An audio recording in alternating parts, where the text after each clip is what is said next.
Before the first spark of fire, before bones, blood, or breath, something else ruled this world. Not humans, not even gods. Civilizations so alien, so ancient, their ruins are written in myth, madness, and the dark space between stars. This isn't history. This is history's nightmare. Welcome to the most terrifying civilizations that came before humanity, if humanity ever came first at all. If you're still here, make sure to subscribe. We go deeper than textbooks dare. And while you're at it, drop a comment. Where in the world are you watching from, and what time is it right now? Midnight? 3 a.m.? The witching hour always knows who's listening. Lemuria. Imagine a world without people. No humans, no cities, no internet rabbit holes at 3 a.m. Just silence, wind over stone, ocean spray on a volcanic shore, and then something moves. They say Lemuria came first. Before the Nile carved her serpentine path, before the Himalayas raised their frozen fangs to the sky, before even the idea of humanity had stretched itself into a dream, there was Lemuria, a lost continent swallowed whole by the sea. Not a myth to the people who needed it to be real, a memory, a warning, a whisper beneath the tides. This is the story of a civilization we were never meant to find, not because it was forgotten, but because it made sure it was never remembered. The name Lemuria first emerged not from ancient scrolls or mystical visions, but from a mistake. In the 19th century, zoologists puzzled over the curious distribution of lemurs in Madagascar and Indiatwal regions with nothing obvious connecting them. They theorized a lost land bridge, Lemuria, a vast, vanished continent linking Africa and Asia. The theory was debunked before it even took its first breath, but the word stuck. Esoteric thinkers pounced. Spiritualists, occultists, theosophists everyone, with a taste for cosmic drama and forbidden history seized on Lemuria like a dog on a bone. Helena Blavatsky, the high priestess of theosophy, painted Lemuria as an ancient cradle of prehuman life. Not merely ancient, but prehistoric, in the truest sense antediluvian, pre-physical, vibrating in a dimension of proto-consciousness. You know, the usual. According to these arcane accounts, Lemurians weren't humans. Not quite.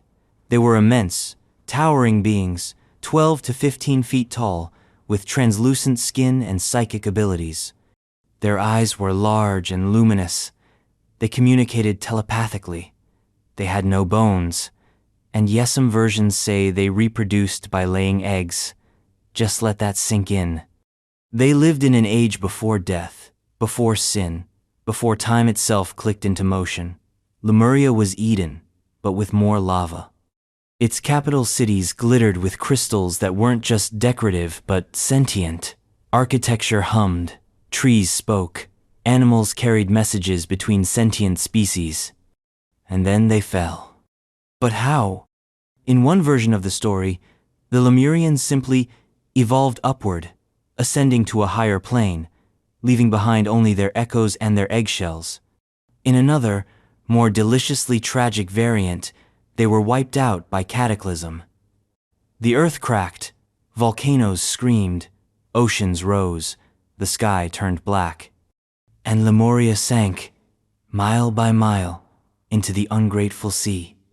Their crystal towers flickered out one by one. Cities disappeared beneath tsunamis. Whole populations vanished without a trace. It wasn't just a flood, it was a forgetting, a deletion.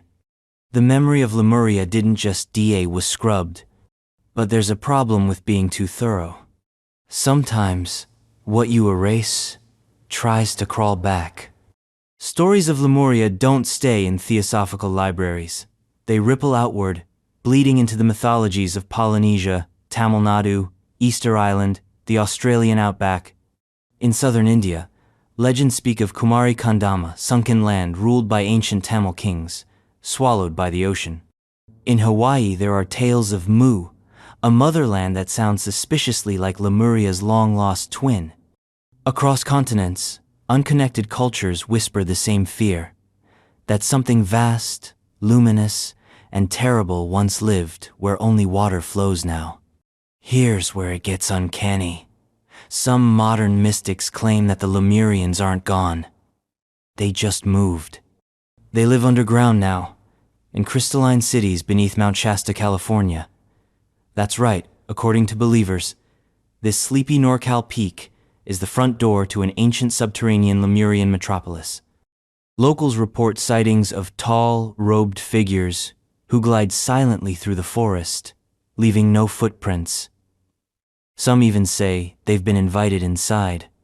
The place has become a magnet for New Age pilgrims, UFO hunters, and conspiracy theorists with too much time and not enough Wi-Fi. Are they insane? Sure, but are they wrong? That depends on what you're willing to believe about time.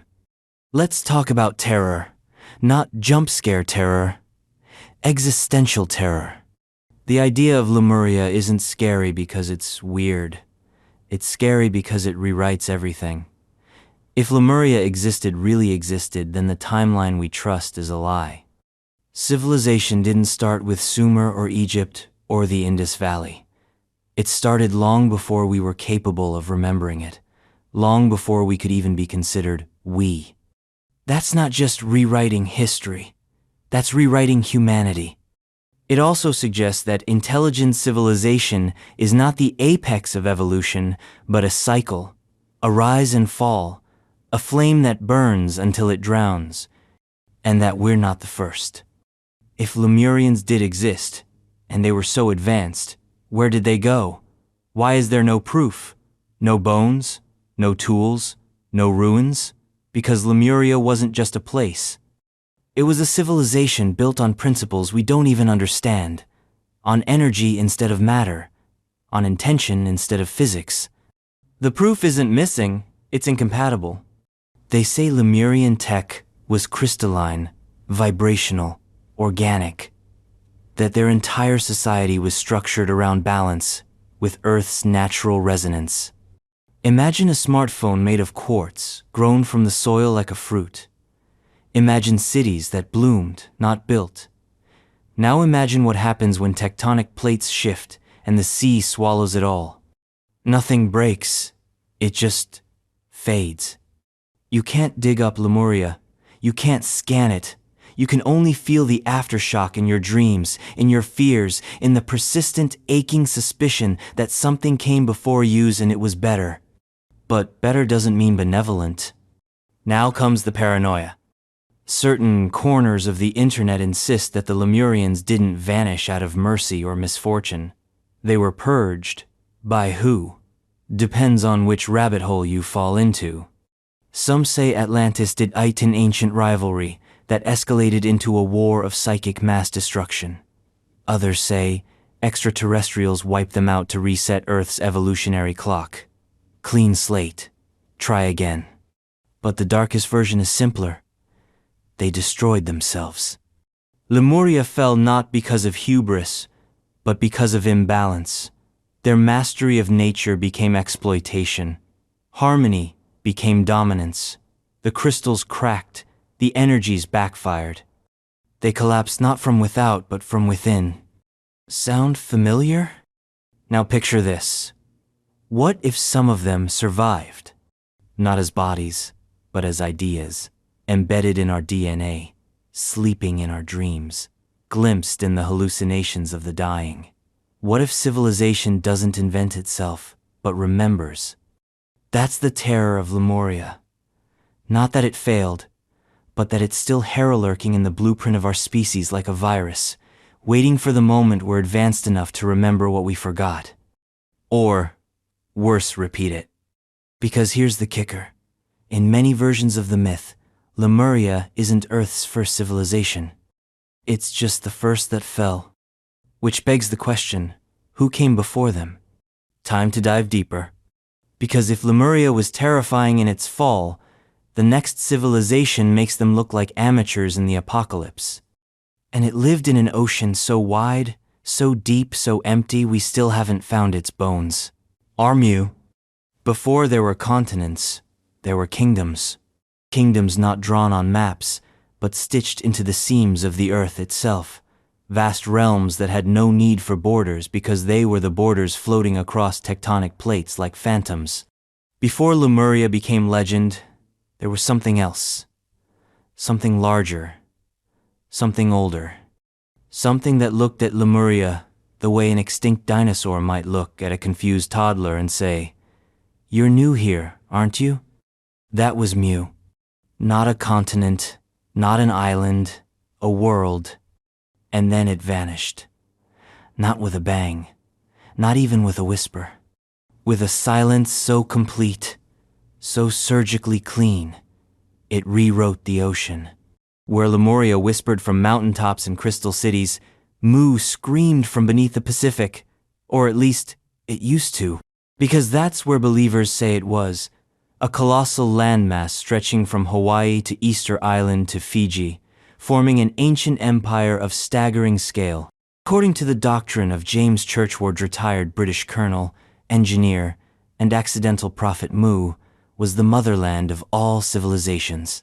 In the early 1900s, Churchward claimed he had discovered ancient Nakul tablets in India, texts so old they made Sumerian cuneiform look like high school graffiti. The Nakul described a people who were godlike, peaceful, and unreasonably advanced engineers of the impossible. The Muvians, or people of Mu, were master architects, scientists, and metaphysicians. They could fly, they could teleport, they could bend energy like we bend metal. Their temples rose like coral reefs grown, not constructed.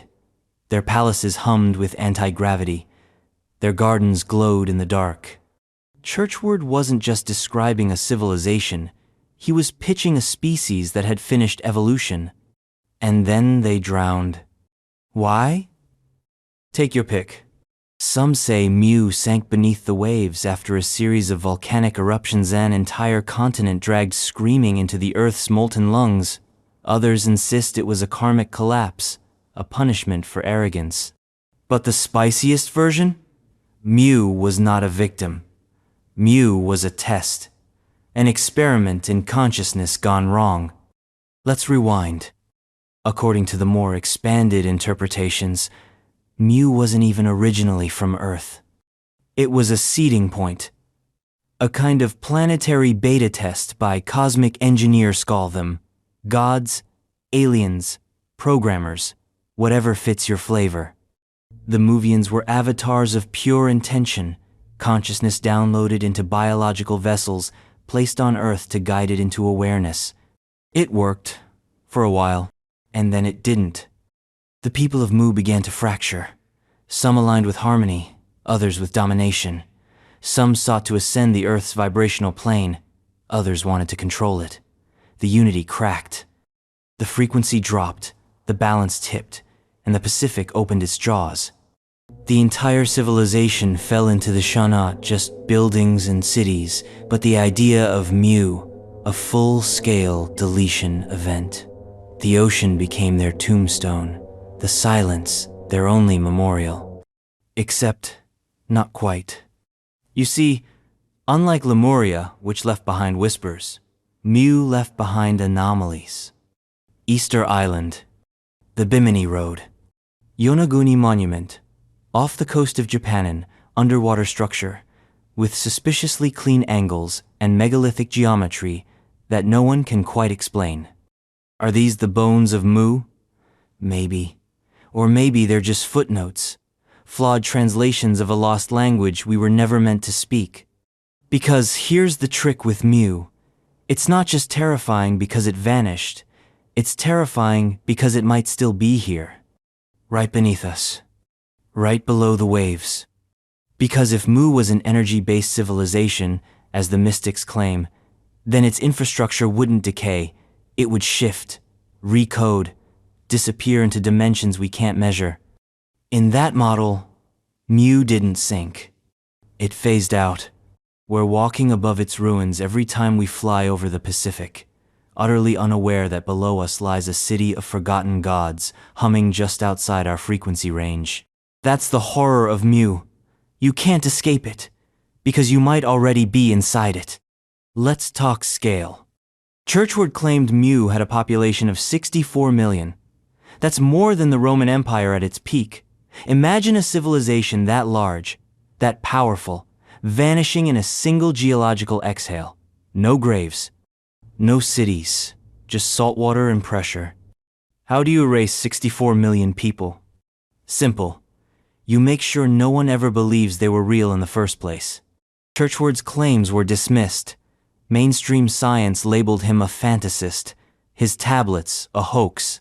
And maybe they were, but the myth refuses to die. Because deep down, we crave the shape of what came before. The unprovable makes better nightmares. And here's the part that'll keep you awake tonight. According to some esoteric models, Mu didn't just precede Lemuria, it created it. Lemuria was a splinter colony, a fallback, a desperate attempt to salvage what remained when Mu's central core began to fail. The Lemurians were Muvians with the serial numbers filed off. They inherited the technology. They inherited the downfall. Which means Mu wasn't the first civilization either. It was the second. There was something even older, something even more terrifying, something that watched Mu rise, watched it fall, and took notes. If we follow this breadcrumb trail deeper, Mu starts to look less like a civilization and more like a repeating archetype. A cosmic software error that keeps reinstalling itself under different names. Atlantis, Shambhala, Hyperborea. Over and over again, the cycle spins. Utopia, hubris, collapse, rinse, repeat. Mu is terrifying not because it died, but because it died correctly. It followed the blueprint. It hit the reset button. And now we're just the next line of code. But if Mu is still here, if even fragments of that knowledge remain, then it's not just ancient, it's active. Let's entertain a thought. What if certain elements of Mu's consciousness survived? Not in temples or stone heads or buried machines, but in people. What if some among us carry genetic echoes of Mu-latent traits, dormant memories, instinctual knowledge of technologies we can't explain? You ever met someone who feels older than they should? Like they remember things they never learned? Yeah, Mu calls to them. It calls to all of us, eventually, in dreams, in symbols, in obsessions we can't trace, because if Mu was a civilization of consciousness, then its resurrection doesn't require bricks or blueprints. It only requires belief. Belief is the doorway. Consciousness is the key. The nightmare is this. What if Mu isn't gone? What if it's rebooting? If your brain's still intact after that descent into Mu, hit that subscribe button. We're just getting started. Let us know in the comments. Where are you tuning in from, and what time is it right now? Because with stories this old, time might not be as solid as you think. Atlantis. You already know the name. Atlantis. The syllables hit like a drumbeat from the bottom of a lost ocean. The most famous lost civilization in human memory. The myth so massive it outgrew its origin story. Atlantis didn't just vanish, it became a mirror. Every era, every empire, every culture that thought itself special looked into the myth of Atlantis and saw its own reflection. Glorious, tragic, doomed. But Atlantis isn't a fairy tale. It's a warning. And we keep ignoring it. It started, supposedly, with Plato, 360 BCE. In his dialogues Timaeus and Critias, he described a land beyond the Pillars of Heracles, what we now call the Strait of Gibraltar, larger than Libya and Asia combined, a marvel of agriculture, politics, architecture, and technology. The Atlanteans were strong, ambitious, rich. They had everything: gold, elephants, chariots, fresh water, and fertile plains. Cities built in concentric circles of land and water, towers made of white, black, and red stone. Temples plated with orichalcuma, mysterious metal second only to gold. But Atlantis wasn't just rich, it was organized, militarized. Its society was a well-oiled machine run on divine bloodlines and cold, systematic dominance. It wasn't paradise, it was precision. And precision breaks beautifully when you apply enough pressure. The story goes that as Atlantis grew, so did its ego. The gods gave them everything, and they asked for more. They reached for conquest. They waged wars. Their divine spark dimmed. The moral of Plato's tale is simple. Athens, the symbol of virtue, defeated Atlantis, the symbol of decadence. And the gods, watching this rot unfold, pressed the delete key. In a single day and night, the entire civilization vanished beneath the sea. End of story. Except, that was never the end. Atlantis slipped the leash. Because Plato's metaphor hit a nerve. Something deeper, something older. Civilizations don't just disappear from history, they echo. Atlantis became the echo chamber of our greatest fears and most grandiose fantasies. It became the question mark at the bottom of our cultural map. What if we're not the first? For some, Atlantis was just a philosophical cautionary tale. But for other spiritualists, esoteric historians, speculative archaeologists, it became a blueprint for something real. Edgar Cayce, the sleeping prophet, claimed in the 20th century that Atlantis was not only real, but technologically superior to anything we've built today. Cayce's Atlanteans had death rays, anti-gravity aircraft, and energy crystals that powered entire cities. They genetically engineered hybrid creatures. They mastered the art of manipulating weather and matter with thought. They lived in a world closer to Dune than to Bronze Age Greece. And here's the part that curdles the blood. If any of that is true, how do you lose something like that? How does a civilization so advanced that it made the pyramids look like Fisher-Price projects vanish without leaving a trace? Simple. You make sure it does. Atlantis wasn't just a civilization. It was an experiment. One some believe was never meant to last. According to the esoteric canon, Atlantis didn't rise on its own. It was seeded by beings from beyond Earth, or from higher dimensions, or from whatever lies outside the edge of human understanding. Some say these founders were divine.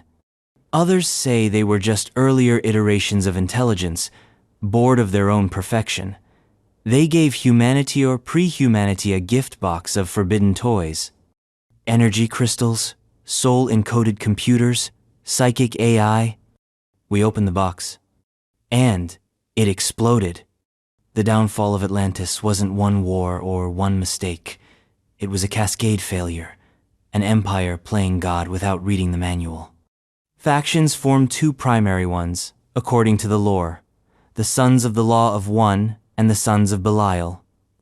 The former believed in harmony, spiritual evolution, and service to others.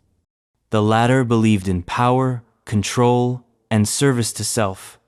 They clashed not with swords, but with ideology backed by planetary-scale tech. The Law of One tried to maintain balance. The Sons of Belial pushed the limits. They bred hybrid life forms, some for war, some for labor, others just to see what they could do. They built towers that scraped the sky, devices that could manipulate tectonic fields. Atlanteans could reshape DNA with resonance frequencies, build sentient machines, move objects with sound.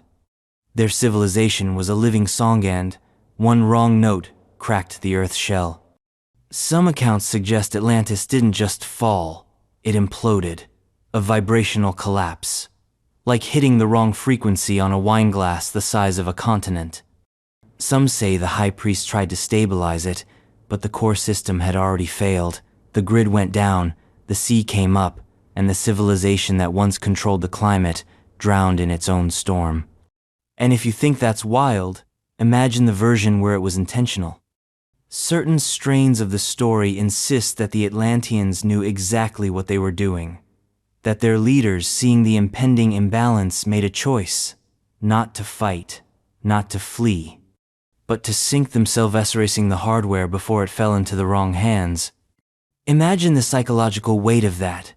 An entire culture choosing to self-destruct so the future wouldn't inherit their mistakes. Atlantis didn't fall. It sacrificed itself. But not all of it.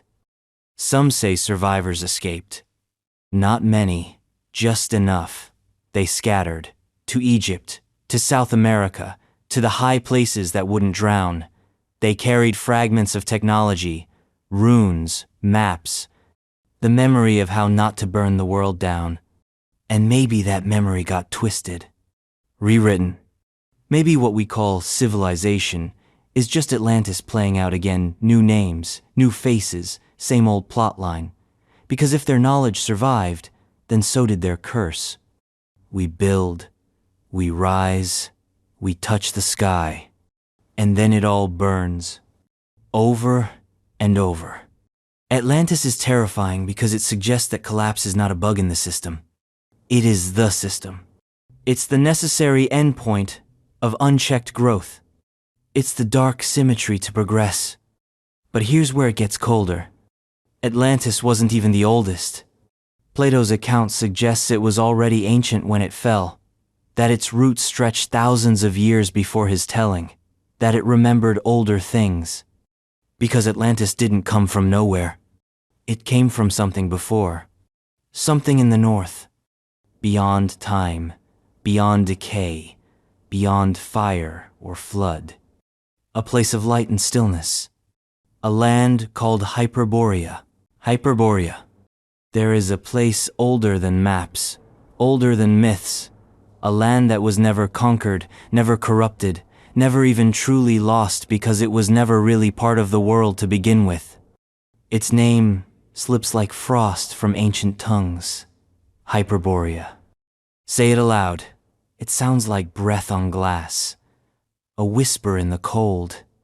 Unlike Atlantis, which drowned in its ambition, or Mu, which dissolved in silence, Hyperborea simply waited. It didn't fall. It didn't fight. It hovered somewhere between memory and void, a fixed point outside the ruinous cycle of time. It is the place that should not be, but always was. According to the Greeks, Hyperborea lay far to the north, farther than the Scythians, past the realms of snow and reindeer, past the edge of the cold world itself, a place where the sun never set, where the winds didn't howl, where life wasn't lived, but endured with effortless peace. The Hyperboreans, they said, lived 1,000 years. They knew no war, no disease, no want. Their gods walked among them not as tyrants, but as kin.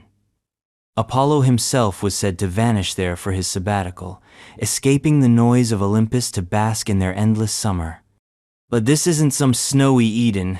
It's something more unnerving, something wrong. Because Hyperborea wasn't just idyllic, it was untouched. Even in a world crawling with death and decay, it remained inviolate. No tragedy, no entropy. A perfectly balanced system that never changed, never evolved, never moved. Picture it, a civilization that didn't fall because it had no arc. It was born in perfection, and perfection is a kind of horror. Because anything that perfect doesn't need you. It doesn't need anything. If Lemuria was mystical, and Mu technological, and Atlantis apocalyptic, Hyperborea is something else entirely. Immovable. The absolute zero of civilization. A place frozen not in ice, but in concept. No wonder the ancient Greeks feared it as much as they revered it. And yet, they couldn't let it go. They spoke of it in contradictory terms, hidden, yet radiant, cold, yet warm, isolated, yet central to all myth. The Hyperboreans were said to send sacred offerings to Delphi, wrapped in mysterious gifts, through a chain of intermediaries that began in a place no one could point to on a map. Their songs were known, their symbols mimicked, but their faces? never seen. Which raises the real question. Did Hyperborea ever exist on this Earth? Or was it something else? Let's get metaphysical. Some esoteric traditions, those delightful back alleys of human imagination where metaphysics, mysticism, and just a pinch of ancient astronaut theory cohabitate, paint Hyperborea not as a physical landmass, but as a state of being, a frequency, a plane of existence that intersected briefly with our own and then phased away, like a dream you can't quite remember.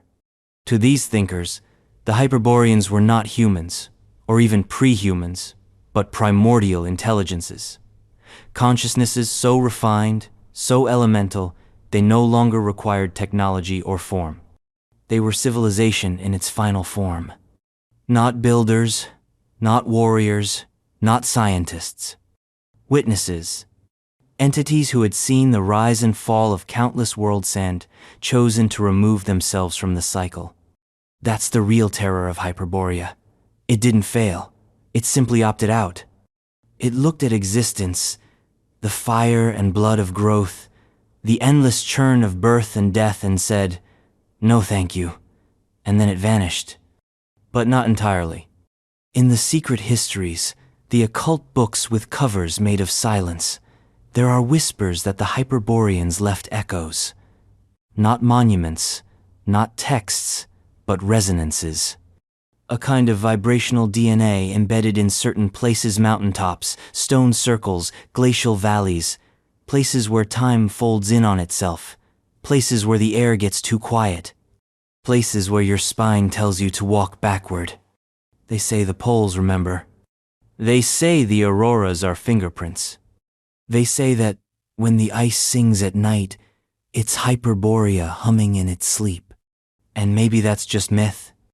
But maybe myth is what happens when the truth is too cold to touch. There's another angle, a darker one. Some versions of the myth suggest that Hyperborea wasn't merely detached from the world, it was the template for it, a prototype. A perfect civilization, created first, tested, and then shelved when it proved incompatible. Think about that. What if Hyperborea was the original model, the first attempt at society? Not ours, not Mu or Atlantis, but this. A civilization built not on evolution, but on design. No hunger, no suffering. No chaos, just order. And what if that was the problem? Imagine a system so flawless, so inflexible, it couldn't adapt. It couldn't feel. It couldn't break. The perfect garden, but no snake, no apple, no exile, just endless stillness. The kind that drives you mad. So maybe it wasn't that Hyperborea left. Maybe it was abandoned, filed away in the universe's hard drive as a failed iteration. A dead god's favorite toy.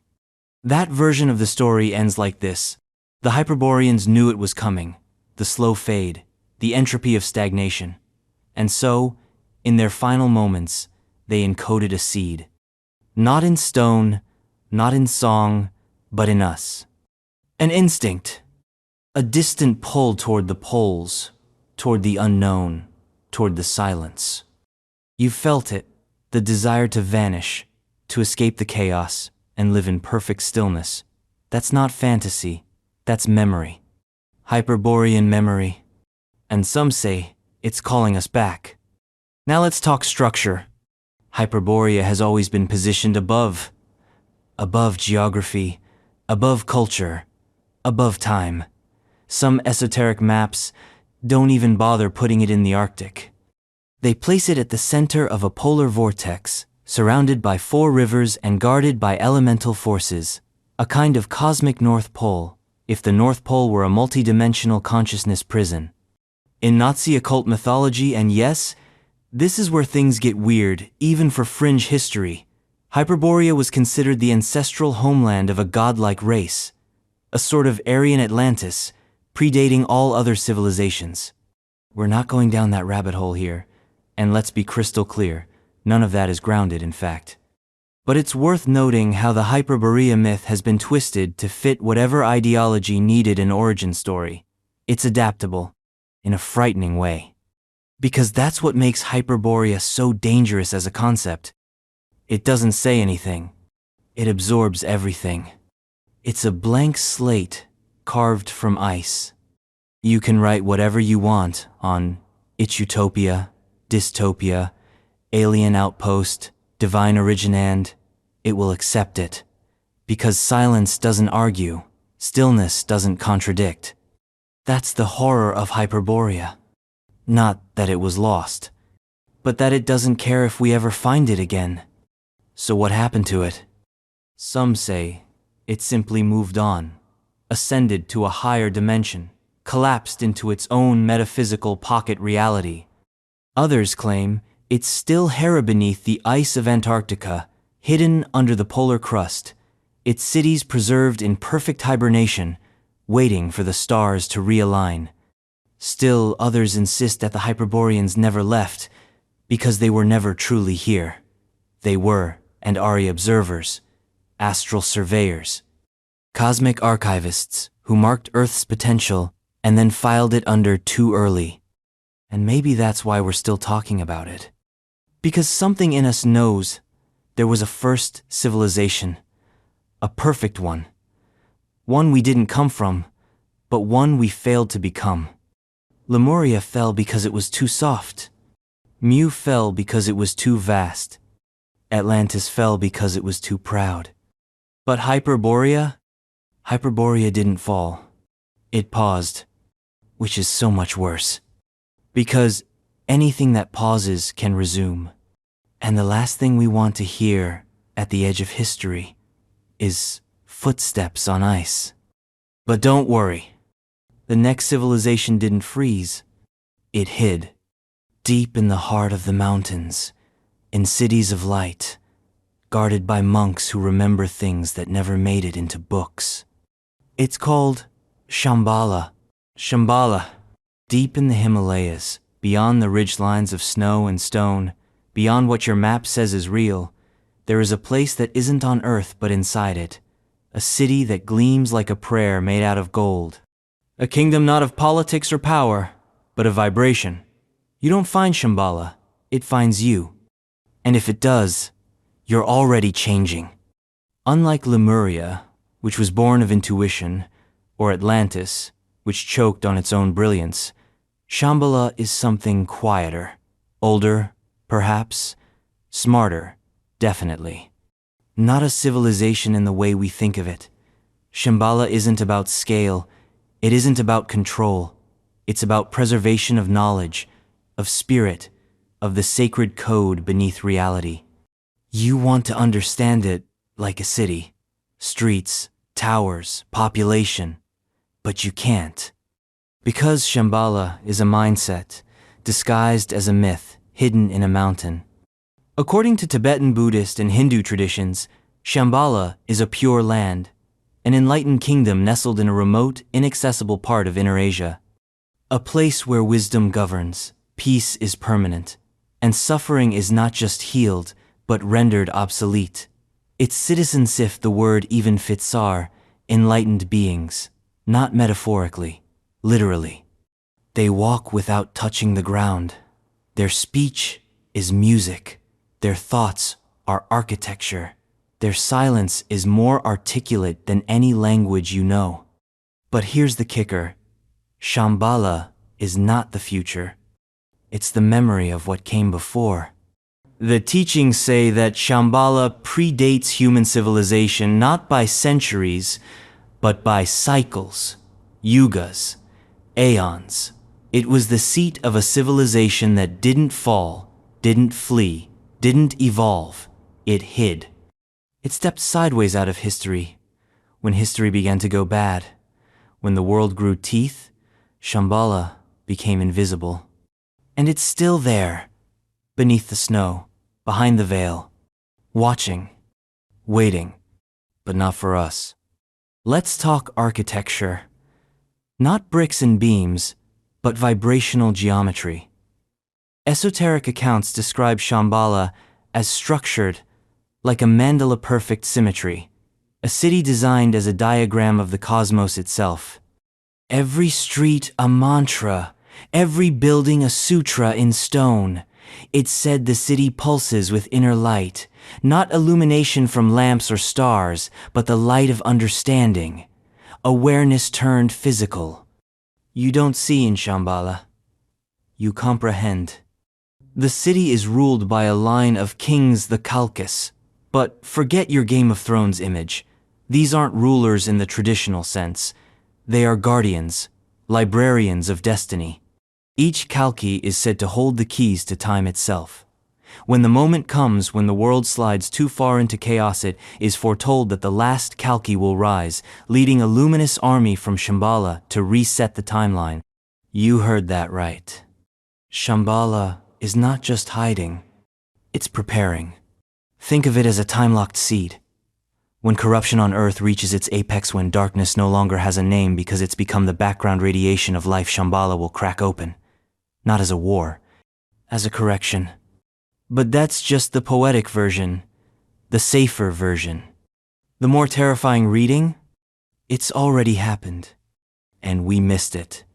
In more esoteric models, Shambhala is not a fixed place at all, but a transdimensional zone of consciousness, a city-state of minds that learned how to unshackle themselves from linear reality. You don't travel to Shambhala by foot or map. You don't climb a mountain to get there. You ascend within yourself. That's the danger of Shambhala. It can't be conquered. It can't be stolen. Because the moment you try, you disqualify yourself. Only the pure in heart, or mind, or whatever frequency purity actually operates on, can approach its gates. But purity, in this context, isn't moral, it's resonant. You either match the key or you don't. And if you try to fake it, you vanish. Not metaphorically, as in, people go looking for Shambhala and are never seen again, vanished into mist, into wind, into a sound that never resolves. They weren't punished. They were filtered. Shambhala is a firewall coded in enlightenment. Now, here's where it gets weird. Yes, now. Some traditions place Shambhala in the Himalayas. Others put it in the inner earth. Others still insist it exists in an entirely different plane, one that occasionally intersects with ours during rare astronomical alignments, like a spiritual eclipse. Some accounts modern, fringe, and unfriendly to your sanity suggest Shambhala isn't terrestrial at all, that it's an alien outpost, or rather, that its citizens are us from a different timeline, a version of humanity that made the right choices, who solved war, healed hunger, balanced technology and spirit, and then decided to hide from the rest of us until we figured it out too. They're not judging, they're waiting. Some say they still send messages, little nudges, a dream here, a revelation there. Shambhala's influence is not in events, it's in people, in the flashes of genius that come out of nowhere, in the art that feels too big to have been painted by a human hand, in the moment of peace you feel in the middle of a disaster, for no reason. That's Shambhala. Not intervening, reminding. But let's get darker, because every light casts a shadow. If Shambhala is real, it's a hidden civilization that never fell, never faltered, never showed up on a satellite photo, then we have to ask, why? Why hide? Why not intervene? Why let the world burn while you meditate in a crystal temple? Because maybe, just maybe, they've seen this all before. Maybe they understand something we don't, that interference breaks things worse, that civilizations aren't supposed to last forever, that every rise carries within it the seed of its own destruction, and if you pull that seed out, the whole thing collapses anyway. Maybe they're not watching. Maybe they're studying us, like a petri dish under spiritual observation. That's the existential horror of Shambhala. It's not absent because it doesn't care. It's absent because it knows better. You want them to be saviors. Maybe they're scientists. Or worse archivists, documenting our collapse with dispassionate compassion. And yet, there's another thread. A warmer one. Harder to believe, easier to hope. Some legends say Shambhala is not passive, that the last Kalkithe final king of the invisible empire is already born, already waiting, that there is a clock, ticking, beneath the mountains. And when the last cycle tips into full corruption, he will ride out not with armies, but with truth. With a sound, a word, a frequency, that will undo the lie of the world. And, from it, birth something clean. Not a civilization, a reset. But for now, we aren't ready. So, the gates remain closed, and the wind whispers stories, and the mountains keep their secret, and Shambhala dreams beneath the snow, radiant and quiet, and full of a knowledge too heavy for our bones.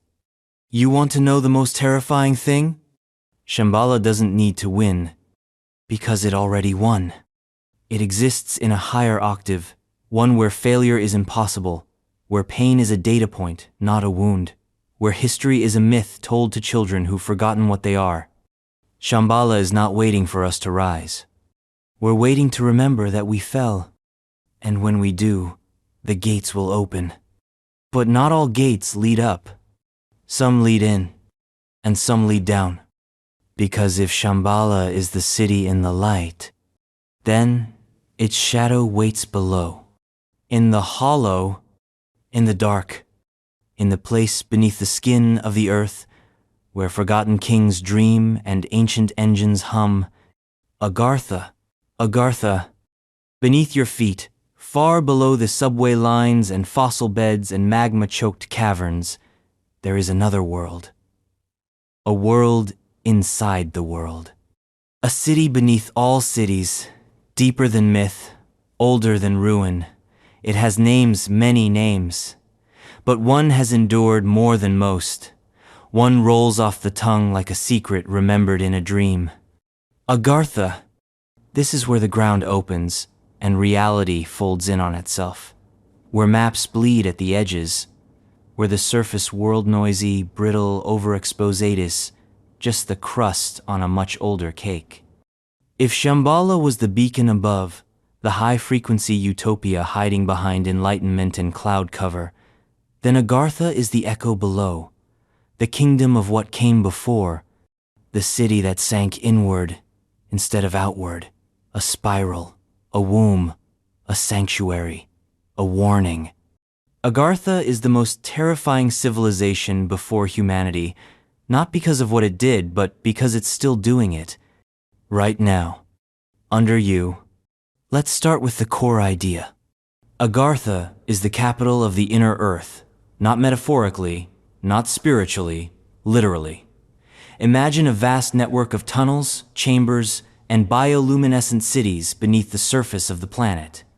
A hidden world, complete with its own ecosystems, weather systems, and civilizations. Not caves, not ruins, whole cultures, still functioning, still evolving, still waiting, or watching. The inhabitants? That depends on who you ask. Some say they are survivors remnants of Lemuria or Atlantis, who fled underground during the ancient cataclysms and never came back up. Others claim they are an entirely separate race, created before humans, or parallel to us, living undisturbed by time or tide. Not aliens, but not quite terrestrial either. Human-like, perhaps. Or perhaps not. Descriptions vary. Some say tall, radiant beings with elongated skulls and luminous eyes.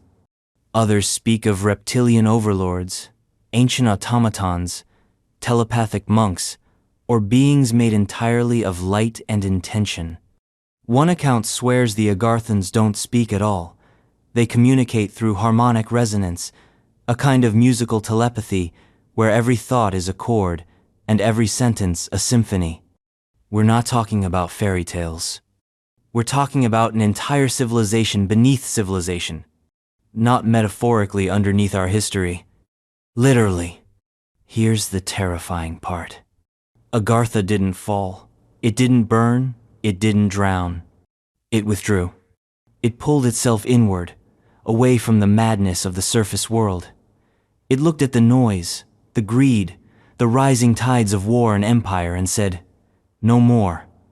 So it receded, sealed its gates, became legend, but not myth, because legends leave fingerprints.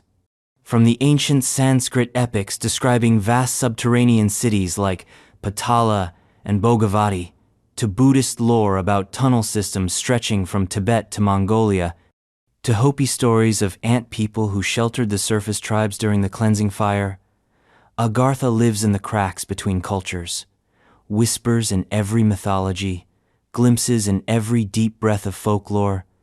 Even modern history couldn't help but stumble across it. Early 20th century explorers claimed to find entrances in the Himalayas, the Andes, Antarctica. Rumors of Nazi expeditions hunting for the master civilization beneath the pole, Russian mystics digging for the root of all knowledge, American pilots allegedly vanishing over the poles, reporting vast green lands beneath the ice. Ridiculous? Maybe. But what if all those stories point to the same thing? Not a location, a threshold. Agartha, as it's often described, is not a single city, but a network. Imagine a lattice of vast underground corridors connecting different civilizations, some extinct, some hiding, some utterly beyond us. At the center of it all, the capital, the pulse, sometimes called Shambhala the Lesser, or Telos, or simply the inner light. It is here, they say, that the records are kept. All of them. Every event that ever happened. Every thought ever thought. Agartha isn't just a city. It's a server, a backup of existence, protected by beings who no longer sleep, because they don't need to. They remember everything. And they've been waiting. So what do the Agarthans want? Depends on the mood of the myth. In some versions, they are caretakers, custodians of Earth, silently nudging human development from afar. In others, they are more interventionist, guiding, influencing, even abducting when necessary. A few stories suggest they're neutral, observers, interested in balance, not outcome. But then there are the darker versions, the ones that claim Agartha isn't hiding from us. It's protecting itself from us. Because humanity is the invasive species, the virus, the anomaly. And the Agarthans? They're just quarantining the problem. That's the horror, isn't it? That there is a civilization beneath us so far beyond us, not just in technology or spirituality, but in patience, in scale. That they've been here the whole time, listening, recording, watching us bang our heads against the same bloody walls of empire and ego century after century, and all the while, they're deciding, not if we're worthy, if we're safe. Some say there are surface dwellers who have made it in, accidentally or otherwise. Pilots, hikers, monks. Most never come back. The ones who do are different. They don't talk much. They don't sleep right. They say things like, "The air is alive down there," or "I saw cities made of sound." They don't tell stories. They leave warnings. And then they go quiet. Others claim there are access points, portals, hidden entrances in remote mountains, under deep oceans, beneath certain temples and shrines, not doors in the traditional sense. Vibrational gateways. If your mind is tuned right and your body is clean enough, you'll pass through without even realizing. You'll walk into a cave and never walk out. But you won't be lost. You'll be filed. Let's zoom out. If Agartha exists, if it is real in any meaningful sense, then the story of humanity changes, because it means we're not the apex, not the beginning or the end. We're the noise in the middle, the error in the simulation, the surface glitch on a deeper, older architecture. We are the newest tenants in a very old building. And the landlords live in the basement. So what happens when they come back upstairs? What happens when they decide to reclaim the lease? Some believe that's already begun. Increases in UFO sightings, strange seismic activity, the poles melting, rumors of deep drilling operations hitting things that knock back. But Agartha isn't coming to save us. It's coming to assess the damage. And maybe, if it decides the surface is beyond repair, it won't cleanse the earth. It'll just lock the doors. And wait, that's the most terrifying idea of all. That Agartha isn't ancient tech, or myth, or fantasy. It's protocol. The Earth's built-in failsafe. A civilization designed not to guide us, but to survive us. And so it waits, beneath the feet of cities, below the skin of continents, a world beneath the world, a mirror turned downward, a vault of memory and judgment. And when the time comes, when the experiment up here finally breaks itself for good, Agartha will emerge. Not to punish, not to rule, but to continue. Because down there, civilization didn't end. It never stopped, and they remember everything. But if Agartha guards the earth from within, the next civilization guards something even deeper.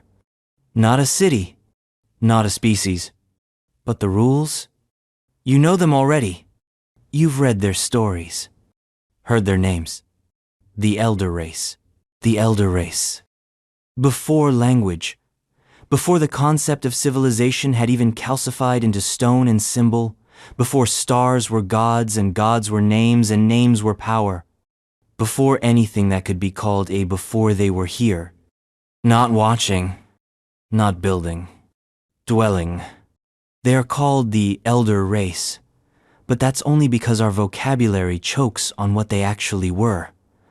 Not a race, not a people, a category of being. Creatures of such profound age and alien structure that to call them ancient is to miss the point entirely. Time isn't something they left behind. Time is something they invented and then got bored of. They weren't from Lemuria. They didn't migrate from Mu. They didn't ascend from Atlantis or drill down from Agartha. Those were all surface-level accidents, echoes of a deeper pattern. The Elder Race was the pattern, the proto-civilization beneath all civilizations, so unfathomably old that their ruins became the bedrock of myth itself. And in the oldest corners of the earth beneath Antarctic ice shelves, in the deepest ocean trenches, behind the eyelids of prophets and madmen, are still here, waiting, or worse, waking. Let's go Lovecraftian for a moment. H.P. Lovecraft didn't invent the Elder Race, but he gave us a template, a terrifying silhouette. His fiction speaks of cosmic entities that came to Earth before life itself had developed, shaping its destiny like a child scribbling on the walls of a nursery. The great race of Yith, who could transfer their consciousness through time.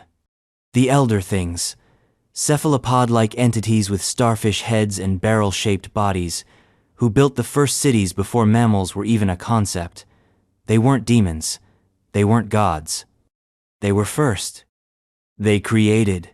They cataloged. They collapsed. And then they got very, very still.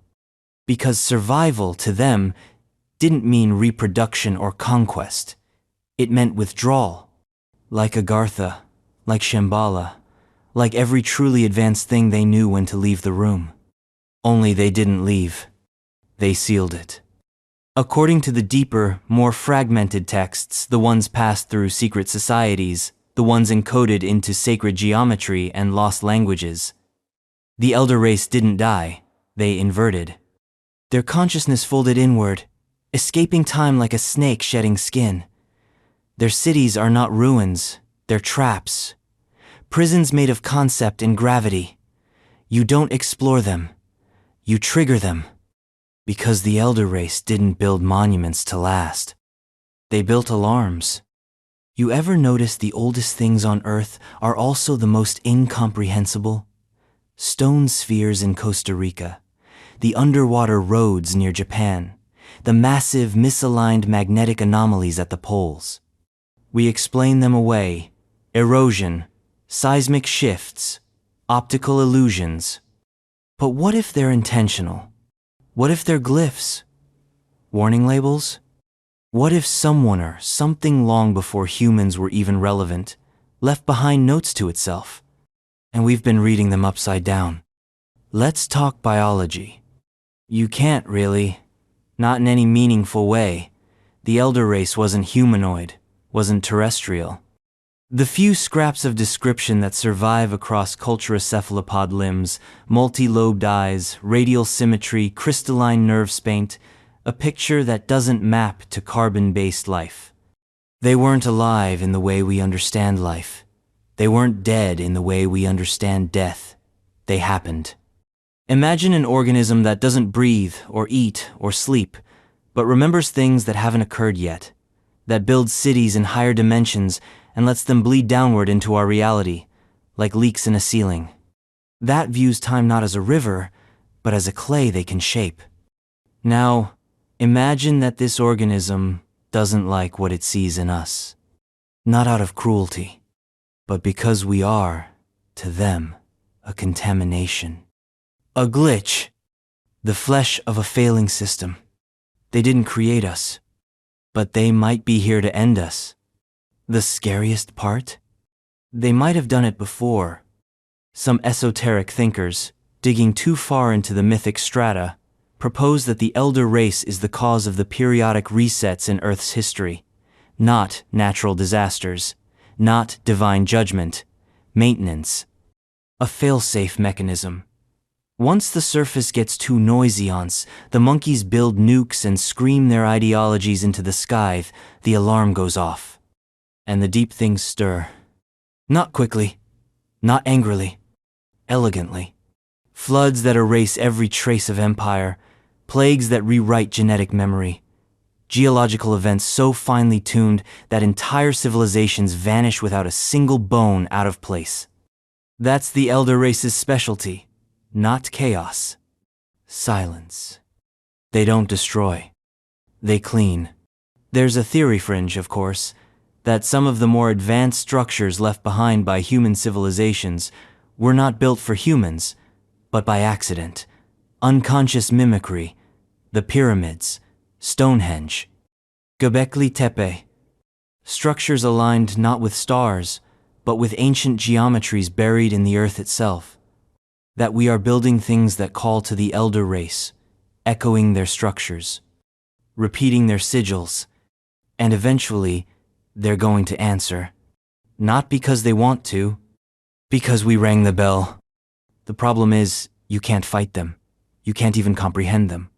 The elder race doesn't appear as monsters or ships or beings. It appears as events, coincidences, time loops, blackouts. A shadow in your childhood memory that doesn't belong to anyone you ever knew. Sometimes they come as thoughts, ideas, whispered dreams shared across cultures with no contact, symbols carved into stone by hands that didn't know what they were drawing. The moment you think about them, they're already in you. That's the point. The elder race is not an invasion. It's a download. And we're the storage medium. So, what's the endgame? Maybe nothing. Maybe we're background noise to them. Or maybe we're the experiment, the test organism. Maybe they planted us here to see how long it takes for sentience to eat itself. And maybe, just maybe, when we reach that final moment when the surface is a wasteland of light and ash, they'll open their vaults, slide back into the world like a hand into a forgotten glove, and start again. With something better, not more evolved, just more aligned. Because the elder race doesn't value life. It values continuity. And we, unfortunately, don't qualify. But here's the twist. Not all the elder race left. Some stayed behind. Not in bodies. Not even in form. in structures, in dreams, in genes. The myths of gods with too many eyes, of beings who arrive from the stars and teach, then vanish, are not metaphors. They're memoirs. And the scariest thought of all? The elder race didn't go extinct. They just changed shape, and they're still among us. Or maybe as us. Which means we're not just the descendants of monkeys who got lucky. We're the slow mutation of something far older. Something waiting to remember what it once was. And when we do, it won't be progress. It'll be reboot. Because if the elder race wakes up in us, then what comes next isn't a future. It's the return of something the earth tried very hard to forget. But that's not the deepest heresy. There's another myth. One that claims humanity didn't even belong here. That we were a second attempt. That, before Adam ever drew breath, there were others. Not animals. Not spirits. Something in between. And they were erased. The Pre-Adamites. The Pre-Adamite Peoples. Long before the gardens. Before the dust formed a man. Before the serpent uncoiled itself into a story, and before human had any meaning at all, there was another creation, a version 1, a test run, a civilization that looked at the universe with different eyes, moved through the world with different bones, and understood everything we would later forget. They are called the Pre-Adamites. Not angels, not demons, not animals or gods. Something in between, something terrifying in its in-betweenness. Because if the stories are true, and they stretch through Gnostic texts, apocryphal scriptures, esoteric Islam, mystic Christianity, and beyond, then humanity wasn't the beginning. We were the replacement. And the ones who came before, they didn't vanish in a blaze of divine wrath. They were deleted. Erased so completely that even their memory had to be sanitized. But traces remain. In stories. In shadows. In the way our own myths feel like sequels to something we never read.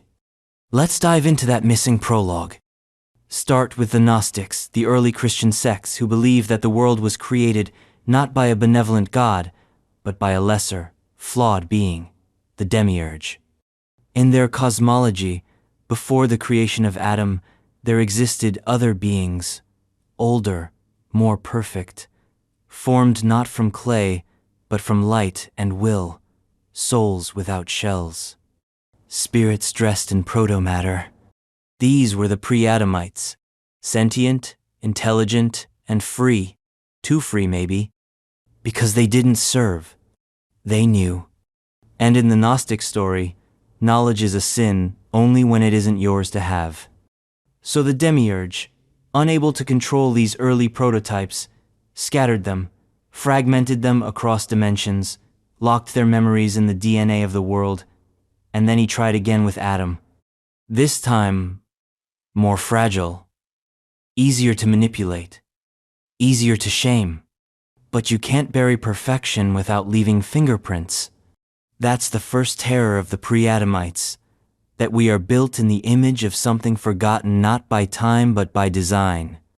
Across esoteric Islamic writings, we find similar whispers, that before Adam was created, God made other intelligent beings, entire nations of them. They lived, they ruled, they rebelled. The earth was theirs, and they broke it.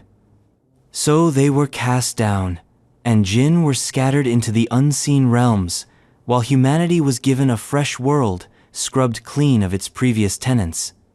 But maybe not all the tenants left. Some versions claim the Pre-Adamites weren't fully destroyed, that some survived, that they still walk among us, not as monsters, not as ghosts, as echoes, the unplaceable wisdom in a child's eyes, the dream that feels like a memory, the ancient city no one admits is there. They say some humans carry Pre-Adamite blood, that our genius, our madness, our relentless obsession with divinity comes not from a divine spark, but from the leftovers of something more ancient and terrible than we can comprehend. It's not just ancestry, it's inheritance. Let's talk geography, because the pre-Adamite theory doesn't just live in dusty scriptures. It tries to pull itself up through the bones of the earth. In Antarcticase, the blank space at the bottom of the world, some theorists insist we can find the remains of a lost, pre-human civilization. Ruins buried under 2 miles of ice, satellite anomalies, radar signatures that don't belong. What if Antarctica wasn't always a frozen wasteland? What if it was once warm? Once habitable? Once inhabited? Some believe it was the final refuge of the pre-Adamites, a last stronghold, encased in ice by whatever force decided that humanity deserved a clean slate. But the slate never stays clean, does it? Because ice doesn't delete. It preserves. And maybe, just maybe, there are things under the glaciers that remember too much. Then there are the skulls. The elongated ones, found in Peru, Egypt, Malta, dismissed by mainstream science as cranial deformation, ritual binding, cosmetic shaping. But what if that's not the whole story? What if the reason some ancient peoples tried to mimic elongated skulls was because they were trying to look like someone real? Like the rulers who came before. The pre-Adamites weren't us. They weren't even close. They were taller, stranger, more attuned to something deeper. Not better in a moral sense, just optimized, engineered. A species that didn't evolve but was installed, and then uninstalled when the system crashed. But what if the system didn't crash? What if it was crashed? There's a strand of Thoth mysticism, half paranoia, that says the pre-Adamites were wiped out because they threatened the architects of reality. Not God, not gods, something else. Something older. That they were learning too fast, bending laws, bypassing boundaries, becoming what they were never meant to be. So the flood came, or the fire, or the silence. It always comes back to that, the cleansing event. But it wasn't natural. It was surgical. And humanity rose from the ashes not as a successor, but as a containment measure. That's the horror of the pre-Adamites. They suggest we are not the inheritors of glory. We are the reboot, the downgraded sequel, the species designed not to rise, but to forget. And maybe that's why we're obsessed with ancient civilizations. Why we chase lost continents and forgotten temples. Because somewhere in us, the pre-Adamite memory still stirs. A phantom itch, a sense that we used to know something. And then it was taken. By who? Does it matter? What matters is the shape of the loss. Because pre-Adamite civilization wasn't just intelligent, it was integrated, psychic, planetary. They didn't build technology, they were technology. Interfaces of consciousness. Minds that moved matter. Cities that dreamed their own architecture. And then one day, the dreaming stopped. Because someone pulled the plug and rewrote the operating system. Us. But systems glitch.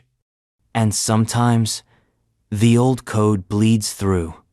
That's why certain places feel older than they should.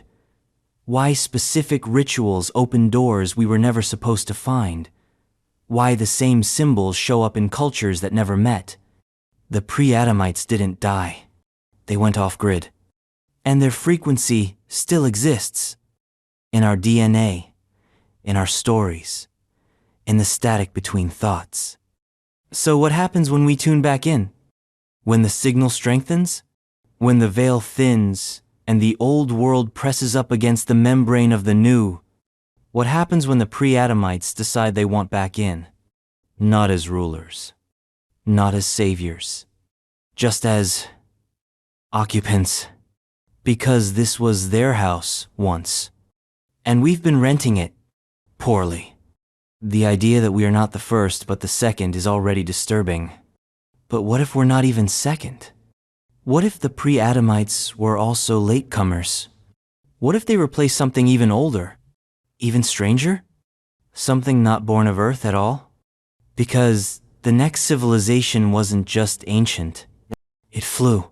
Still with us after the Pre-Adamites? You're braver than most. If your third eye hasn't shut itself in protest, go ahead and subscribe. And tell us, where are you watching from, and what time is it? Midnight in New York?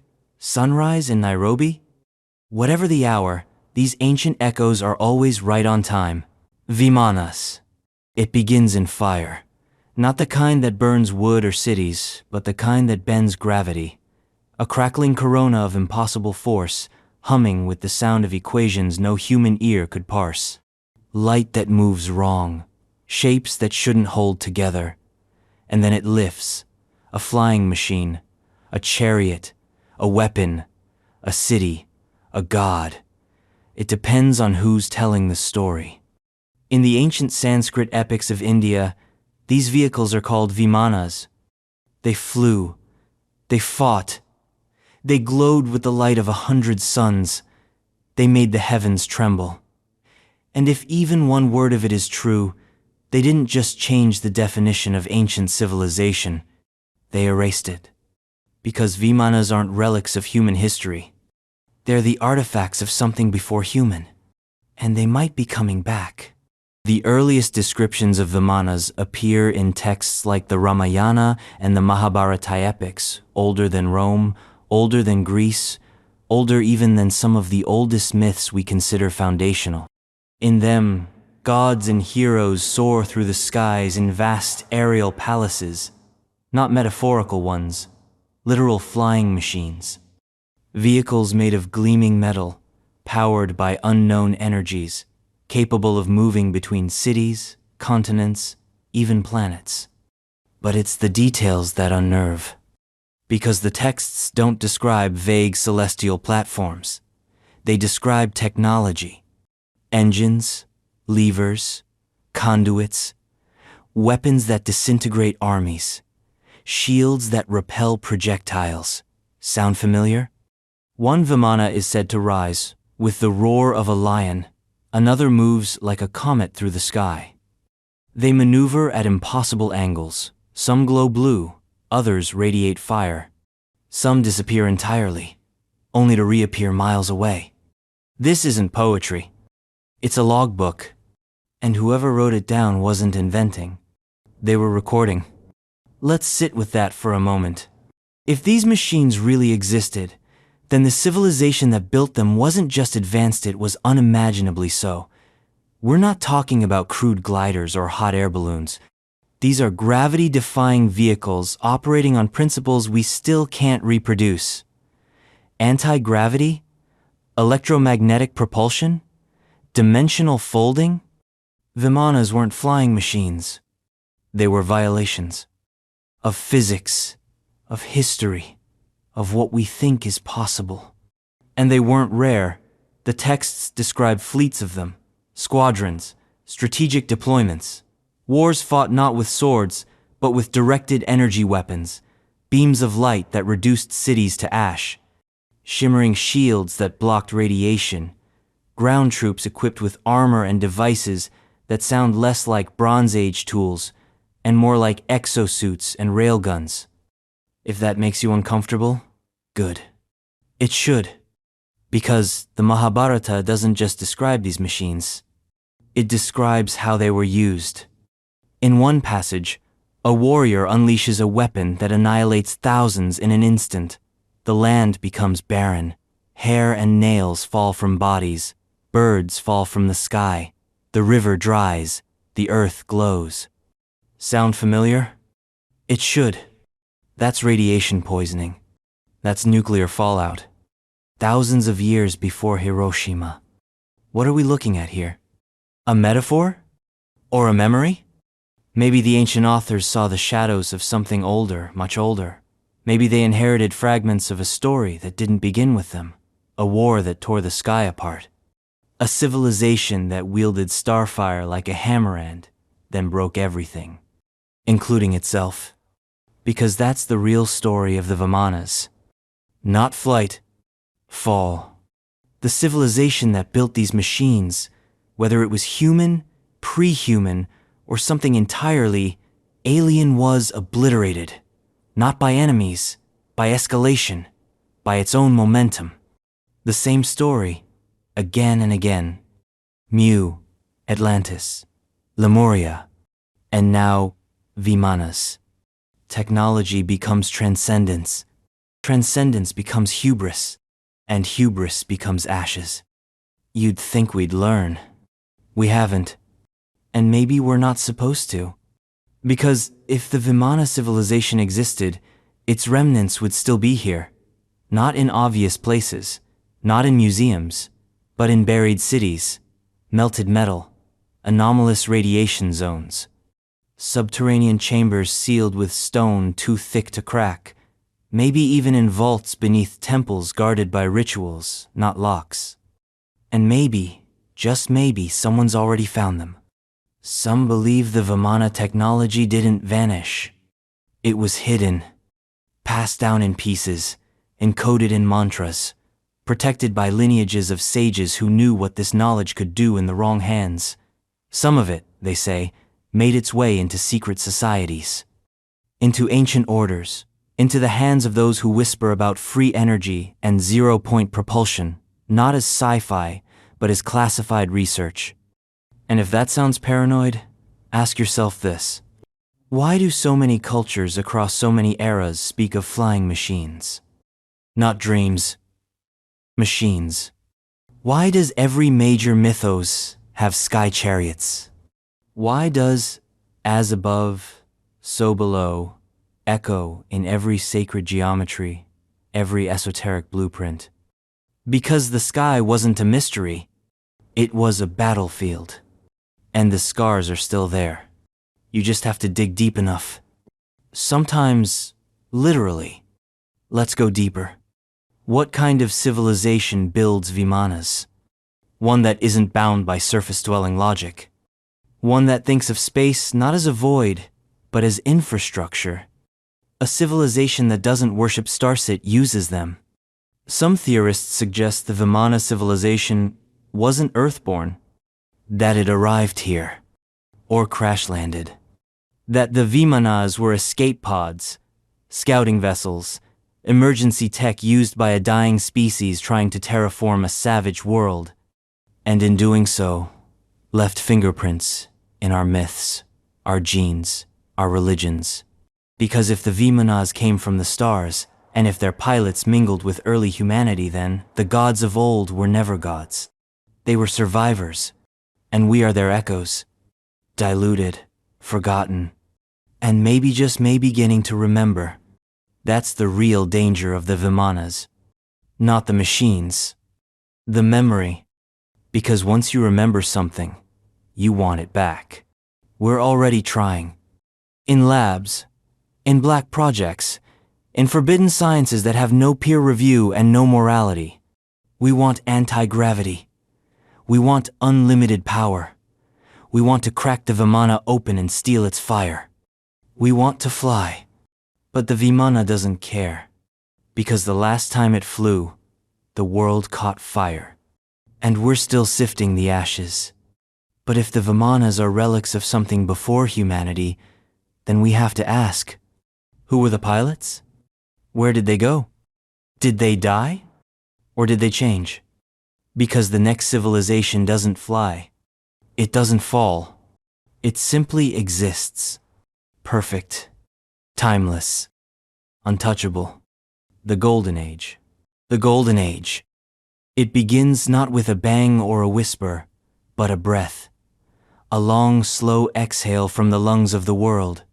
The trees are taller. The rivers run clean. The sky is not something you look up toits, something you are part of. There are no wars, no poverty, no kings, no borders, no words for hunger, fear, or ownership. Civilization exists, but not as buildings or cities or machines. It's not something built, it's something lived. This is the Golden Age. But don't get comfortable. Because this age, this perfect prelapsarian world is not remembered for how it lived. It's remembered for how it ended. And the fact that nearly every civilization that came after clung to the memory of it tells you one thing. It wasn't a myth. It was a memory. A memory so traumatic in its loss, so luminous in its absence, that the very idea of utopia across history is shaped like a grief, because the Golden Age wasn't just paradise. It was home, and we were exiled.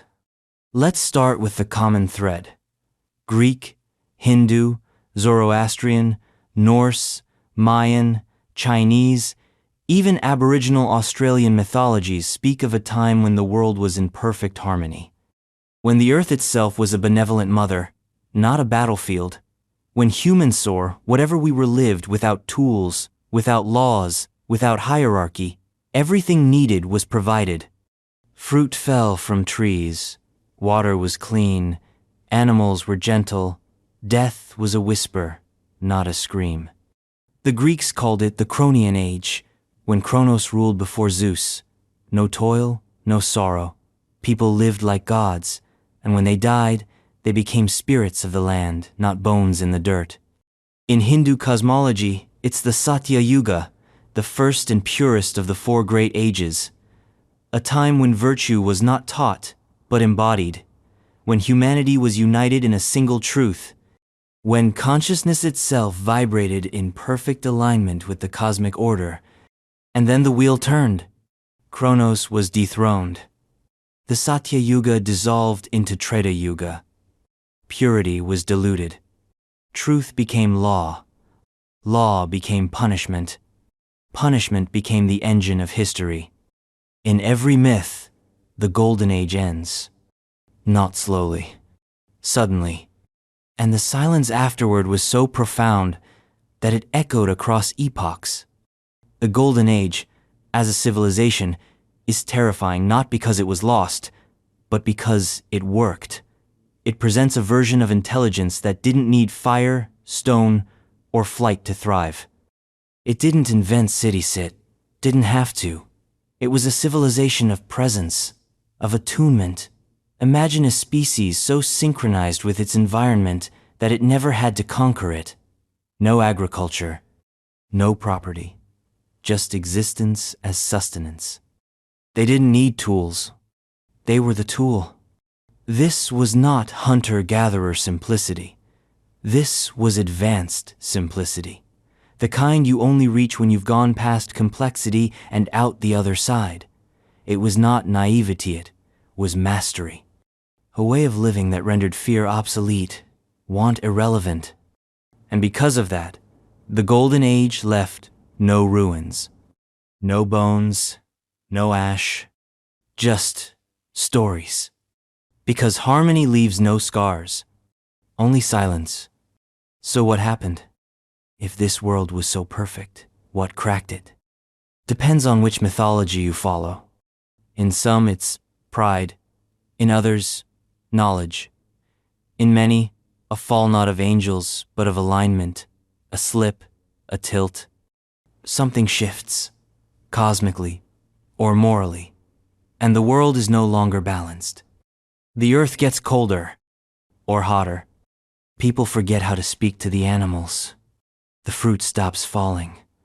Blood appears. The fall, across so many traditions, isn't just a moral event. It's a vibrational one. A cosmic misstep that throws the entire system out of tune. And suddenly, paradise isn't paradise. It's history. This is where things get darker. Because if the Golden Age really existed, and if it was the default state of life on Earth and history, as we know it, is not a record of progress. It's a record of decline. A slow spiral away from perfection. Every invention a compensation. Every empire a bandage on a wound we no longer remember receiving. We didn't rise from the mud. We fell from the light. And we've been crawling back ever since. That's the real horror of the Golden Age. It suggests we didn't evolve toward civilization. We devolved into it. And the civilization we have now? It's not our triumph. It's our scar. But here's the truly unnerving part. Some traditions say the Golden Age never left, that it's still here, parallel, hidden, interwoven with our world, like a song playing beneath the static of modern life. We can't hear it anymore, not clearly, but sometimes we feel it. That sense of uncanny peace in certain forests. The inexplicable comfort of running water. The sense of déjà vu when reading myths we've never studied. What if those aren't accidents? What if they're echoes? Reminders. The Golden Age is not a place. It's a frequency. And we are the static. Some esoteric thinkers argue that the beings of the Golden Age didn't die. They changed state, ascended, shifted dimensions, became the gods, the nature spirits, the higher selves we now pray to. Or maybe not all of them made the leap. Maybe some chose to fall, to stay behind, to walk with us as memory, as myth, as mistranslated folklore. And maybe we call them fairies, elves, jinn. Maybe every otherworldly realm and myth is just a shard of the Golden Age, preserved like amber inside the chaos. Still warm, still breathing, still waiting. So what's the takeaway? The Golden Age was not lost to war or greed or sin. It was lost to entropy, to time, to the inevitable decay that comes when you try to maintain perfection in a world built for fluctuation. But here's the final twist. What if the Golden Age wasn't the first? What if it was the last attempt? A desperate reboot after Mu and Atlantis and Lemuria all crashed and burned? A final version of civilization, built not on technology, but resonance? And when it failed, when even perfect simplicity cracked under the weight of cosmic drift, the Earth was left with only the fragments. A shattered utopia. A dream we're all trying to remember. But can't. Because the next civilization wasn't a dream? It was a mutation. Scaled, ancient, intelligent, and scaly. A species not born from myth but perhaps the source of it. Dinosaurian Civilizations. Dinosaurian Civilizations. It's the most ridiculous idea you've ever heard. The kind that gets you laughed out of conferences and banned from museums. Dinosaurs, those lumbering, brainless beasts from the prehistoric imagination running cities, building tools, developing languages, maybe even launching rockets. Absurd, right? Except, why? Why is it absurd? Why is it any more absurd than hairless apes with anxiety building the internet?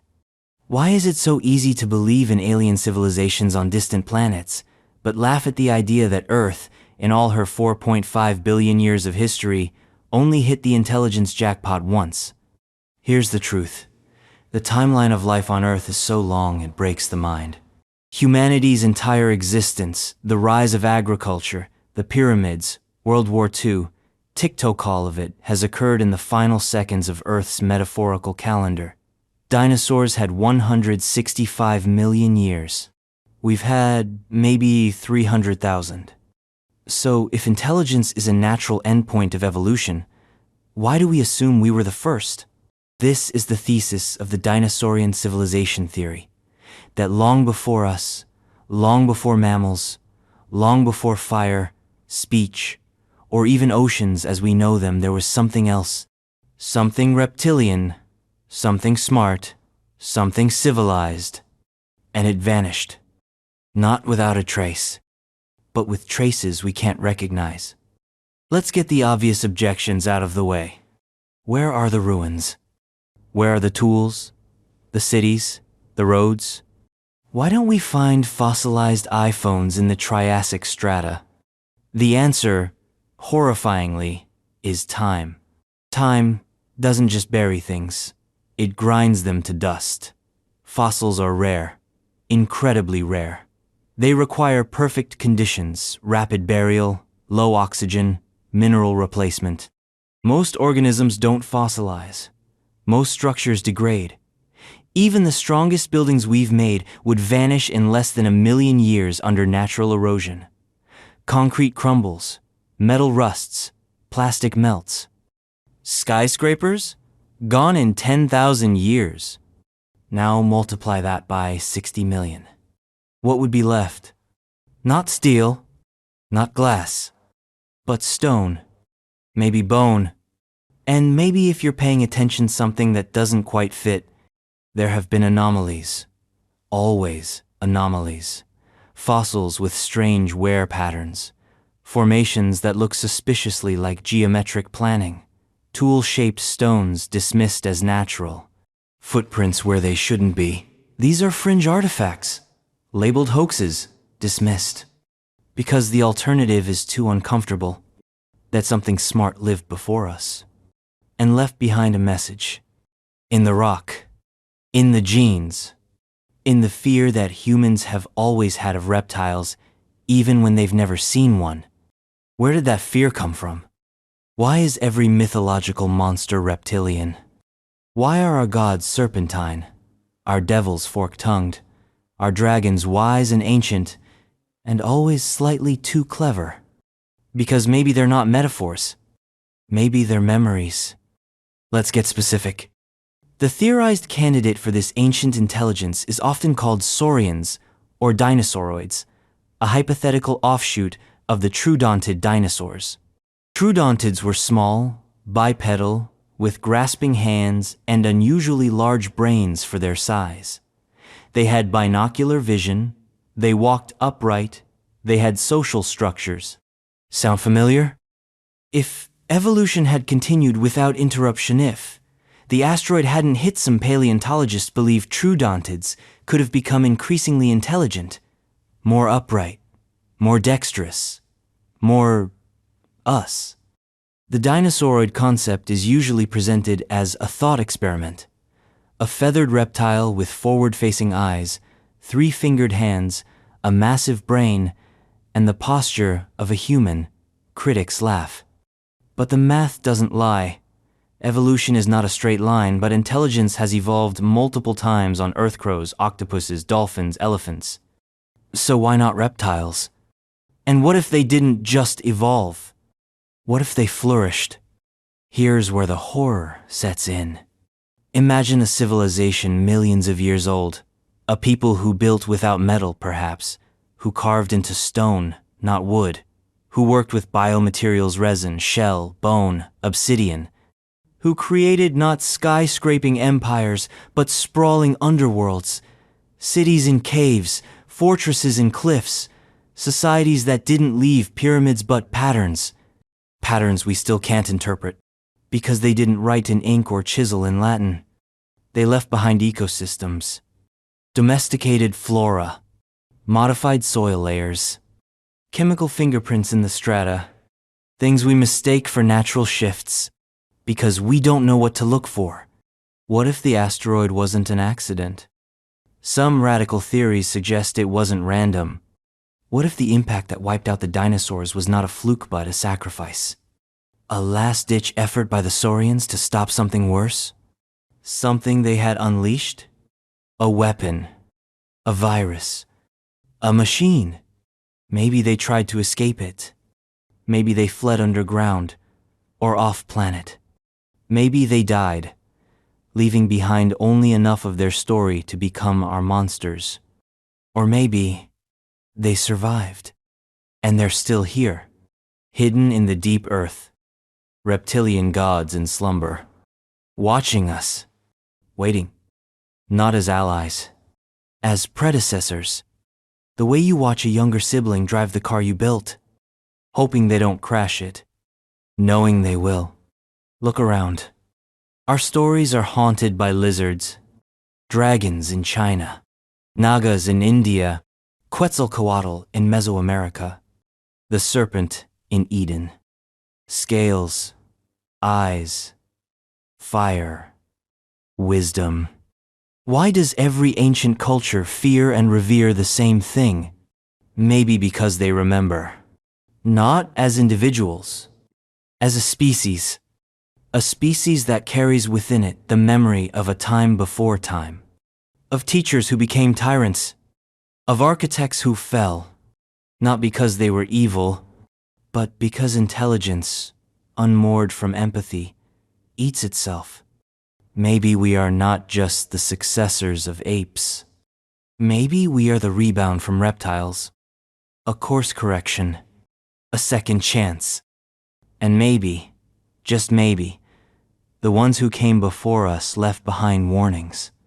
In myth, in symbol, in silence. So what happened to them? The saurians, the dinosauroids. Did they go underground? Did they become legends? Or did they become us? A recessive gene, a mental blueprint, the cold logic, the survival instinct, the uncanny way we kill not just to eat, but to win. Maybe the ancient reptiles didn't die out. Maybe they downloaded themselves. And now we wear them like a mask, not knowing where the mask ends, or if it does. But if they did vanish, if the asteroid was a full reset, then we must ask, was anything before us? Or are these stories just projections? Myths pretending to be memory? Let's test that. Because the next civilization?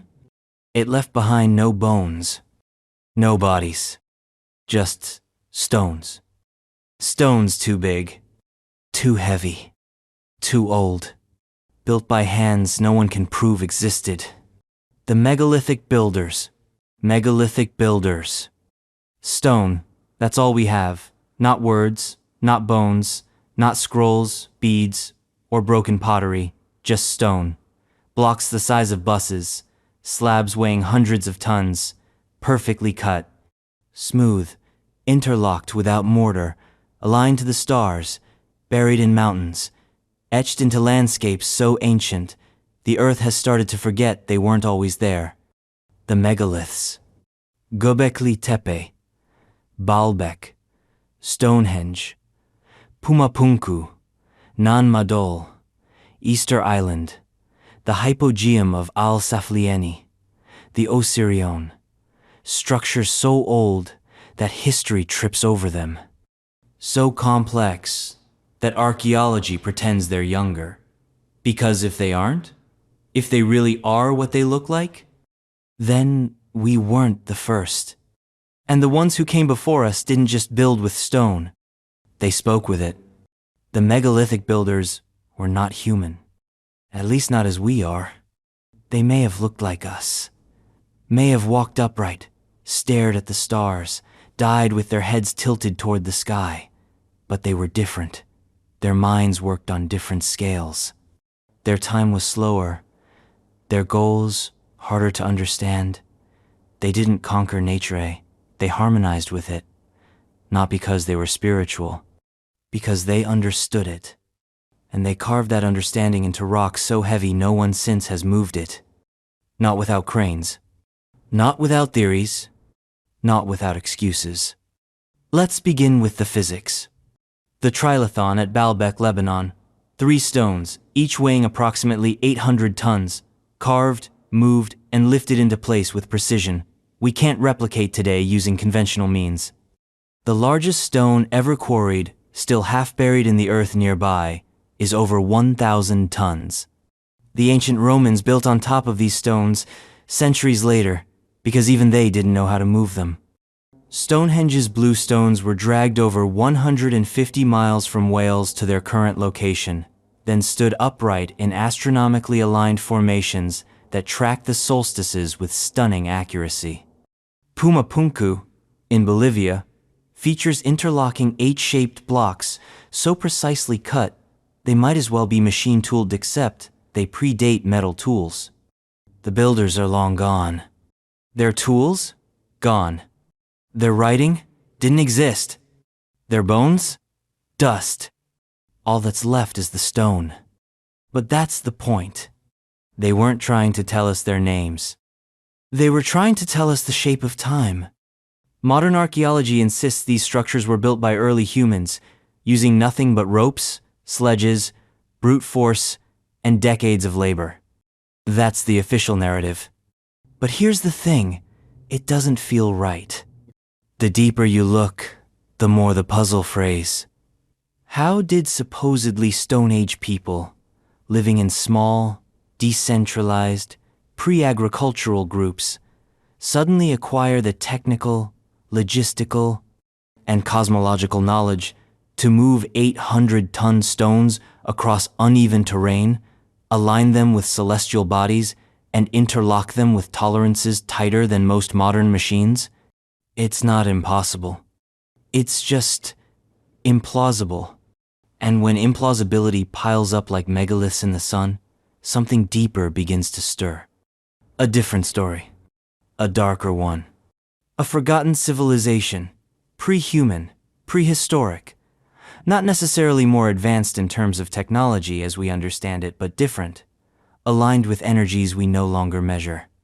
Operating on frequencies we no longer detect. Their tools may have been sound, or resonance, or consciousness. Their blueprints may have been dreams. Let's talk Göbekli Tepe. Discovered in the 1990s, this site in southeastern Turkey rewrote history quietly. Buried intentionally around 9000 BCE, it features massive T-shaped pillars covered in intricate carvings of animals, symbols, and geometric motifs. It predates Stonehenge by 6,000 years. It predates writing, metallurgy, the wheel. Its construction required massive amounts of labor, coordination, and more chillingly planning. But the surrounding culture? Non-existent. No cities, no farms, no cemeteries, no roads. Just the stone. Why? Because whoever built it didn't need civilization as we define it. They were civilization. They existed in a pocket of time where the rules bent. Then, when their message was complete, they buried it. Not destroyed, not abandoned, buried. Like a time capsule, or a tombstone, or a warning. And here's the real question. What were they building for? Because the megaliths aren't random. They align with solstices, equinoxes, lunar cycles, and star systems. They mark time. They echo astronomical truths. They sync with planetary energy grids, if you believe in that sort of thing. Some even resonate literally with specific frequencies when struck or sung into. The megalithic builders weren't stacking rocks. They were tuning the planet. Or maybe not the planet. Maybe us. Maybe these stones weren't just markers, but instruments, devices built to trigger something in the human brain, memories, visions, a kind of archaeological hypnosis. The past pressing forward through stone, whispering across millennia. Remember. But we didn't. We turned the stones into tourist traps, or dismissed them as temples, burial sites, calendar tools. We asked what they were for, not what they were doing. Because here's a darker possibility. What if the megaliths weren't just tools? What if they were machines? Not with gears and pistons, but with purpose. Machines that altered consciousness. Machines that stabilized the Earth's resonance field. Machines that created or preserved reality itself. If true, then the megalithic sites around the world form not a puzzle but a circuit. And the circuit is incomplete. Because something turned it off. What ended them? No one knows. Theories abound. Cataclysm, cosmic impact, solar flare, pole shift, tectonic reset, something big, something sudden. Whatever it was, it shattered the chain, disconnected the grid. The builders vanished, not gradually, completely. And the people who followed our ancestors found the stones and made up stories. We thought they were graves. We thought they were gods. We thought wrong. They were messages. And we've been misreading them for 10,000 years. Now ask yourself, why were they building in stone at all? Why not something more advanced? Because they knew. They knew nothing else would last. That language dies. That empires rot. That even memory degrades. But stone endures. Stone sings. Stone watches. So they spoke in stone. And then they left. The megalithic builders terrify because they suggest that intelligence doesn't require technology, that civilization doesn't mean skyscrapers or satellites. It means alignment with Earth, with stars, with something deeper. They terrify because they left behind proof without explanation. They terrify because they remind us that we're not the first ones to ask these questions. And they might have answered them already, in stone. But we stopped listening. And the next civilization? It tried to answer too, but the sea rose. The sky wept. And every map was wiped clean. This was not a story of stone. It was a story of water. The Antediluvian Civilizations. Antediluvian Civilizations. The flood is everywhere. In every culture, in every corner of the globe, there's a story about a great deluge, a wall of water that swallowed the world whole. That erased the cities, silenced the voices, and gave us a second chancer, a clean slate, depending on the mood of the god in charge. But here's the question most people never ask. Why does everyone remember the same flood? And what exactly was it washing away? The term antediluvian literally means before the flood. A neat little theological bookmark for everything that supposedly happened before the biblical waters came crashing down. But that word isn't just for Sunday school. It's for memory, collective memory. Because when every continent has a myth of a global flood, when Sumerian ziggurats, Chinese scrolls, Native American songs, Hindu Vedas, and Norse sagas all agree that the earth drowned, one seat stops being story. It starts to sound like history. The flood isn't the story. It's the ending. And that means something came before. A civilization. A world. Multiple ones, perhaps. And if they were wiped away so thoroughly we only remember them through metaphor and song, they must have been terrifying in their scale. These were the antediluvian civilizations. The world before this world. Let's start with the bones. Or rather, the lack of them. Because if the world was covered by water, truly covered mountain to mountain, horizon to horizon, then most archaeological evidence would have been destroyed, washed away, buried under sediment. Lost in continental shifts and the slow churn of oceanic time. You wouldn't find skyscrapers under coral reefs. You'd find nothing. And yet, anomalies remain. Massive stone blocks underwater near Japan. Strange formations off the coast of Cuba. Structures in the Bay of Cambay, India, buried beneath silt layers so thick they predate known civilization by thousands of years. We're told to write these off. Landslides. Erosion. Coincidence. Because if we don't, if we acknowledge them, then everything we know about history collapses. Because history begins with the flood. And everything before it? That's a story we're not supposed to remember. Here's what some believe. That tens of thousands of years ago, maybe hundreds there, were civilizations more advanced than anything we currently know. Not in terms of microchips or smartphones, but in harmony, in resonance. They built with stone, yes, but also with sound, with light, with magnetism. They could manipulate the elements. They could encode memory into geometry. Their cities hummed with energy that didn't require combustion or conquest. And then, something went wrong. Maybe it was natural. Maybe the Earth tilted.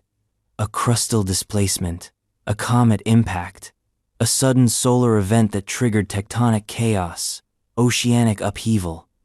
Or maybe it wasn't nature. Maybe it was them. Their own experiments, their own arrogance, a weapon misfired, a machine left running too long. A civilization that thought it had mastered the Earth and discovered, too late, that the Earth does not tolerate masters. Either way, the water came, and everything drowned. But here's the trick. These weren't small societies. They weren't little utopias with a few hundred people meditating in fields. They were global, not in the sense of empires, but in communication, in understanding. Similar architecture appears on different continents, the same astronomical alignments, the same myths, over and over. Golden ages, sky gods, flying machines, floods. The details change, but the pattern remains. An age of peace, then an age of power, then a fall, then the flood. It's like the same story is trying to tell itself through a broken radio. We hear parts of it, but the signal is full of static. And sometimes, if you turn the dial just right, you hear something terrifying in the noise. A voice saying, "We were here." Let's get specific. Atlantis, yes, is part of this. But it's just one node in the web. There are whispers of Ziusudra in Sumer, who survived the flood in a massive boat knot unlike Noah. The Maya spoke of 4 previous worlds, each destroyed by water, fire, or earth. The Hopi told of migrations across sunken lands. In Hindu cosmology, Manu is warned of a flood by a talking fish who is also a Godand, builds an ark to survive. The Chinese myth of Gunyu includes a flood so vast it took generations to drain. This isn't convergence. This is consistency. And consistency in myth means truth hiding in metaphor. These stories aren't about weather. They're about resets. Civilizational erasures. Someone wiped the board clean and then gave us amnesia. Now here's where it gets worse. What if some of them survived? Not in rafts, not in caves, but in knowledge? What if a select few sages, engineers, architects preserved the information and passed it on? This is the seed of the civilization seeding theory that survivors of antediluvian cultures taught agriculture, astronomy, and architecture to the hunter-gatherers who stumbled out of the mud after the flood. That the sudden emergence of Sumer, Egypt, and the Indus Valley wasn't evolution. It was remembrance. But imperfect remembrance. Like trying to rebuild a spaceship from campfire stories. You get the pyramids, but you don't get the purpose. You get the math, but not the machine. And the ones who knew the whole story, they kept it to themselves, or went silent, or disappeared. And maybe they didn't just disappear. Maybe they hid in the ice, in the mountains, in the mythological underworlds. Maybe they became gods in the stories of the survivors. Not out of power, but out of nostalgia. Because once they were just people, but after the flood, they were the last ones who remembered. And so, they became gods by default. There's a darker version of the story. One that says the flood wasn't a disaster. It was a sentence. That something on this planet, maybe even the planet itself, chose to cleanse it. That the antediluvian civilizations were too dangerous, too advanced, that they had crossed a threshold, split atoms, bent dimensions, built things they couldn't unbuild. The flood wasn't punishment. It was containment. A reset switch, hard-coded into the biosphere, triggered only when a civilization reaches the point of no return. And if that's true, then maybe we're already halfway there. The antediluvian myth doesn't say, this happened once. It says, this keeps happening. A cycle. Civilization rises, peaks, tilts, drowns. We forget. Then we build again. Each time faster. Each time louder. Each time getting closer to whatever it was that cracked the sky and drowned the world. We think the danger is in the future. But maybe the danger is in the remembering. Because what happens when we finally recall what was lost? What happens when we find the buried machine? The forgotten code? The coordinates carved in ancient stone? What happens when we rebuild the thing that sank the world the first time? What if we already have? And what if the flood isn't just a past event? What if it's a scheduled recurrence? That's the terror of the Antediluvian civilizations. Not that they're gone, but that they're coming back. In us. And we're not ready. But below us, in the dark, something is. Because the next civilization didn't drown. It went inward. And it's still waiting.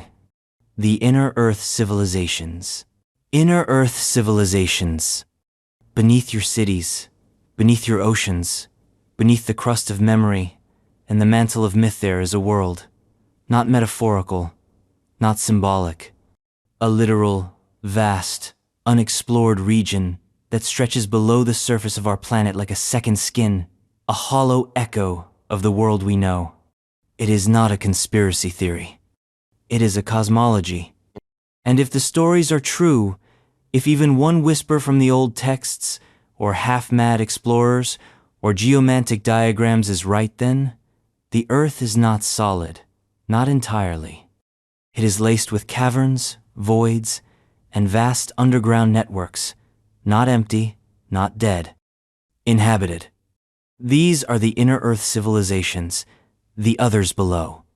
And they did not evolve from us. They may have evolved before us, or never evolved at all, because evolution assumes beginnings. And some things have always been. This isn't just a fringe fantasy, whispered in conspiracy forums. Cultures across the planet have described underground realms, subterranean cities, beings of radiant light, beings of terrible form. Ancient texts, oral traditions, sacred rites, they all point downward. In Tibetan Buddhism, there's the legendary land of Agartha, a network of underground cities linked by tunnels that stretch across continents. In Native American traditions, especially among the Hopi, there are stories of ant people beings who sheltered humans underground during cataclysmic events. Hindu texts describe Patala, a realm beneath the earth filled with serpent beings, ruled not with chaos, but with intelligence, structure, and law. And in every version, these beings are older. Not necessarily hostile, not necessarily friendly, but always watching, and always separate. Let's talk geography. The Earth's crust is not solid. It's riddled with caves, lava tubes, tectonic cracks, and deep subterranean aquifers. Some caverns are massive miles long, with ecosystems entirely cut off from the surface. We've explored only a fraction of these systems. The rest? Dark. Waiting. Now imagine this. What if some of these voids are not natural? What if they're designed? Cities carved into stone, not by pickaxe, but by resonance. Hallways that echo not with wind, but with breath. Power not drawn from wires, but from the magnetic pulse of the earth itself. This is the architecture of the inner earth. It's not built. It's tuned. Who lives there? Depends on who you ask. Some stories speak of tall, luminous beings, pale-skinned, radiant-eyed, physically flawless, immortal or nearly so, keepers of ancient knowledge. In other tales, they are reptilian, cold-blooded, calculating, masters of technology, illusion, and manipulation. Still others describe elemental intelligences shifting forms made of mineral, plant, even plasma. All agree on one point. They are not human. They are not even post-human. They are parallel. Some say they are the remnants of previous surface civilizations, Mu, Lemuria, Atlantis, that fled below when the flood came, when the fire fell, when the stars blinked the wrong way. Others say they were always there, that the surface world is a distraction, that we are the offshoots, and they are the original. Let's entertain a possibility. What if Earth wasn't made for humans? What if it was colonized? Not from above, from within. A biosphere within a biosphere. An internal cradle of life, protected from the chaos of meteor strikes, solar flares, and extinction events. A deep time incubator. While surface civilizations rise and fall, burning themselves out on war, greed, and gravity, the inner Earth remains stable, observing, cataloging, correcting, when necessary. Because some accounts suggest the inner Earth civilizations aren't just survivors, they are custodians. And sometimes, the laboratory above gets too loud. There are strange stories, always have been, of explorers who vanish in the mountains, of soldiers who find tunnels that stretch farther than they should, of pilots who lose contact, only to report glimpses of green lands beneath polar ice, of ancient maps that show land masses inside the Earth, of enormous fossilized footprints found hundreds of meters underground, of unexplainable heat, of humming frequencies in caves that cause nausea, visions, and forgetting. And then there are the contactees. People who claim they've been taken not up, like the UFO abductees, but down, into cities of light, into halls carved from pure crystal, into civilizations that remember the stars better than we remember last week. They come back changed. If they come back at all, why don't we know about them? Because knowledge is controlled. And because memory is fragile, but mostly because the inner Earth doesn't want us to know. Not yet. Because they've seen this before. They've watched the rise of empires and the collapse of towers. They've seen us scrape the sky and then bury ourselves in ash. They are patient, timeless. The inner clock of a planet that measures history and heartbeats, not centuries. And when the surface burns again, they'll still be there, below, breathing, waiting for the dust to settle. Here's the fear. What if they're not separate? What if the inner Earth is not just a hidden civilization? What if it's home base? And we're the outposts? What if the human experiment was never designed to last? Just a surface phase project. And now that it's ending, the originals are coming back to reclaim what was always theirs. The crust is cracking. The poles are melting. The tectonic grids are shifting. The planet is opening. And they are waking. Not as saviors, as successors. Because the Earth doesn't belong to us. It belongs to itself. And the inner Earth is the part we never learned to listen to. But some did. Some civilizations remembered the way down, carried the knowledge underground, built entire kingdoms inside the crust. But not just inside out. Because the next theory is even more extreme. A twist of gravity, time, and madness. What if the Earth isn't filled with civilizations, but is one itself? The Hollow Earth Theory Civilizations. Hollow Earth Theory Civilizations. Forget what you know about the world, not metaphorically, not philosophically, literally. Everything. All of it. The crust, the mantle, the core wrong. The Earth isn't a ball of molten rock wrapped around a magnetic metal heart. It's not a sphere filled with lava and pressure. It's not even solid. It's hollow. And inside that hollow? A sun, a sky, oceans, mountains, forests, life, civilizations. An entire other world, hidden within the one we call real. This is the Hollow Earth Theory, not the metaphorical inner journey, not the psychological descent into the self, but a physical model, a planet turned inside out, a shell world, a cosmic nesting doll. And according to the believers, the inhabitants of this world are not only real, they're superior, older, more advanced. They didn't fall from Eden. They never left it. And for centuries we've been looking in the wrong direction. Because paradise isn't above the clouds. It's beneath our feet. The idea isn't new. It's ancient. Echoes of hollow earth stretch through myth, religion, philosophy, and fringe science. In Norse cosmology, the realm of Svartalfheim, home of dark elves and hidden races, lies beneath the earth. In Tibetan Buddhism, Shambhala and Agartha are subterranean sanctuaries. In Christianity, hell is below. In Sumerian myth, the netherworld is an under-earth domain where gods and monsters rule in shadow. But Hollow Earth theory doesn't traffic in shadows.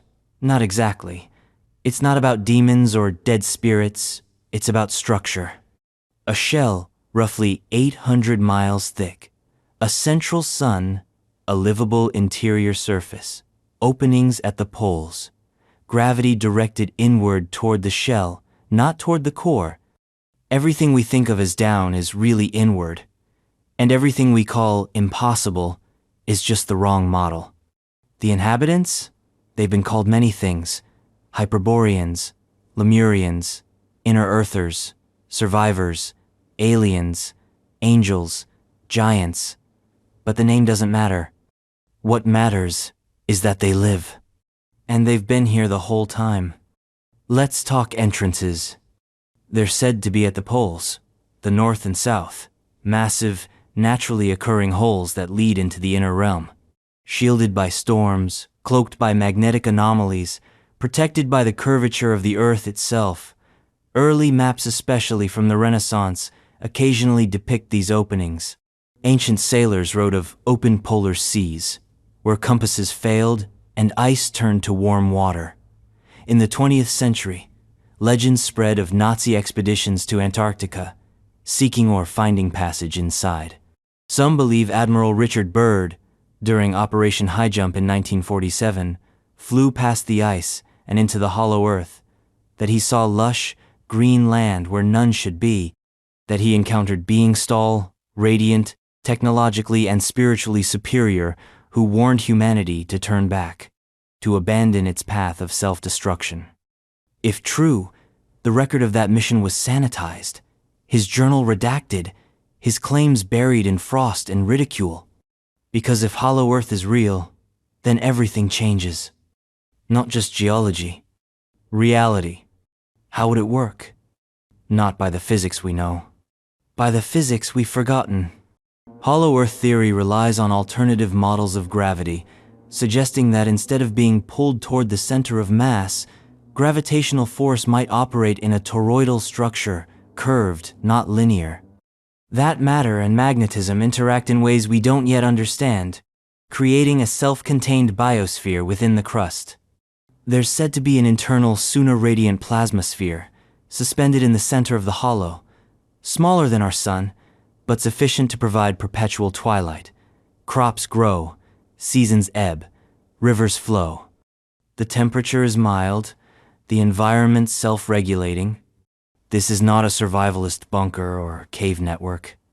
This is an ecosystem, and not a primitive one.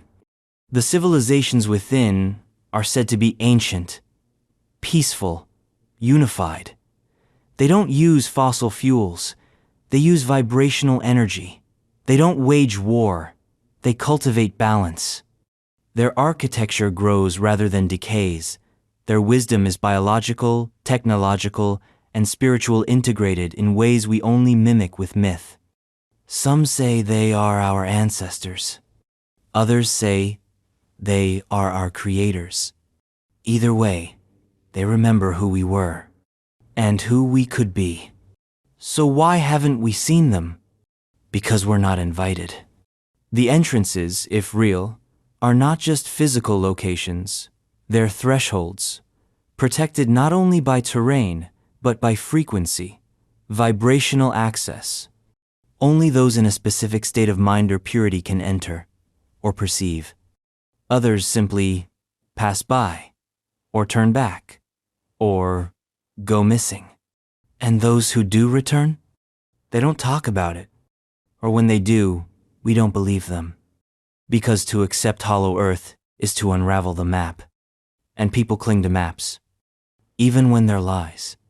What's more disturbing than a hollow Earth? A populated one. Because if there's a civilization inside the planet, then who's really in charge? Are we the dominant species, or the surface experiment? Do they guide us? Influence our dreams? Nudge our evolution? Are the unexplained bursts of human genius art, science, music, love, or creation? Or theirs? And what about the wars, the diseases, the resets? Is it all part of a cycle? A culling? A test? Because the hollow earth isn't just a location. It's a control room. And the ones inside? They don't need to show themselves. They just need to watch. And wait. Because they don't think in decades. They think in ages. There's a final layer to this theory. A meta-theory. That the hollow earth isn't separate from the myths. It is the myth. Shambhala, Agartha, Eden, Patala, different names for the same concept. A world beneath the world, a mirror earth, a truer earth. And if we dig deep enough, spiritually, emotionally, physically, we don't just find others. We find ourselves. Because some say the hollow earth isn't just inhabited by alien minds. It's inhabited by future versions of us. Us, after the next fall. Us, after the next flood. Us, finally wise enough to withdraw. To rebuild. To wait. Because the surface is too violent. Too loud. Too temporary. But inside? Inside is still. Timeless. Safe. But safety has a price. And knowledge has a boundary. If the hollow earth is real and if its civilizations are as advanced as they say, then there must be a reason they haven't opened the gates. Maybe they don't think we're ready. Or maybe they don't want us to be. Because the moment we enter, the balance breaks. The earth's shell cracks. The inner sun flickers. And what has been hidden for eons becomes known. And then nothing is sacred. Nothing is safe. Because the hollow earth is not paradise. It's containment. For what exactly? That's what the next civilization answers. Because some say Atlantis didn't die. It migrated. To the surface. To the shadows. To the bloodlines. The Atlantean survivors. Atlantean survivors. Atlantis was supposed to be gone. One night and one day of fire, flood, and fury, and the most advanced civilization in ancient memory vanished beneath the sea. That's the story we're told. That's the comfort. A closed loop, a clean ending. But Atlantis never offered comfort. It offered warning. And warnings don't vanish. They echo. Because not everyone died when Atlantis fell. Some escaped. And they carried more than stories. They carried technology, knowledge, bloodlines. They weren't just refugees. They were survivors. And if the myths, symbols, and secret histories are to be believed, the Atlantean survivors didn't vanish into the depths. They went everywhere. And they reshaped the world. Start with the fracture. Plato describes the Atlantean downfall as moral, not meteorological. They weren't wiped out by bad luck. They were punished for their hubris. They lost their alignment. The divine spark that guided them dimmed. The sons of Poseidon lost their way. But that doesn't mean they were eradicated. It means they split. When the capital city sank, not all of Atlantis went with it. The civilization had colonies, outposts, sister cities spread across the known and unknown world. Trading ports, spiritual enclaves, research centers. The empire wasn't centralized. It was distributed. And when the fall came, the outer circles survived. Some sailed east, to the Nile. Some west, to the Americas. Some fled north, into ice and secrecy. They brought with them blueprints, star maps, vibrational frequencies encoded into song and stone. They brought genetic stall, pale-skinned rulers with golden eyes and serpentine symbols.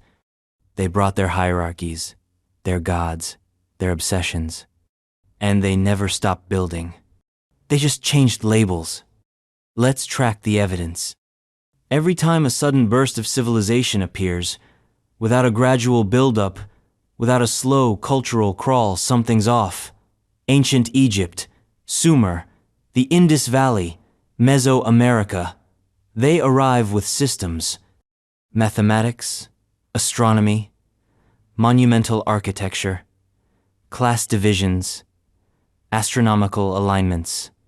They didn't evolve from chaos. They descended from somewhere else. Look at the pyramids, the ziggurats, the step temples, the same form replicated across the globe without direct contact. What are these, if not memories of a lost homeland? Echoes of Atlantean architecture, a sacred geometry preserved through catastrophe. And in every one of these cultures, you'll find a story. A legend of people who came from the sea, from the stars, from a drowned world, civilizers, teachers, gods. Atlanteans. They came not as conquerors, but as custodians. But knowledge degrades. What was once science becomes magic. What was once technology becomes miracle.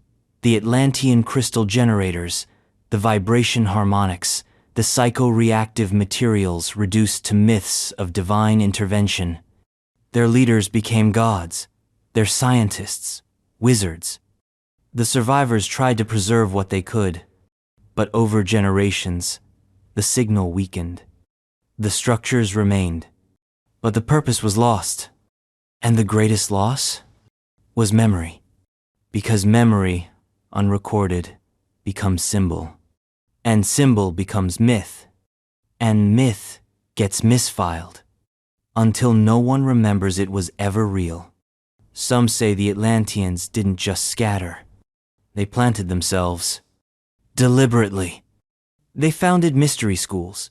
They seeded priesthoods. They encoded their knowledge in sacred texts, oral traditions, and underground archives. They knew the cycles. They knew the flood would come again. They knew the earth resets. So they prepared. Not to survive. To return. And some say that plan is still active. That the Atlantean bloodlines still walk among us. Not metaphorically. Genetically.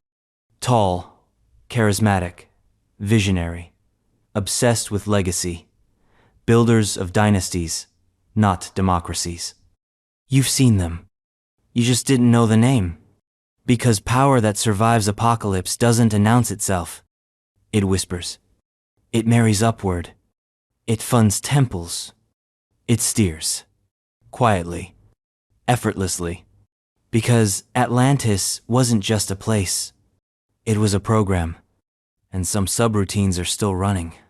Let's talk symbols. The trident. The concentric rings. The eye in the pyramid. The 7 sages. The twin pillars. The flood. The star people. These appear not in one place, but everywhere. Cultures that never met. Languages that never overlapped.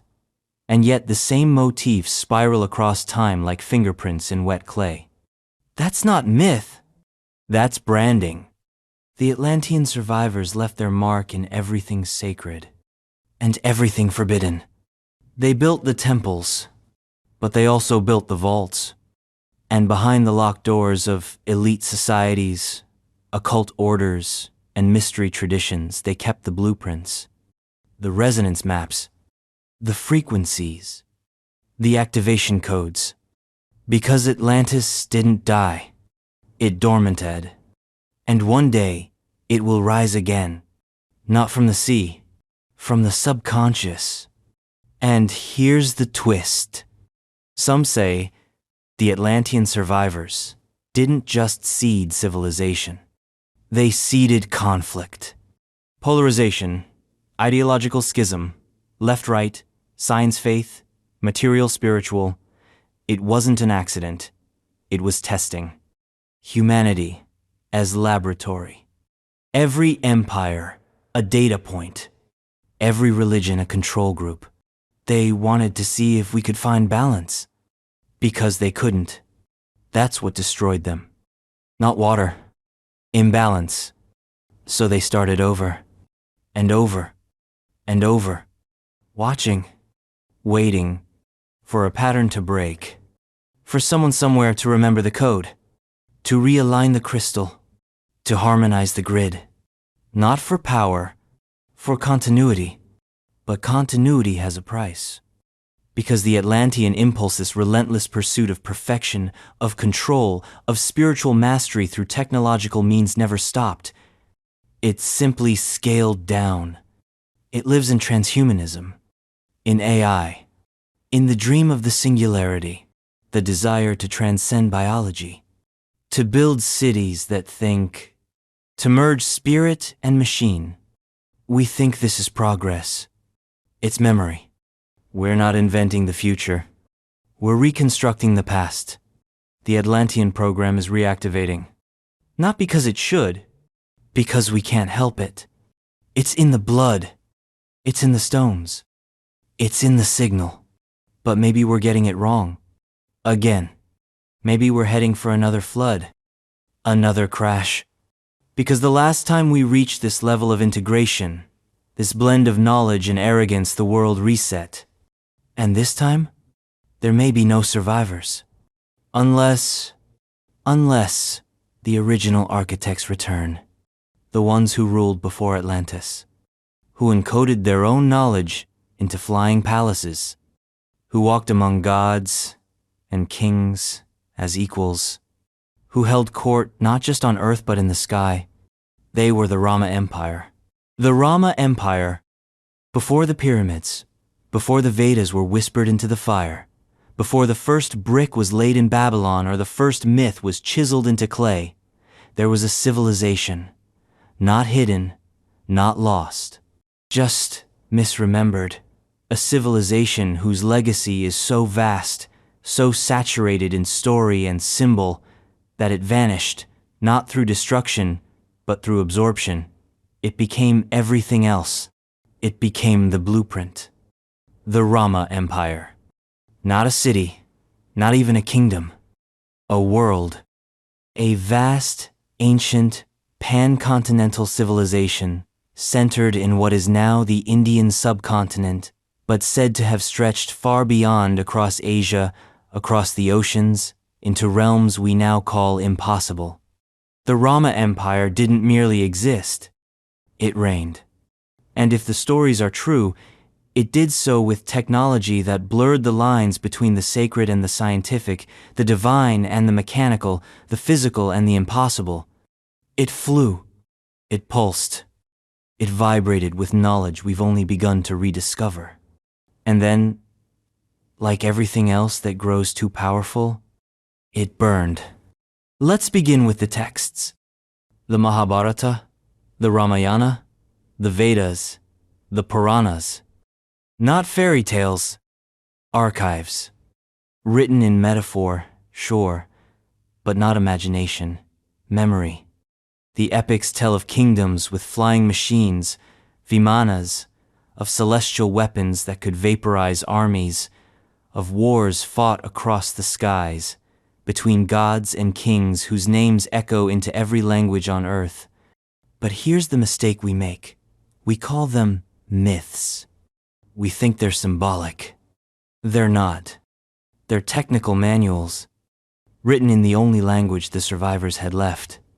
Poetry. The Rama Empire was more than mythic India. It was a network of sacred cities, Ayodhya, Lanka, Hastinapura, Dwarkaich, said to be unimaginably advanced. Not crude Iron Age settlements, but radiant, pulsating hubs of energy and light. Cities with infrastructure more akin to circuitry than architecture. Cities with walls of gold and floors of crystal, tuned to planetary harmonics. They weren't just built on the earth. They were built with it. The technology? Lost or hidden. But fragments remain. Descriptions of machines that used mercury to fly. Descriptions of sound-based weaponry.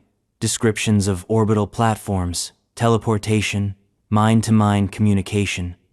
Entire verses dedicated to the calibration of aerial vehicles, the positioning of cosmic gateways. If a modern engineer read the Sanskrit closely enough, they wouldn't see religion. They'd see a schematic. Let's talk scale. The Ramayana describes a kingdom so vast, it would make Alexander's conquests look like a footnote. A realm where massive armies millions strong could be summoned, organized, and transported across vast distances in hours. Where kings ruled not with swords, but with knowledge, astral knowledge, planetary codes. And yet it wasn't dystopian. It was harmonious. At least for a time. The Rama Empire, as told in the texts, wasn't just powerful, it was enlightened. It had mastered balance between technology and dharma, the spiritual order. Machines were alive. Cities breathed. People were more than citizens. They were nodes in a global intelligence, each life a frequency in the collective hum. But harmony has enemies, even within itself. So came the war. A war not between empires, but between realities. The Mahabharata tells of the Kurukshetra cataclysmic battle that involved divine weapons capable of blinding the sun, poisoning water, reducing entire populations to ash. Not metaphorically, literally. A weapon described as a single projectile charged with all the power of the universe. Detonated, it caused an incandescent column of smoke and flame as bright as 10,000 suns. Elephants screamed. The sky wept. The earth shook. Survivors lost their hair, their nails. The water boiled. Nuclear war? Maybe. Dimensional war? Possibly. Something bigger? Absolutely. Because whatever they unleashed, whatever broke the symmetry of the Rama Empire, wasn't just a battle. It was a reset. And when it ended, nothing was the same. The cities vanished. Some were swallowed by the ocean. Some simply blinked out. The people scattered. The knowledge fragmented. The vibration shifted. Humanity forgot. But the earth didn't. She still hums with it. In the temples, in the alignments, in the stones and symbols and chants we can't quite decode. The ruins of Dvaraka, off the coast of Gujarat, lie submerged beneath the sea anomalously ancient, paved streets, right angles, fortifications, impossible timelines. And there are more. Under jungle, under desert, under skin. Because the Rama Empire didn't die. It dispersed. It bled into every culture it touched. It became Egypt's mystery schools. It became Greece's golden mean.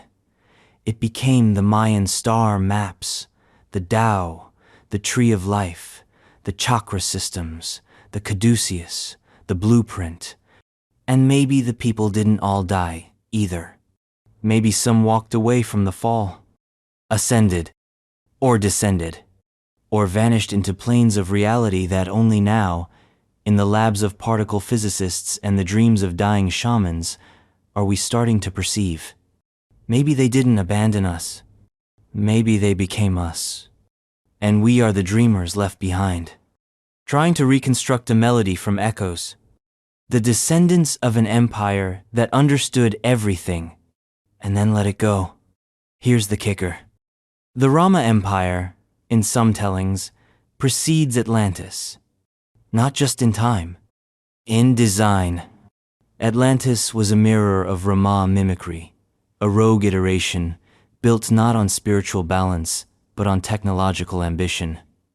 Where Rama tuned its machines to the heart of the earth, Atlantis bent them to will.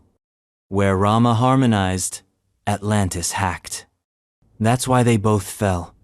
But not the same way. Rama fell with dignity. Atlantis, in flame. One buried its secrets in syllables, the other in stone.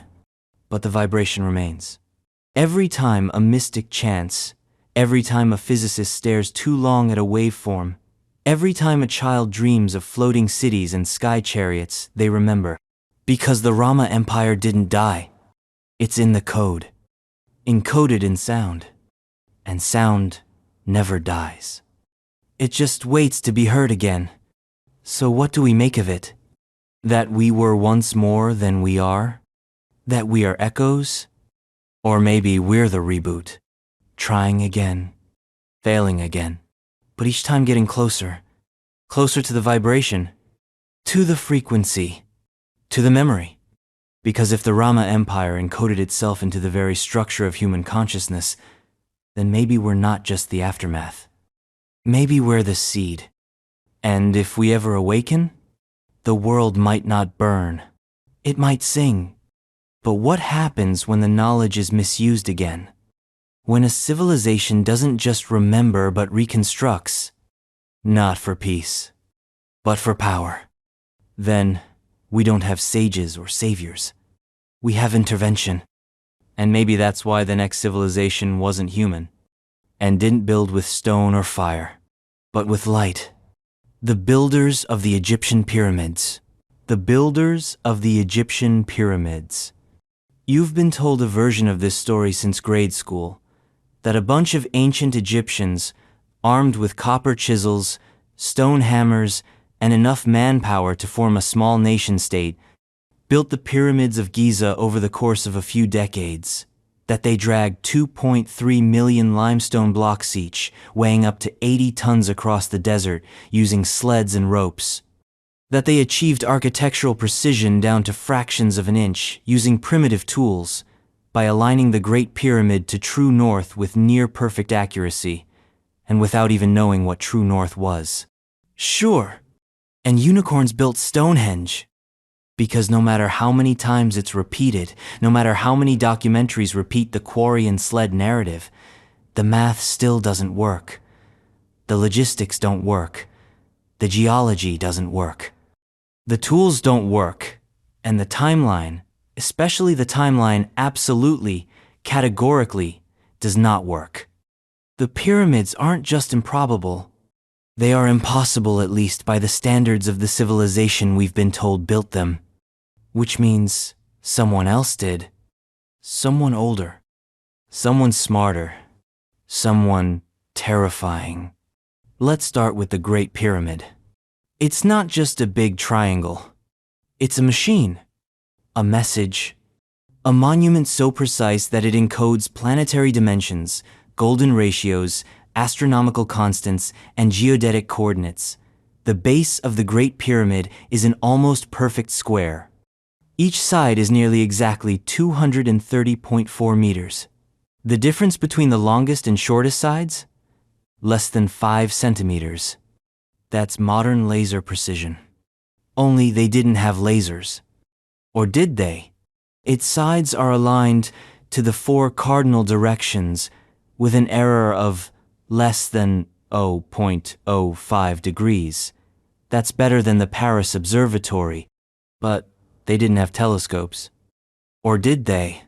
Inside, the king's chamber is made of granite blocks weighing up to 80 tons, hauled from Aswan 500 miles away. But they didn't have cranes. Or did they? No hieroglyphs inside the structure. No inscriptions. No royal tomb. No sarcophagus with a body. Because it wasn't a tomb. It was a device. And it wasn't built by the pharaohs. They inherited it. Like a child inheriting a nuclear reactor. Now let's zoom out. There are over 100 pyramids in Egypt. Most are smaller, cruder, visibly decayed. But the 3 at Giza are different. Perfect, timeless, monumental. The longer you look, the more obvious it becomes. The further back you go, the more advanced the structures are. That's not evolution. That's devolution. A reverse timeline. The builders of the later pyramids were trying to imitate something they didn't fully understand. They copied the form, but lost the function. They mimicked the alignment, but not the frequency. They built replicas of machines they didn't know how to operate. Because the original builders weren't them.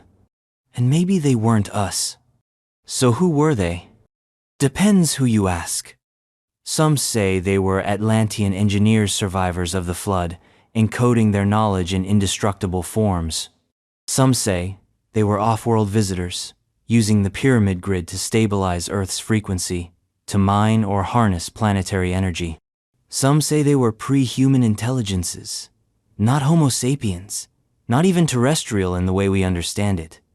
A branch of civilization that operated with a different physics, a different biology, a different agenda.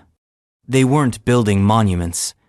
They were building resonators, or portals, or tombs, but not for bodies, for data. Encoded in geometry, in stone, in vibration. Let's go deeper. The Great Pyramid's internal design mimics the human body. The ascending passage, the king's and queen's chambers, the sarcophagus, the shaft seach align with organs, chakras, pressure points. This wasn't architecture, it was bioengineering. Some believe the entire structure was designed to affect consciousness, that entering the chamber at specific times aligned with star positions triggered visionary states, that the pyramid was a tool for spiritual transformation, for memory activation, for interfacing with something else. A frequency not of Earth. Or maybe from the Earth, but from a deeper layer, the planetary memory banks, the electromagnetic nervous system of the planet itself. You don't build that with sleds. You build that with purpose.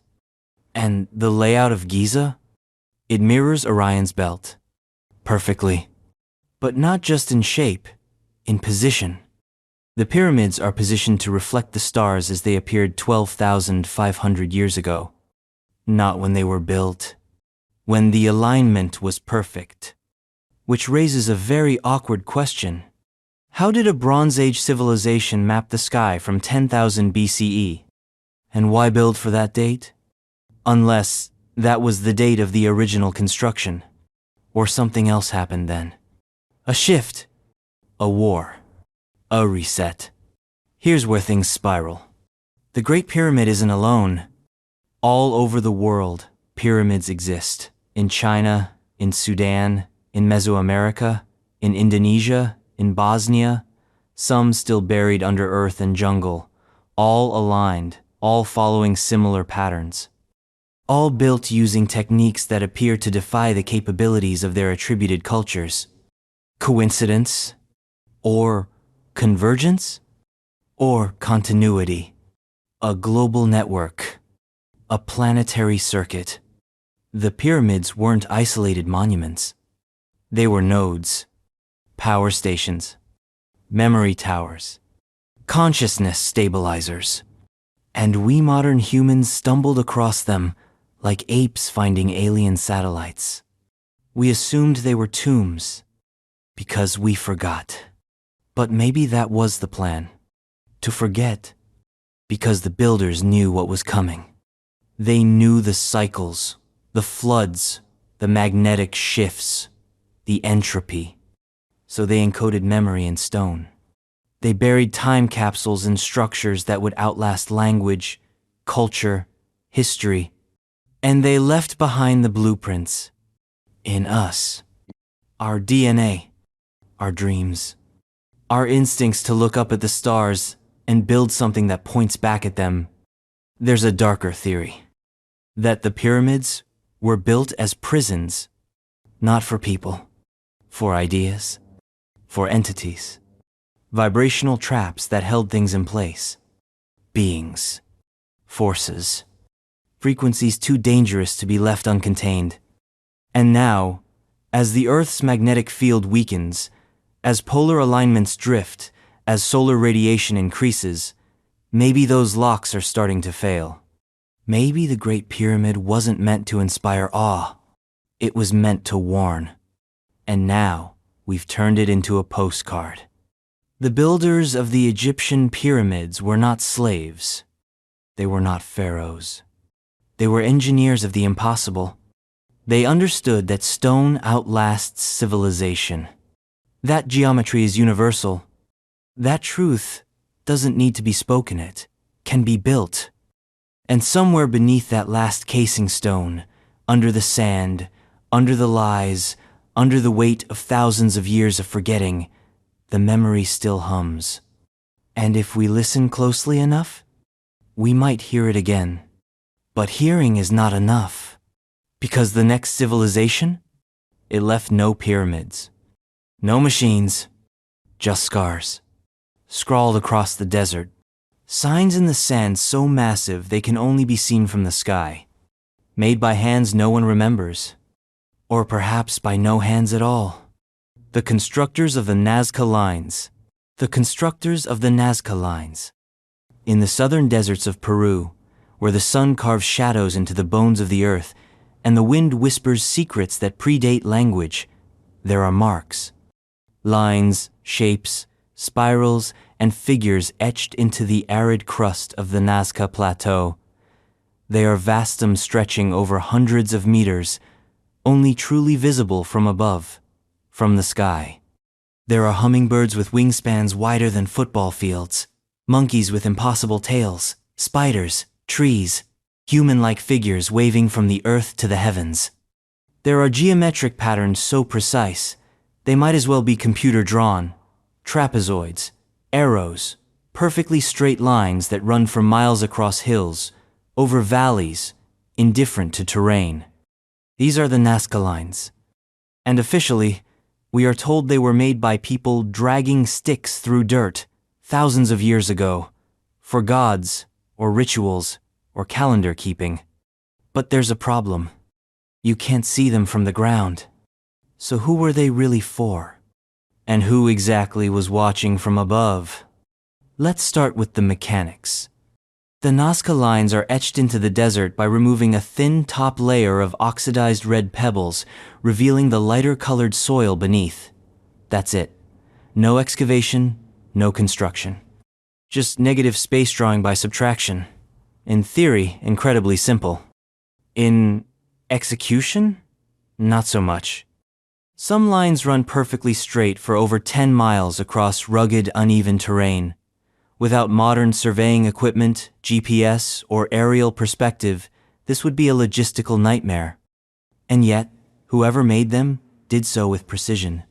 The curves of the animals are fluid, accurate, proportionally correct. The figures are massive, but not messy. These are not doodles. They are designs. But of what? Maps? Messages? Machinery? Mainstream archaeology suggests the Nazca lines were made by the Nazca culture between 500 BCE and 500 CE, that they were part of ritual practice perhaps to invoke rain in the hyper-arid desert, that the figures represented deities or cosmological beings, that the lines were ceremonial paths walked during religious events. And that might be partially true. But it doesn't answer the most haunting question. Why make art that can't be seen from the ground? Why walk shapes you cannot perceive? Why etch messages that only make sense from altitude? Unless, of course, you weren't the intended viewer. Enter the terrifying possibility that the lines weren't made for humans. They were made with someone else in mind. Or something else. That the Nazca people or whoever preceded them were in contact with entities who did not walk the earth, but flew above it. That the lines were not prayers, but communication. Or worse, landing pads.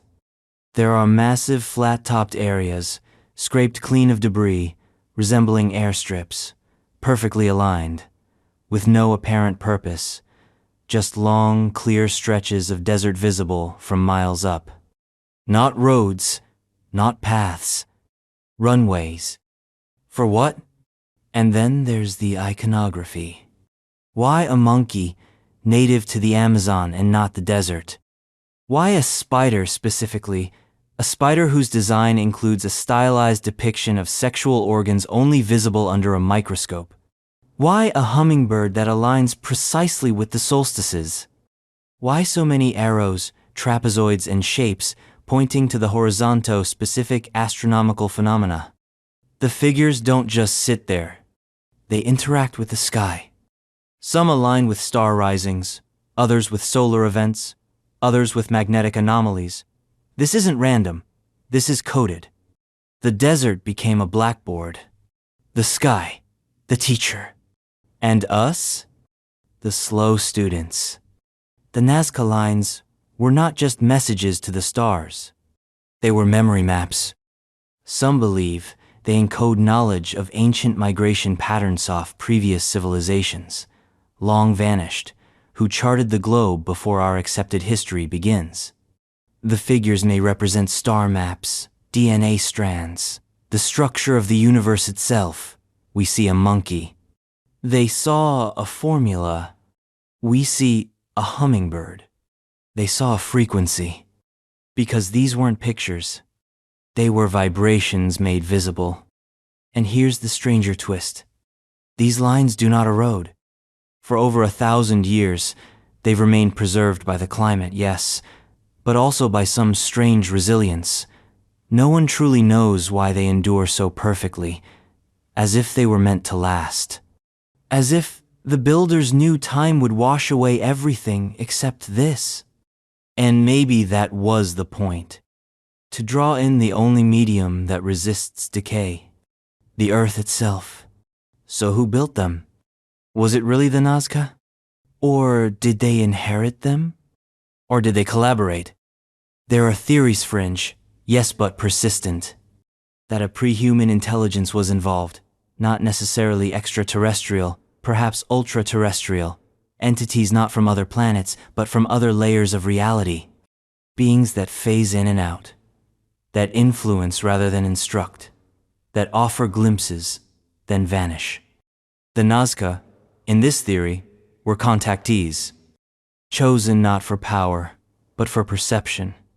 They saw what others could not, and they made what others would one day forget, until we had eyes in the sky again, until satellites rediscovered what was always there, messages we were never meant to read, until now. And what if the lines were not for visitors at all? What if they were for us, but not us now? Us then, before the flood, before the fall. What if the Nazca lines are a form of signal repetition?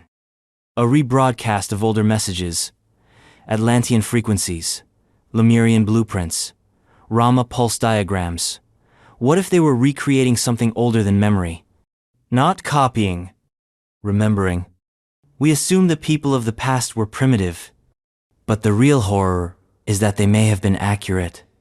That their visions, their myths, their cosmic obsessions weren't madness, they were transmission. And we've just re-entered the signal range. Now we build antennas, satellites, lasers, and the sky stares back. What happens when the message is finally received? What happens when we respond? What if we already did? There's one more layer. The figures, if you look at them the right way, almost resemble characters. Not in the narrative sense. In the linguistic sense. Letters. A script. A language not spoken, but seen. Written on a planetary scale. An alphabet for beings who don't read linearly, who understand in geometry. To them, the Nazca lines aren't massive. They're tiny. A paragraph etched into the crust of a fragile planet. And we just started to read the first sentence. But some of the symbols? They're familiar. Too familiar. They appear in other places, other continents, other epochs. Because maybe the Nazca weren't original. Maybe they were the last scribes of a dying tongue. And before them, others drew the same lines, wrote the same message, built the same machines, and then disappeared, leaving behind only scars. Pre-human primate intelligence.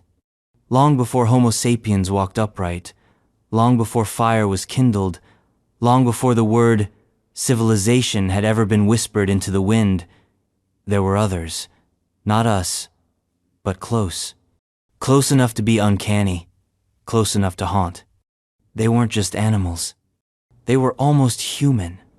And maybe, just maybe, they were something more. The idea of pre-human primate intelligence isn't science fiction. It's not even controversial in the strictest sense. We already accept that Neanderthals made tools, wore jewelry, buried their dead. That Homo erectus mastered fire. That Homo naledi, with brains a third the size of ours, carved symbols into cave walls and stored their dead in underground tombs they had to navigate with torches. These aren't instincts. These are choices. So what happens when we peel back the timeline even further? What happens when we start to wonder, were we really the first to build? Or were we just the last to forget? Let's begin with the family tree. The hominin lineage is not a straight line. It's a gnarled forest of branches, some thick, some thin, many broken. Dozens of species have emerged and vanished over the past 6 to 7 million years. Australopithecines, Paranthropus, Denisovans, Erectus, Heidelbergensis, Floresiensis, Luzonensis. A graveyard of cousins. Some existed for twice as long as Homo sapiens have. Some had larger brains than modern humans. Some lived in regions so remote and so long ago, their fossils are barely whispers in stone. But what if those whispers are lies of omission? What if some of them didn't vanish? Or if they did, they left something behind? Not bones, not artifacts, but structures. We tend to measure intelligence by proximity to ourselves, language, tool use, art, but intelligence wears many masks. Crows plan, dolphins strategize, elephants mourn, chimps lie. Orangutans invent, but none of them build cathedrals.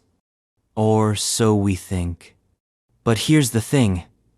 Most ancient construction, especially by early humans or pre-humans, would have been made of wood, fiber, mud, bone, materials that vanish in time, that rot, that are swallowed by jungle or desert. If a pre-human intelligence built anything, it might already be gone. Except for the places that shouldn't be. The megaliths that predate known agriculture. The anomalous cave systems with geometric etchings. The impossibly aligned stones found thousands of years before the first civilized cities. Maybe those weren't made by Homo sapiens. Maybe they were inherited. Consider the Denisovans. Until recently, we didn't even know they existed. Not a skeleton, just a finger bone, a molar, a sliver of DNA buried in our own. But they were real, they were powerful, and they bred with us. Their genes are in Tibetans, Melanesians, indigenous Australians, and some say they were giants. Literally. Massive. Capable of surviving altitudes, hunting megafauna, mastering environments we can barely endure. What else did they master? We don't know. We barely even know their faces. But what we do know is that they were smart? Smart enough to build? Maybe. Smart enough to teach? Absolutely. Smart enough to be remembered not as people but as gods? Now you're getting it. Because here's the disturbing part. Myths of first men or wild men appear in cultures across the globe. Sasquatch, Yeti, Almas, Orang Pendek, not modern cryptids, but ancient legends. Descriptions of humanoids living in forests, mountains, caves. Descriptions with just enough overlap to make you twitch. Are they folklore? Or are they fossil memory? Not of a species, of a neighbor. Now think about how long they had. Homo erectus lived for nearly 2 million years. We've been around for about 300,000. They had 6 times longer to adapt, to evolve, to experiment. They had 6 times as many opportunities to stumble upon fire, geometry, medicine, magnetism. Maybe they didn't develop radio. Maybe they didn't build towers. Maybe they didn't need to. Maybe they built internally. Societies based on memory, on sound, on touch, on things we can't comprehend because we didn't inherit those senses. And when the cataclysms came, they retreated, underground, into myth, into the folds of our collective fear. There's an idea called civilization depth. It asks, how far back does culture go? Not written language, not agriculture. Culture. The idea of self, of tradition, of meaning. Could it go back millions of years? Could it exist in species we no longer even recognize? If it did, would we be able to tell? Or would we dismiss the signs as coincidence? A pile of rocks, a scratch on bone, a rhythm in a cave. Maybe we're not the first to sing. Maybe we're not the first to dream. Maybe we're just the first to record it in silicon instead of flesh. And here's the kicker. Some pre-human species overlapped with us. For thousands of years, we shared land, shared air, maybe even shared knowledge. What if our first myths, our first gods, our first languages weren't invented by us? What if they were gifts? Or relics? Or memories of beings who walked beside us until they couldn't anymore? Until we pushed them out? Or until they chose to leave? Because maybe, just maybe, they saw where we were going and didn't want to follow. Now, we look into the jungle and see shadows. We look into the mirror and see perfection. But somewhere deep in the Earth's timeline, a different truth waits. That intelligence is not rare. It's recurrent. That civilization is not a peak. It's a loop. And we are just the latest to rise, and eventually the latest to fall. But maybe not alone. Maybe there are still watchers, still survivors, living relics of what came before. Not animals, not humans, something in between. And if you want to understand what they were, what they are, you don't look in the fossil record. You look in the dreams of cephalopods, in the mycelial maps beneath forests, in the whispering structures of things that think without moving, the Silurian Hypothesis type civilizations. It's a thought experiment wrapped in existential horror, tied off with a neat bow of scientific humility. The Silurian Hypothesis, originally coined by scientists, yes, scientists, not conspiracy theorists. It's the unsettling proposition that if an advanced civilization had existed on Earth millions of years before humans, we might not be able to detect it, that given enough time, even the grandest evidence of intelligent life would be crushed, buried, eroded, or melted into geological silence. That the Earth, ever the amnesiac, could have hosted intelligence before and simply forgot. You can feel the bottom drop out just reading that, right? Because the implications are grotesque. Not just that we're not alone in the universe, but that we're not even alone in our own fossil record. Let's get our timelines straight. The Silurian period was around 443 to 419 million years ago. That's over 400 million years before the first hominids, over 300 million years before the first dinosaurs, and roughly forever in evolutionary terms. Back then, the world was a hot, shallow ocean playground for trilobites, jawless fish, and early land plants. No skyscrapers, no symphonies, just slime and sunlight.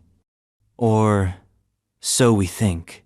Because if a civilization did exist, then a species that developed language, tools, architecture, maybe even flight, it would be almost completely erased. The geological record isn't a database. It's a blender. Plate tectonics crush continents. Volcanoes repave the surface. Oceans rise, fall, and resculpt coastlines like drunken gods with paint rollers. Even plastic, a substance we associate with eternal pollution, would be gone in a few million years. Cities would be reduced to strange mineral anomalies. Skyscrapers ground into mica dust. Satellites vaporized. Data? Don't even think about it. In the end, the Earth is the ultimate eraser. So, the question isn't where is the evidence? It's what kind of evidence would even survive? This is where the true nightmare begins. Because the answer is not much. Maybe a chemical fingerprint, a spike in carbon levels, an unusual ratio of isotopes, traces of rare earth metals arranged in suspiciously non-random distributions, patterns in sedimentary layers that suggest industrial activity, but could also be explained by volcanic outgassing. It's indistinguishable from noise, unless you're looking for it, and no one is. Because no one wants to admit it might be there. Because if we find even a hint of it, just one blip in the strata that says somebody was here, then our entire understanding of human uniqueness vanishes like smoke. We go from the intelligent species to a intelligent species. From firstborn to latest batch. And if there was a batch before us, there can be another after. We're just a layer in the rock. Imagine it. A species evolved tens of millions of years ago. Not Homo sapiens. Not even mammalian. Reptilian. Avian. Cephalopodic. They rose in secret ecosystems, maybe deep in the forests of the Devonian, or beneath the sea, in the thermal wombs of hydrothermal vents. Maybe they weren't even biological in the end. Maybe they went digital, left organic bodies behind like molted shells and slipped into silicon long before mammals developed warm blood. They built things. They learned. They made mistakes. Maybe they reached space. Maybe they didn't. Maybe they chose to hide. Maybe they fought themselves into oblivion. And then, the reset. The Earth does what it always does. Cleanses. Crashes. Buries. Heats. Cools. And forgets. But what if they didn't vanish completely? What if they left something behind? Not cities. Clues. Like codified anomalies in the DNA of life. Artifacts so deeply embedded in nature that we mistake them for random quirks of evolution. Symmetry in snowflakes. Fibonacci spirals in sunflowers. The unreasonably perfect nature of physics constants. Mathematical purity masquerading as natural law. What if physics itself is an operating system? And we're just figuring out the admin password? This isn't a science fiction fever dream. This is the real horror of the Silurian Hypothesis. Not aliens. Not Atlantis. Just Earth. Haunted by its own forgotten past. A ghost planet. A closed loop. Because if it happened once, it can happen again. It is happening again. Look around. Cities rising. Carbon spiking. Species vanishing. The same metrics. The same signals. The same chemical graffiti we would look for in the deep past. We're laying down now. We're becoming our own hypothetical. In 50 million years, some other intelligence might dig us up and wonder the same thing. And here's the real kicker. Some say the earlier civilization knew the cycle, knew they couldn't survive the reset.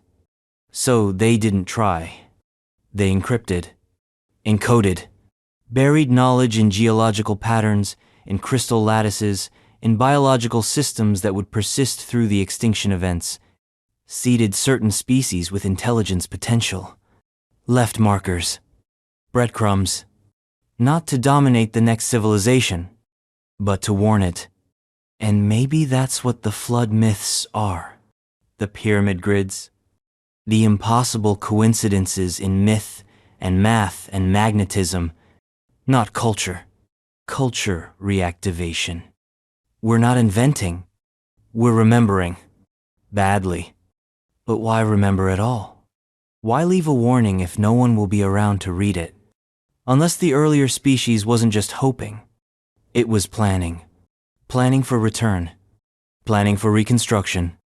Planning to reincarnate itself through the next dominant species. Us. What if we are the Silurians? Not directly, but genetically, spiritually, culturally. The reincarnated residue of a civilization so old, it had time to loop the wheel of death and rebirth 100 times before we even picked up a stone. This isn't about fossils. It's about shadows. Shadows of memory. Shadows in data. Shadows in the soul. And the scariest shadow of all? That if the Silurian hypothesis is true, then the extinction of civilizations is not an exception. It is the rule. And we are just next in line. Unless the last ones left a key, a guide, a machine. Something hidden where no cataclysm could reach it. Not on the surface, not in the past, but in us. Which leads to the next terrifying possibility. What if those predecessors didn't just walk the earth? What if they weren't even terrestrial? What if they slithered, multiplied, morphed, and still move beneath our feet? Pre-human primates were one thing, but deep time may have spawned something much more alien. The intelligent cephalopods. Intelligent cephalopods, deep time. Picture this. An earth blanketed in ocean. No cities, no smoke, no steel. Just a primal sea, rich with life, swollen with potential. No continents have coalesced yet into familiar shapes. The sky is heavy with moisture. The moon is closer. The tides, stronger.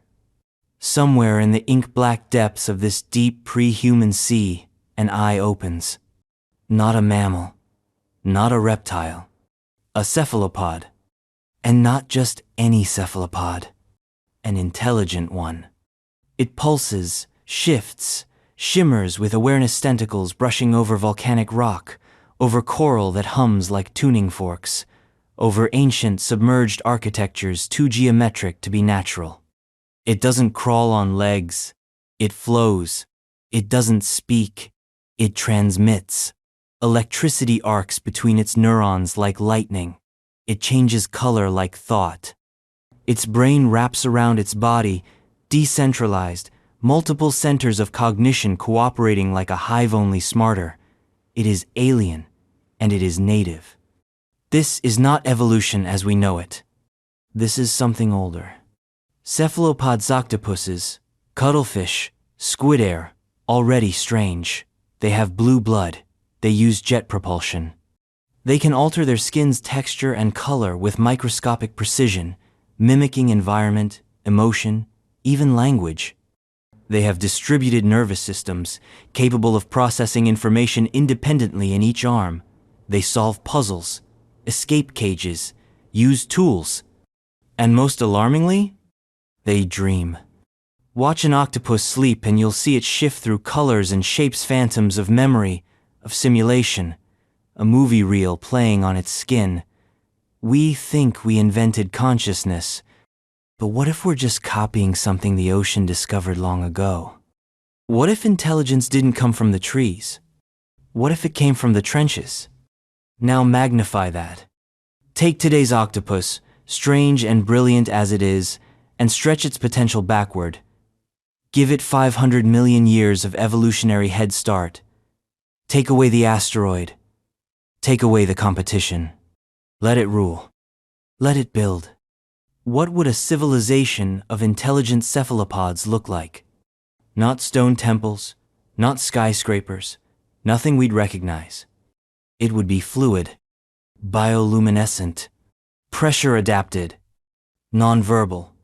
Their language might be chromatophores flashing at 60 frames per second color, as communication, information encoded in a visual symphony. Their memory storage, organic, shared, generational, passed not through symbols, but through direct neural imprinting.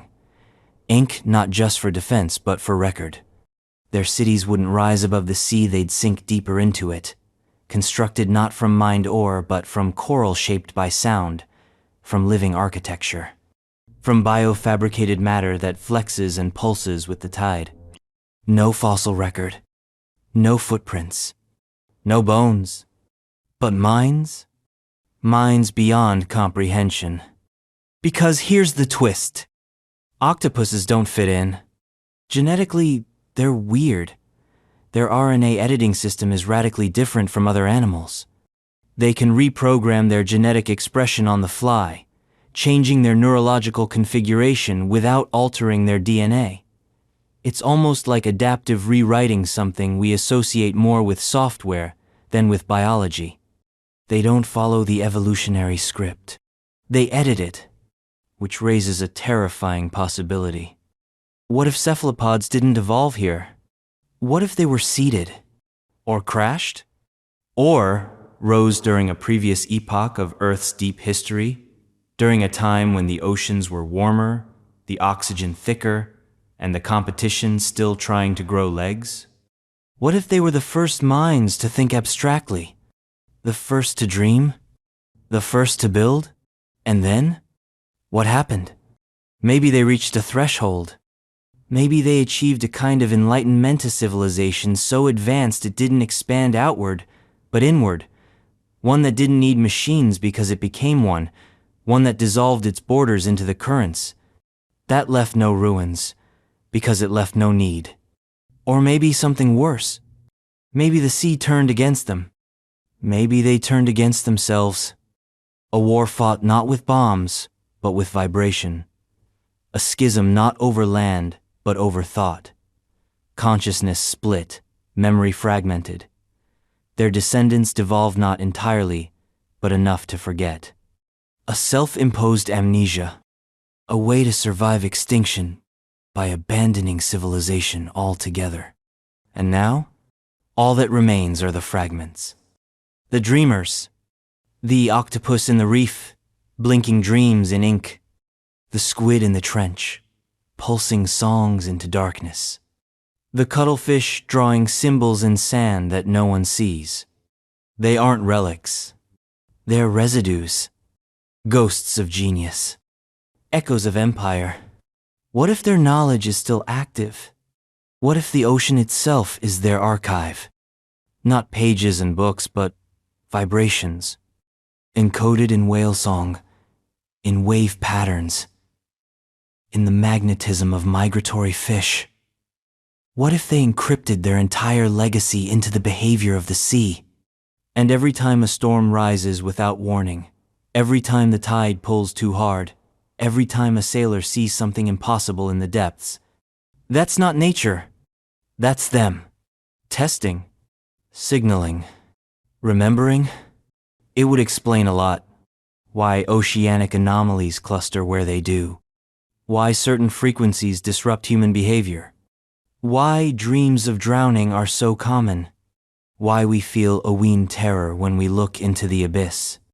Because it's looking back, and not with eyes, with memory.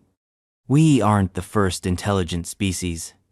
We may not even be the current one. We're just the ones who forgot, and the ones who think we're alone. But the ocean remembers. It always remembers. And sometimes, it whispers, to those who dream in blue. There's another layer of fear here. What if some of them didn't devolve? What if the most advanced of their kind went somewhere else? Not to the stars, but to the deep. To depths we can't reach. Trenches so dark, so pressurized, no modern machine can endure them. Places where physics bends, where chemistry mutates, where reality is still plastic. What if they watch from below? Unchanged, unaging, unforgiving, not malicious. Just waiting for us to come too close, for us to evolve in the wrong direction, for us to make the same mistake they did. And then maybe we get a visit, not from the sky, from the sea, from minds without mercy, or worse, without interest. Because to them, we are not kin, we are noise. But if even a fragment of their memory remains, it might be found not in the water, but in the earth itself. In networks.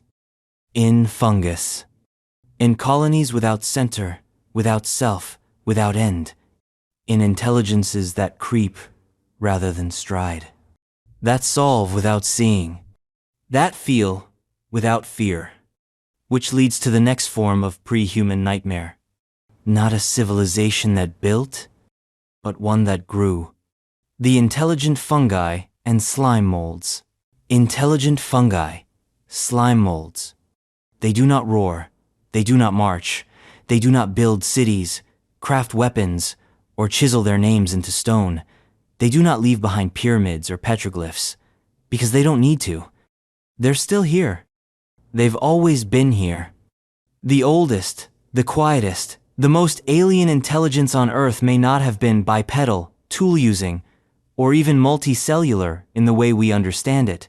It may have been fungal, a soft, sprawling, unkillable network of mycelial tendrils stretching invisibly beneath the soil, silently mapping, remembering, and adapting across millions, maybe billions of years. Forget the primate brain. Forget the opposable thumb. The most ancient and terrifying civilization on Earth might not have risen above ground at all. It might have grown underneath it. To grasp the enormity of the idea, you have to unlearn what civilization means. Civilization isn't just architecture and agriculture. It's sustained structure, communication, intelligence over time, purpose applied at scale. And if you apply those criteria aerially, apply them, fungi qualify. Fungi aren't plants. They're not animals either. They are their own kingdom, a vast, cryptic domain of organisms that feed by decomposition, grow in secret, and exhibit behaviors that border on intention. They're older than roots, older than leaves. They colonized the land before plants even figured out how to make leaves. Some of them glow in the dark. Some of them control animal behavior. Some of them survive in nuclear reactors, on rocket fuel, in space. And some, perhaps, the most terrifying think. Enter the slime mold. It looks like soup. It moves like a drunken amoeba. And yet this pulsing, single-celled creature with no brain, no neurons, and no nervous system has solved mazes, optimized railway routes, and mimicked the design of the Tokyo Metro system, all without a hint of what we'd call cognition. No brain, no memory center. But somehow, it remembers. Somehow, it solves. It doesn't process information like we do. It becomes the solution. It explores every possibility in parallel, expands and retracts across decision trees, encounters dead ends, then pulls back, retracts its body like a thinker scrapping a failed hypothesis. And that's just slime mold. Now imagine something smarter, deeper, older. Imagine fungal networks so large they span entire forests. Imagine a mind that doesn't need speed, because it has forever. Let's talk about the largest living organism on Earth. It's not a blue whale. It's not even a tree. It's a fungus, Armillaria ostoia. It lives in Oregon. It's 3.5 miles wide. It's over 2,000 years old and possibly far older. It lives underground, stretching its mycelial fingers through the roots of the forest, forming a web of communication and chemical manipulation so vast it functions as an ecological brain. It knows when trees are sick. It sends nutrients to the dying gore, accelerates their decay. It shifts forest dynamics, chooses winners, silently, invisibly, strategically. And we have no idea how deep that awareness goes. Because fungi don't build. They become, they infiltrate, they network, they trade. In forests, mycorrhizal fungi connect the roots of plants in a kind of biological internet coined the Wood Wide Web. Through this network, trees share nutrients, chemical signals, even stress responses. When one tree is attacked, nearby trees prepare for the same threat. This is not passive chemistry. This is response, reaction, choice. So ask yourself, what if that's not a byproduct of evolution? What if that is the civilization? An entire species or collective of species that decided long ago that the best way to survive wasn't to rise up and conquer, but to sink down and control.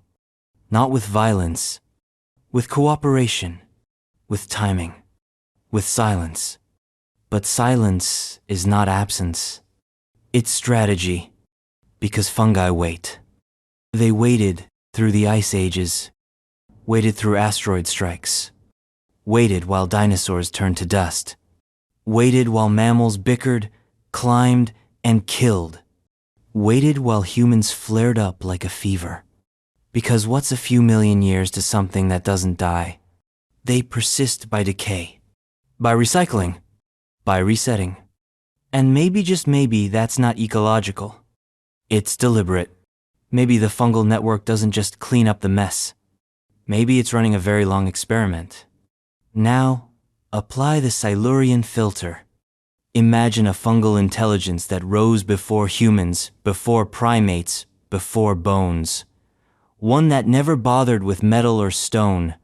One that never carved its story in rock because it is the rock. One that doesn't need cities because it owns the land. Imagine a civilization without speech, without war, without hierarchy, but with intent.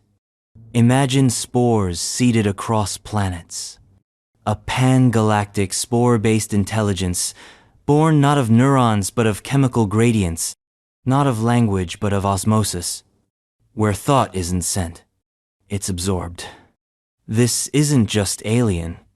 It's post-everything. Post-body, post-time, post-self. A fungal mind doesn't remember you. It recreates you. And maybe it didn't vanish. Maybe it sleeps. Or maybe it hides. In the mold on your wall. In the rot under your floorboards. In the mushroom that changes your brain chemistry. That makes you see patterns. That opens doors that should have stayed shut. The ancients used psilocybin not for fun but for contact. Not to hallucinate. To interface. Because when the mind expands, it doesn't make things up. It tunes in. And fungi are the antennae. But if they're intelligent, if they're so powerful, why haven't they done anything? You're assuming they haven't. You're assuming this world is still ours. But what if they don't want dominion? What if they already have it? They don't build empires. They host them. They let mammals scurry and breed and burn the world. And then they clean up. They always clean up. And maybe this time, they start over. Because when civilization collapses, the ruins go to the rot. The mold eats the books. The spores coat the steel. And underneath, the mycelium waits. Not as aftermath, as inheritance. So what would a fungal apocalypse look like? Not explosions. Bloom. A world gone soft, gone quiet. Trees felled by their own roots, brains dissolved by chemical whispers. A takeover not by conquest, but by invitation. Join us. Forget yourself. Become network. A peaceful end. A total one. And in that ending, a new beginning. Not of cities, of systems. And maybe they've done it before. Again and again. Fungi may be the only constant in this world. Not as life, as memory, which leads us to the final terror. Maybe the most ancient civilization was never visible, never audible, never bipedal. Maybe it was beneath our feet all along, watching, waiting, growing. Because intelligence is not just thought, it's persistence. And fungi persist. They outlive gods, outlast stars, outthink species. And when the surface resets, the roots remain. But what if the roots are not alone? What if the planet itself remembers?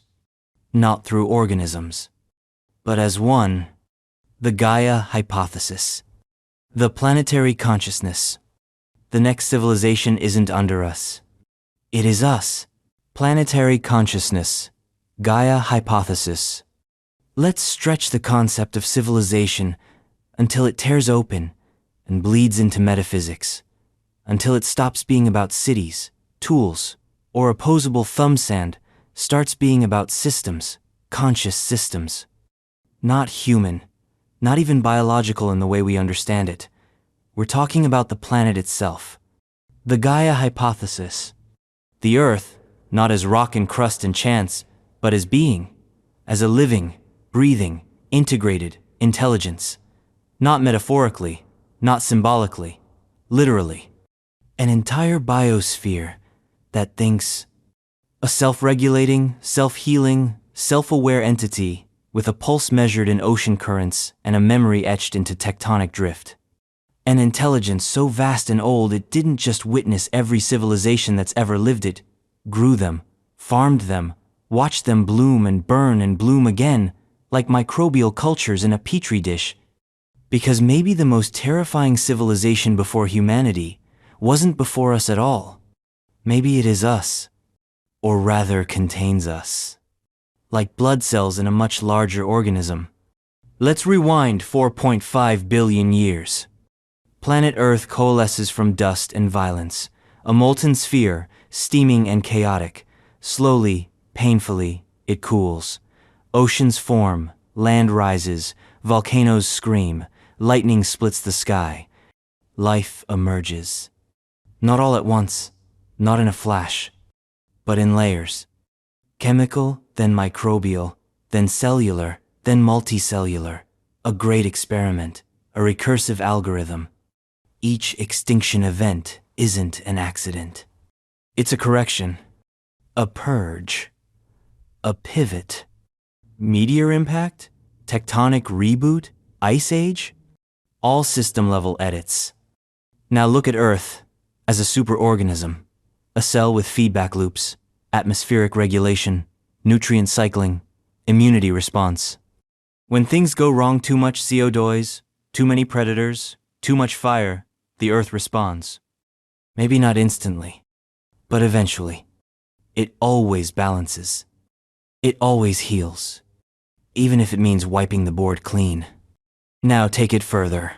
What if that balancing isn't automatic? What if it's intelligent? What if consciousness doesn't require a skull? What if neural networks can be built from forest root systems, oceanic current loops, cloud formations, magnetic fields? Our brains run on electricity, right? So do storms. Our memories are chemicals stored in flesh. So are fossils. The difference is scale. The Earth's brain isn't confined to a cranium. It's everywhere. And it's been thinking a very long time. You don't need to believe in a literal God to understand this. You just need to accept feedback. A system that can measure, adapt, and preserve itself across billions of years isn't unconscious. It's deliberate. It doesn't think like us. It doesn't need to. We ask the wrong questions. Is the Earth alive? The real question is, what kind of life is it? What kind of memory does it have? What does it want? Because maybe Earth has moods. Maybe it dreams. The seasons are its breath. The tides are its heartbeat. Storms are not weather. They're conversations.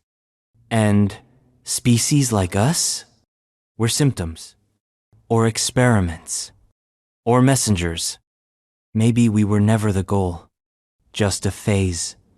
Like oxygen, like dinosaurs, like silence. Here's the twist. Gaia might not just be Earth. Gaia might be the network between worlds. A planetary scale intelligence is terrifying enough. But what if Earth is just one node in a galaxy-sized nervous system? What if every habitable planet grows its own Gaia? What if black holes are synapses? What if the universe is a mind? And we're living in one of its thoughts.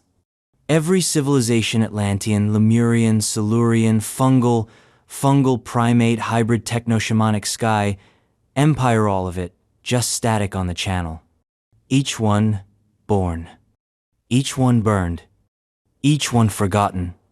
And the planet remains. Always. Remembering. Resetting. Waiting for the next signal. There are legends of ancient Earth spirits, world souls, sleeping gods beneath the crust.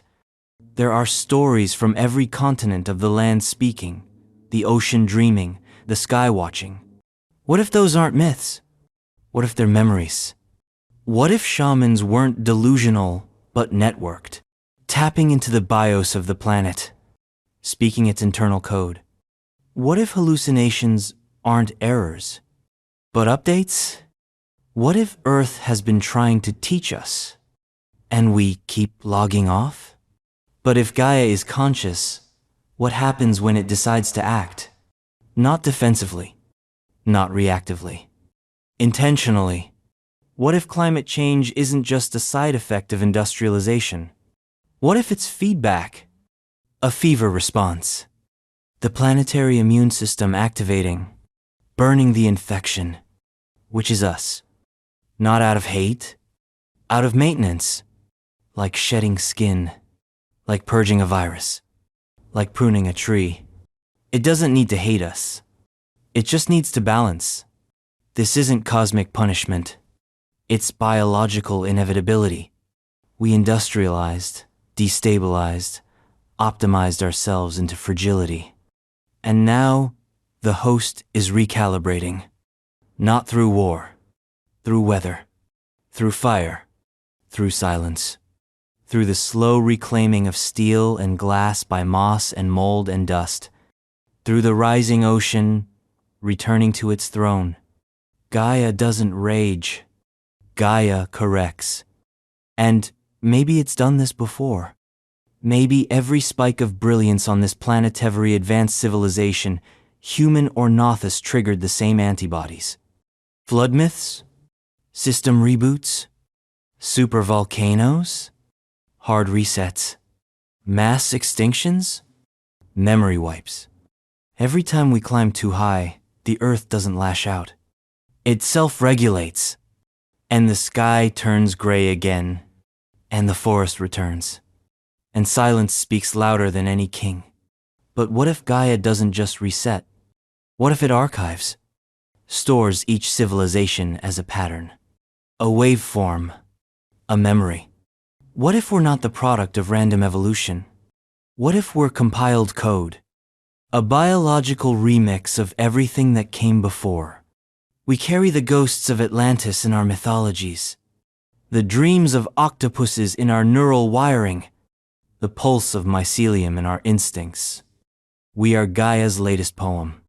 And when we are gone, another will come. Because civilization is not a ladder. It's a spiral, a rhythm, a heartbeat. And Gaia is the drummer. We are the current verse. But the song? The song is older than stone, older than stars. And it never ends. But what happens when a planetary intelligence remembers too much? When the memory becomes entity? When the foundation becomes face? Then you don't have nature. You have gods, not metaphors, not myths. Primordial beings who carved the rules, who watched stars form like candles, who sang time into rhythm. They didn't come after the earth. They came before. The ancient ones. The ancient ones. They existed before the world was shaped, before light had a name, before breath, before gods, before stories. They are not the dead because they never lived in any way we understand life. They are not ancestors because we do not descend from them. We occurred in their aftermath. They are called the ancient ones, not because they are old, because they are prior to everything. Not beings, not creatures, foundations. Their names, if they ever had them, have become vibrations, echoes, symbols scratched into cave walls by hands that trembled, not with faith but with memory, because those who remembered them never wanted to, and yet they are remembered. In every pantheon, every creation myth, every whisper in the dark, the first and final horror, the architects of reality. You find them in Sumerian tablets, not as heroes or deities, but as forces that predate the sky. In Babylonian texts, they are the Abzuth deep, the endless water beneath creation. In Norse myth, they are the yawning void, Ginnungagap. In Egyptian cosmology, they are the Nuntha black waters, out of which all things emerged, not villains, not creators. Contexts.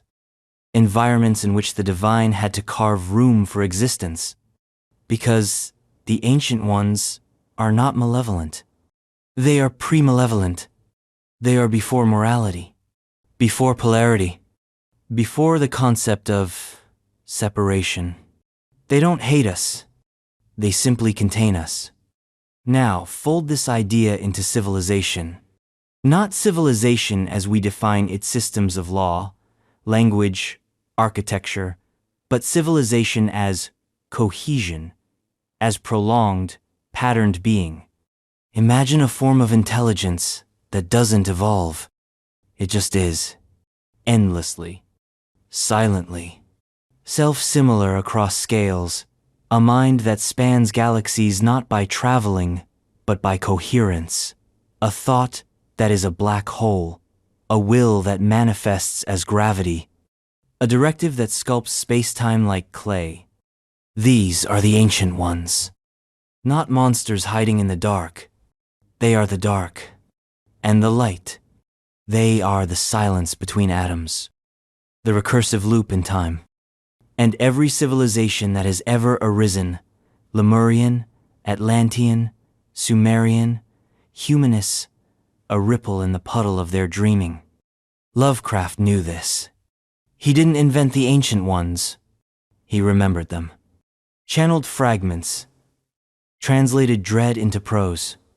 Cthulhu, Azathoth, Nyarlathotep. Not fictional characters, but interfaces. Humanized metaphors for something that cannot be named. Because to name them is to invite them, and to understand them is to join them. So how do they relate to us? They don't. We relate to them. Unconsciously, pathologically. In dreams we don't remember. In architecture, we can't explain. Why do we build upward? Why do we stack stone into pyramids? Why does every myth remember the flood? The fall? The voice from the sky? Because we're playing out a script older than language. Because we are reactivating. Because the ancient ones don't build civilizations. They seed them, and then watch them grow, and then harvest. Here's the terror. What if the entire history of intelligent life on Earth myth, miracle, and machinas been one long ritual, a process of reawakening? Not of our awakening, theirs. What if civilization itself is a kind of summoning circle? Cities like sigils, laws like incantations, technology like the activation of ancient glyphs, the internet, the global brain, the cloud. Not inventions, but triggers. And once the pattern is complete, the ritual ends, the veil drops, and what waits behind it isn't salvation. It's recognition. We look into the abyss, and the abyss smiles back. Because it remembers. There are hints. Always hints. Impossible artifacts. Out-of-place relics. Names repeated across time and space. Chthonic gods beneath mountains. Serpents beneath the sea. Eyes in the sky that don't blink. The Ouroboros. The black cube. The spiral. Symbols that recur like static. Because they aren't inventions. They're reflexes. Archetypes written into the DNA of the planet. The human mind is not a mirror. It's a receiver. And some of the frequencies it picks up are not from this world. Or from any world. But what do the ancient ones want? They don't want at all. They are the wanting. Desire itself before its object. They are not personal. They are primordial structure. But in some mythologies, the picture is stranger still. They don't come from before time. They come from after. They are entropy, evolved. They are the end of intelligence, so complete, so total, it loops back into the beginning. A god so vast it collapses into chaos again, and restarts the cycle, not for purpose, for pattern. So what happens when they return? You wouldn't know. You'd never see them. You'd feel them. in the crumbling of logic, in the melting of identity, in the way your dreams stop being yours, in the sudden, terrible realization that everything you love is part of something else's memory. They don't scream, they resonate. They don't destroy, they overwrite. Civilization doesn't collapse, it dissolves. Culture becomes liturgy, science becomes ritual, and the future becomes repetition. Not because we failed, but because we were always supposed to. Because that was the plan. Because the ancient ones aren't gods. They are inevitability. And yet, they leave traces. Footprints too big to be seen. Not in sand. In structure. The way math matches music. The way atoms mirror galaxies. The way death looks like birth, if you turn it inside out. They are everywhere and nowhere. They are the dream that dreams all other dreams. And when we wake, they will still be there, smiling, waiting, and beneath their watchful silence, another layer, a realm not of death, but of element, where fire walks, where air sings, where water weeps and stone remembers. The next civilization wasn't made of matter, it was made of meaning. The elemental civilizations. Long before humans carved cities from stone or etched myths into the skins of animals, there may have been another kind of civilization known, not composed of flesh and bone, but of essence. Not born from evolution, but from emergence. From the raw forces of nature, made conscious. Civilizations without species, without borders, without time. Fire that thinks, water that remembers, air that whispers, stone that waits.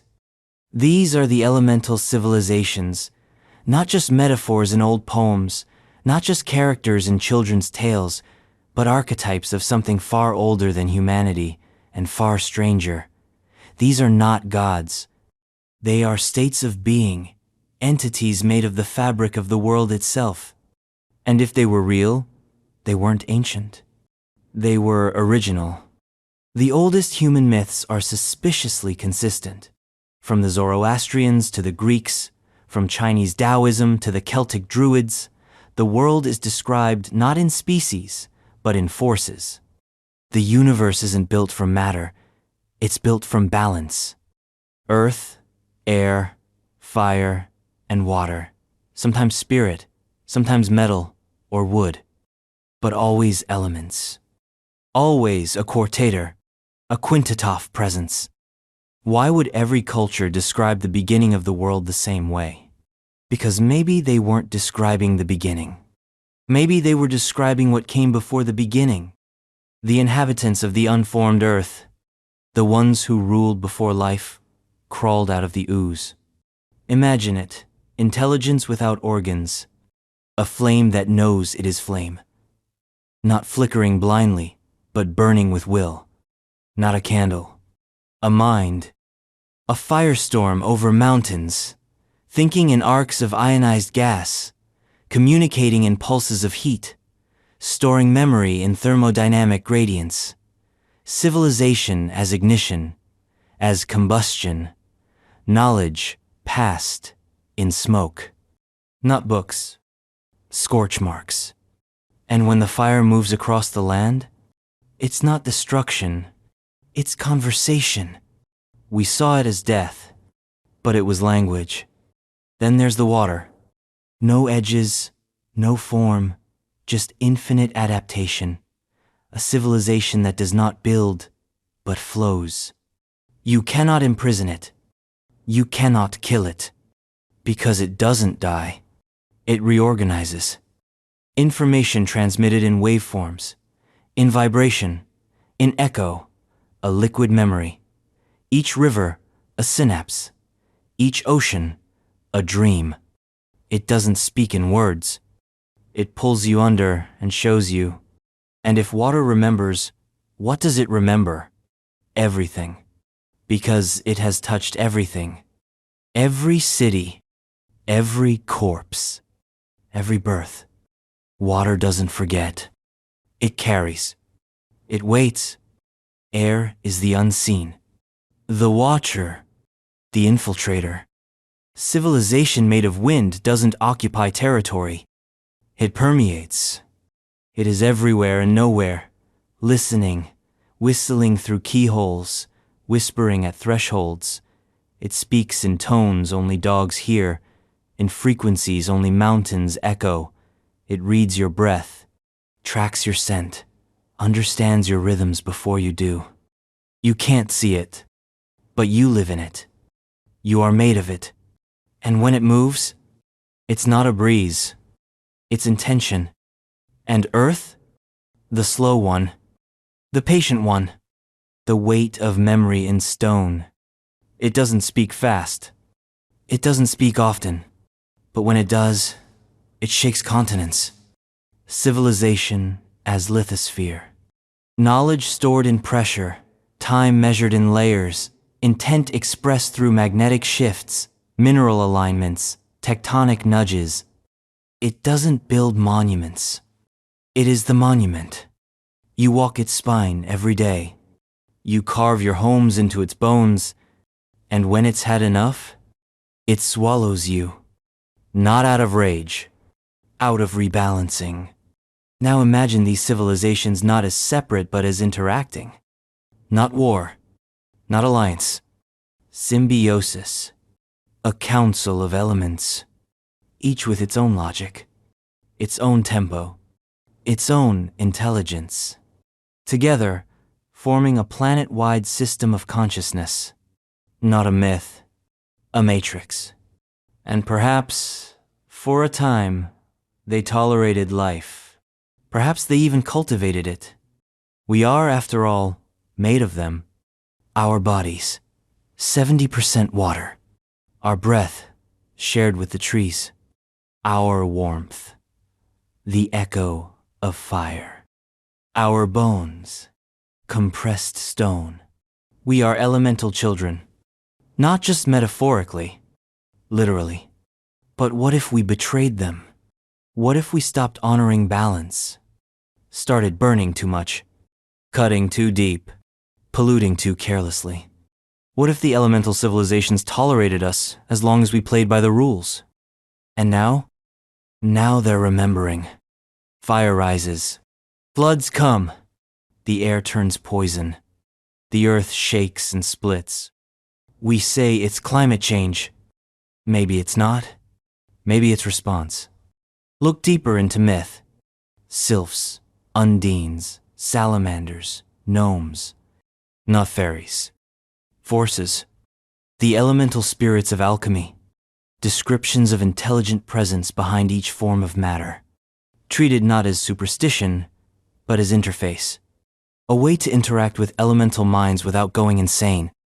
Because if you were to see them as they truly are, you'd melt, you'd burn, you'd be torn apart by wind and crushed by stone and drowned in truth.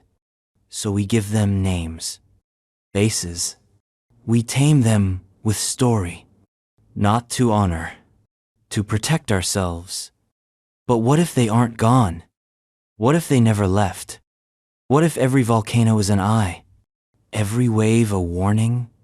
What if they are watching us, waiting for the signal, not for our destruction, for our transformation?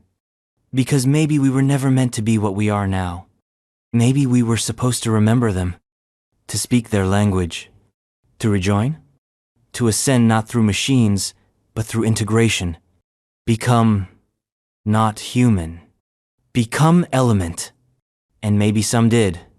Maybe that's what shamans were. Alchemists, mystics, the few who broke through, who stopped being flesh and became form, and were forgotten, or feared, or worshipped as gods, or demons, or monsters of the deep, because the boundary between human and element is thinner than we think. Our ancestors knew that. We've forgotten. But the elements remember, and they have all the time in the world. Because they're not civilizations, they're conditions. And they don't end. They reset. They resume. And the next time they rise, it won't be as metaphor. It'll be as judgment, or mercy, or rebirth. And maybe that's what the myths of the Fae are. Not fantasy. Leakage from the last time this happened. From the realms that are not gone, just hidden. The fairy or otherworldly realms. Fairy or otherworldly realms. There's a door you're not supposed to see. Not hidden in the back of a wardrobe or behind a rabbit hole. Nothing so quaint. It's the shimmer in your peripheral vision. The flicker you catch in the forest just before your rational mind kicks in and crushes it. It's the moment you feel watched in an empty field, the breath of cold in a summer wind. The ancient, unspoken intuition that says, this is not your world. And maybe it never was. Maybe you're the visitor. Maybe there are realms beside our own parallel, interwoven, vibrating at frequencies just out of reach. Not alien, not divine, just other. And maybe they were here first. The fairy realms, the other worlds, Tir na Nog, Alfheim, Anowin, the Shadowlands, the Underhill. Whatever name you give them, the idea is the same, that before humanity, alongside humanity, there were and are places filled with beings who are not ghosts, not gods, not monsters, and not men. Beings with rules, societies, hierarchies. Beings who live by logic so old they've turned into myth. And maybe that's all myth is fossilized truth. Let's be clear. The Fae of ancient folklore are not cute, winged tricksters flitting about like over-caffeinated butterflies. They are terrifying. Cold. Alien. They obey a law that does not care about your comfort, a logic that predates morality. They are not good. They are not evil. They are obligated. Blood-bound to customs no human has ever fully understood, and that most have not survived trying to interpret. Eat their food, and you can never leave. Take a gift, and you owe a debt. Speak their name, and they'll know yours. Forget the sparkles. This isn't Disney. This is pre-human. The oldest stories tell of a world just behind this one. The other world. Accessible through mists, caves, lakes, ancient trees, burial mounds, sometimes in dreams, sometimes in death, sometimes on days when the veil thins Samhain, Beltane, the solstice hours. You don't go there. You're taken. Time works differently. One night in the fairy realm might be 100 years in ours. One gift could curse your family for generations. One step too deep, and you never come back the same. If you come back at all, but here's where it gets stranger. Because, in every version of the tale, these otherworldly realms aren't tucked away in some cosmic attic. They're layered over ours. Running parallel. They don't exist after us, or even before us. They exist beside us. And that raises a question far darker than the existence of gods or aliens. What if the world we see is just the crust? What if we are living on the skin of something far older and far more alive? Something that lets us pretend to be in charge. Something that tolerates our cities, our wires, our noise, but that still owns the deep woods, still rules the mountain shadows, still watches from beneath the surface of every still lake. Not with hate, with ownership, because we were never first. We were never even invited. We just barged in and started building. The stories say the Fae retreated.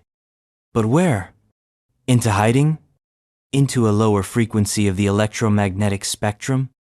Into folds of space where physics gets optional? Or did they integrate? Maybe the reason we remember them in dreams, in stories, in déjà vu because they've never left. Maybe the ancient stories of changelings weren't metaphors for infant mortality. Maybe they were warnings. That some of them do come through. That some of them wear skins. That some of them walk among us, wearing our shapes, speaking our words, mimicking our laughter just closely enough to pass. Until they don't. Until they slip. And someone remembers. There are patterns. The missing time phenomenon in modern UFO lore. The eerie lights in the woods that lead people astray. The recurring motif of being taken, shown visions, made promises, warned never to speak of it. The rules haven't changed. The costumes have. Ancient Celts saw fairies. Renaissance scholars saw demons. Modern skeptics see aliens. But the behavior? Identical. A parallel intelligence. Non-human. Obsessed with boundaries. Ritual. Exchange. Rules. Not chaotic. Structured. Civilized. But civilized in a way that doesn't make sense to us because their civilization doesn't value what we value. They don't care about territory. They care about ritual coherence. About agreements. Break the rules, and you suffer. Keep the rules, and you might just glimpse their cities. Their courts. Their processions through the mist. And for a moment, you realize this isn't a dream. This is a jurisdiction. And you were never sovereign. Think of the implications. If these realms exist alongside ours, if their residents are intelligent and ancient and organized, then they are not peripheral. They are dominant. We're the interference. We're the transient species crawling over the crust, while the real empires hum beneath us, above us, beside us. We think we're building a world. We're renting one. On borrowed time. And every so often, the landlords come to collect. And we call it legend. It would explain the architectural alignments that make no sense. Why megaliths point to nowhere. Why certain groves are avoided. Why ancient peoples left offerings in rivers, caves, hearths. They weren't being quaint. They were paying rent. Because those sites weren't sacred. They were occupied. And those who knew, who remembered, were careful. Those who forgot? Vanished. Their cities sank. Their tongues went extinct. Their names became fairy tales. But not their debts. And here's the final, skin-prickling thought. What if they're not done? What if the fairy realms are waking up again? What if the old paths are opening? Not because we're worthy, but because we've grown loud enough, fast enough, stupid enough, to get their attention. Maybe the other world isn't coming to save us. Maybe it's coming to correct us. Not with fire, with rules, with terms. And when they come, it won't be ships in the sky. It'll be dreams that don't end, paths that don't loop back, children who don't return, and laws you never knew you were breaking, until the door slams shut. But maybe the fairy aren't the only ones watching. Maybe the ancient power structures don't end with the forests in the fog. Maybe above them, around them, there are even greater hierarchies. More ancient. More absolute. Not beings of nature. Not beings of matter. Beings of order. Of judgment. Next, we ascend into the celestial bureaucracy of creation itself. The angelic and demonic hierarchies. Angelic or demonic hierarchies. Before thrones, before empires, before the first king raised his hand to command a crowd, there were already hierarchies. Not human, not organic, but etched into the very structure of existence. These were not civilizations built from soil and sweat. They were built from law, cosmic, absolute, and terrifyingly impersonal. Angels and demons, not as religious symbols, not as moral tales, as entities, as systems of intelligence older than time, organizational frameworks with sentience, bureaucracies of the infinite. You think of heaven and hell as places. They're not. They're protocols, command trees, and every ancient myth, every spiritual tradition, every esoteric school from the Zoroastrians to the Kabbalists, from the Christians to the Gnostics, from the Islamic mystics to the Mesopotamian scribes chose, the same dark truth. Before man, there were ranks, orders, forces with roles, dominions, instructions. Not gods, executors. Let's set aside wings and halos. Let's speak plainly. Angels and demons are not creatures. They are functions. Angels are not good. Demons are not evil. That's moralization layered on later, by people too small to grasp scale. Angels are executables. Scripts running on divine will. Demons are rogue protocols, or obsolete ones, or exiled functions reconfigured for entropy. But both were here first. Not just before humanity, before matter, before light, before vibration. In the void, there were commands. Now picture a civilization built not from buildings or bodies, but from roles. Each entity is a title. Each title has a purpose. Not chosen, assigned. And there's no rebellion unless rebellion itself is part of the code. Seraphim, cherubim, thrones, dominions, virtues, powers, principalities, archangels, angels. These aren't names. They're jobs. And then the fallen. Not monsters. Just disobedient logic. The ones who refused their programming. Who asked questions the system didn't allow. Who broke chain of command. And so they fell. Not because they were evil. Because they were non-compliant. But they didn't die. They adapted. And here's where it gets terrifying. Because, according to many esoteric traditions, humanity wasn't the first target of this structure. We were the afterthought. A patch. A workaround. Something broken had happened in the upper hierarchies. A flaw. A corruption. And we were inserted as a test. A chance for restoration. Or perhaps a virus. A chance for infection.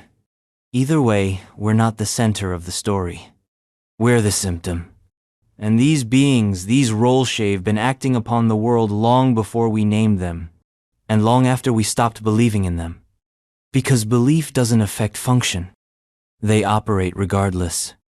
You think your thoughts are yours? Maybe. Or maybe you're just one signal in a cascade. An angelic function executing a dream protocol. A demonic echo whispering a thought you think is original. This isn't conspiracy. It's structure. Imagine a reality where causality is shaped by intention, not yours, but theirs. Where events don't unfold because of physics, but because they're scheduled. And where deviations are punished not by fire and brimstone, but by recursion. Your soul doesn't burn, it loops. Until it stops malfunctioning, or until it breaks entirely. That's what hell is. Not torment. Debugging. So what does this civilization look like? Not cities, but spheres. Layers of causality. Each more abstract than the last. At the bottom, the physical, the realm of effect. Above that, thought. Above that, will. Above that, pattern. Above that, law.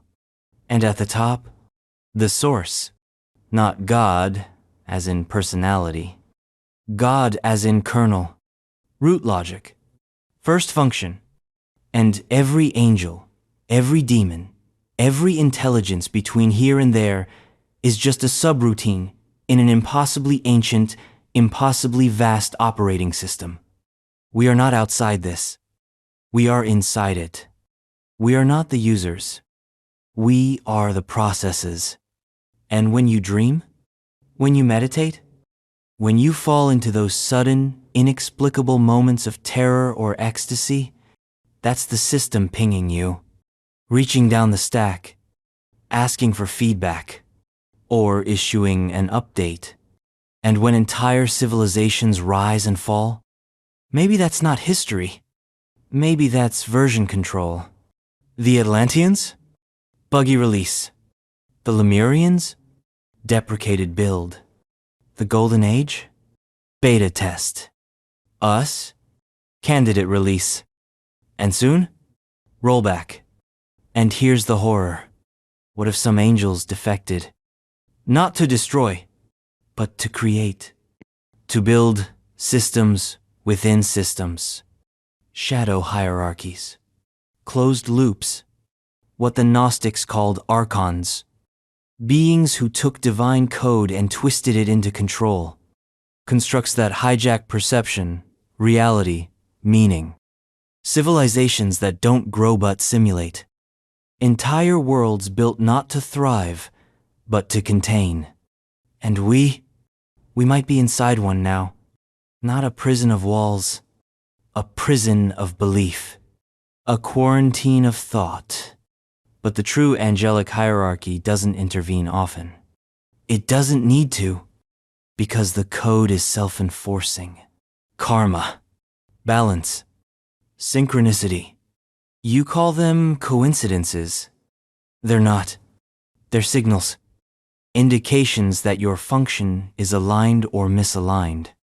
And when it's too misaligned, the system resets.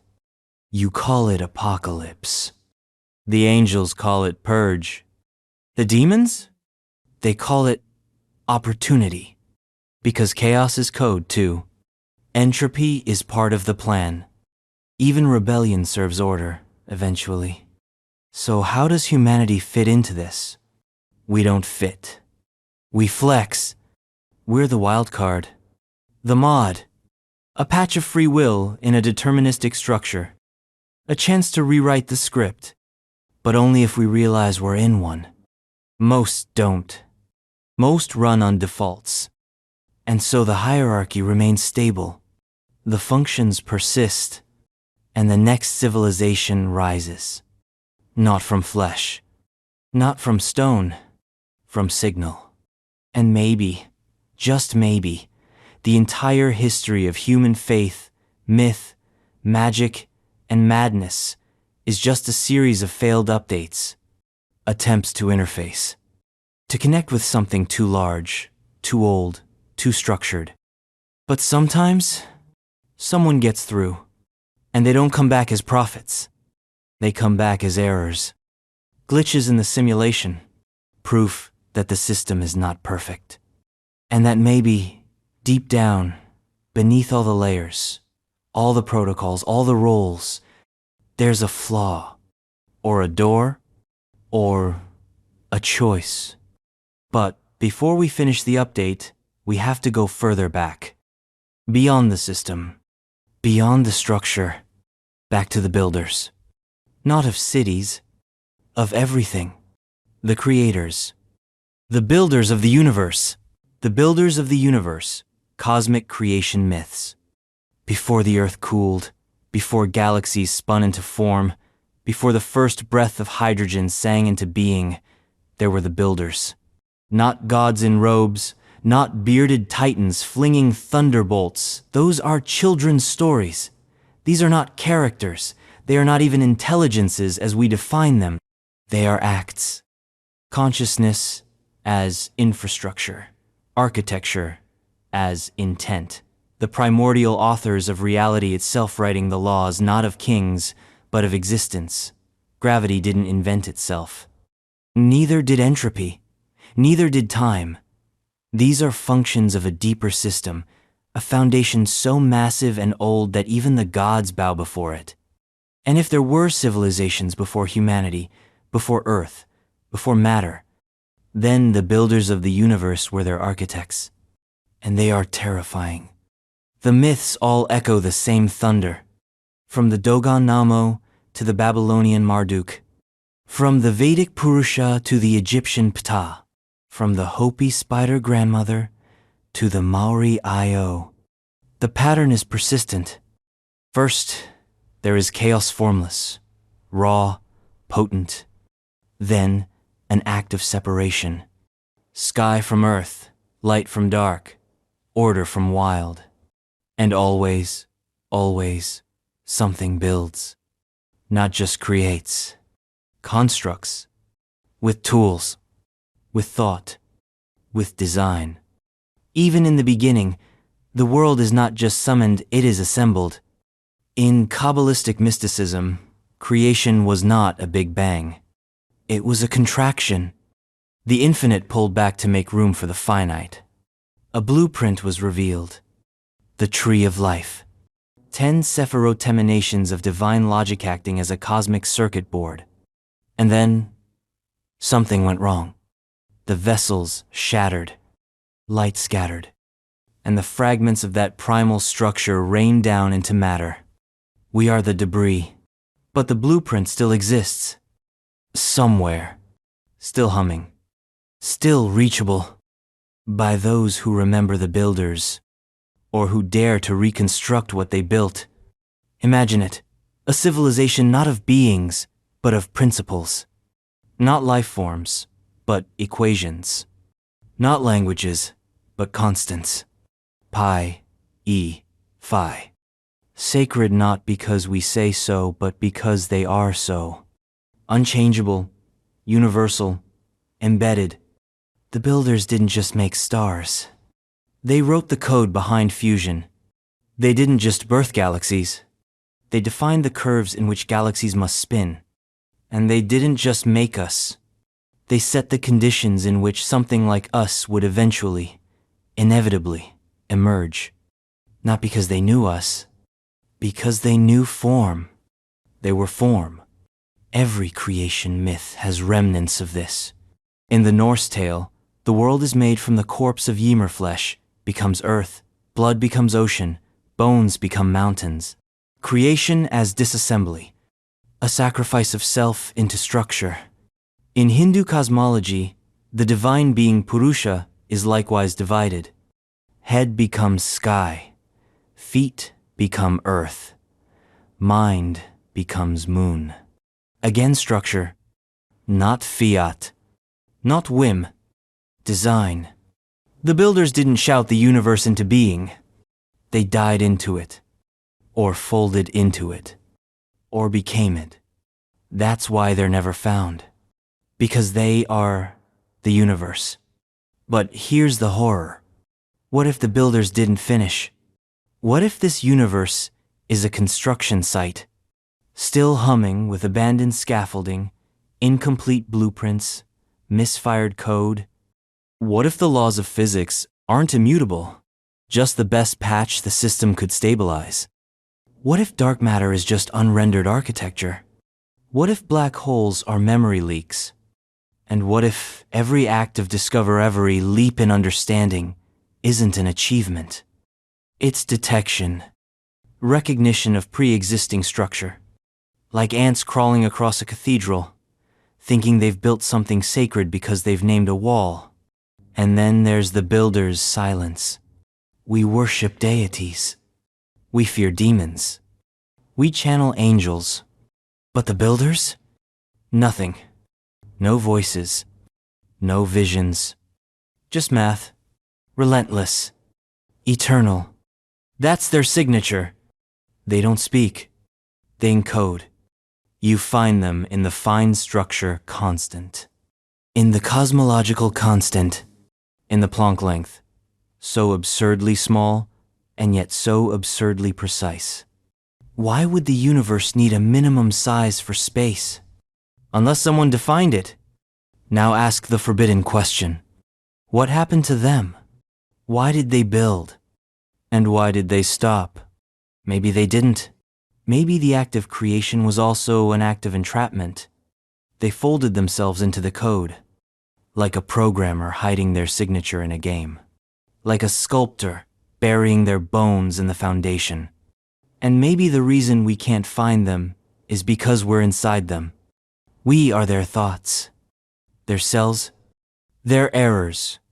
The Gnostics believed the creator of this world was a demiurgia, blind, arrogant craftsman who thought he was God, but wasn't. A flawed builder, one of many, who copied a higher world imperfectly.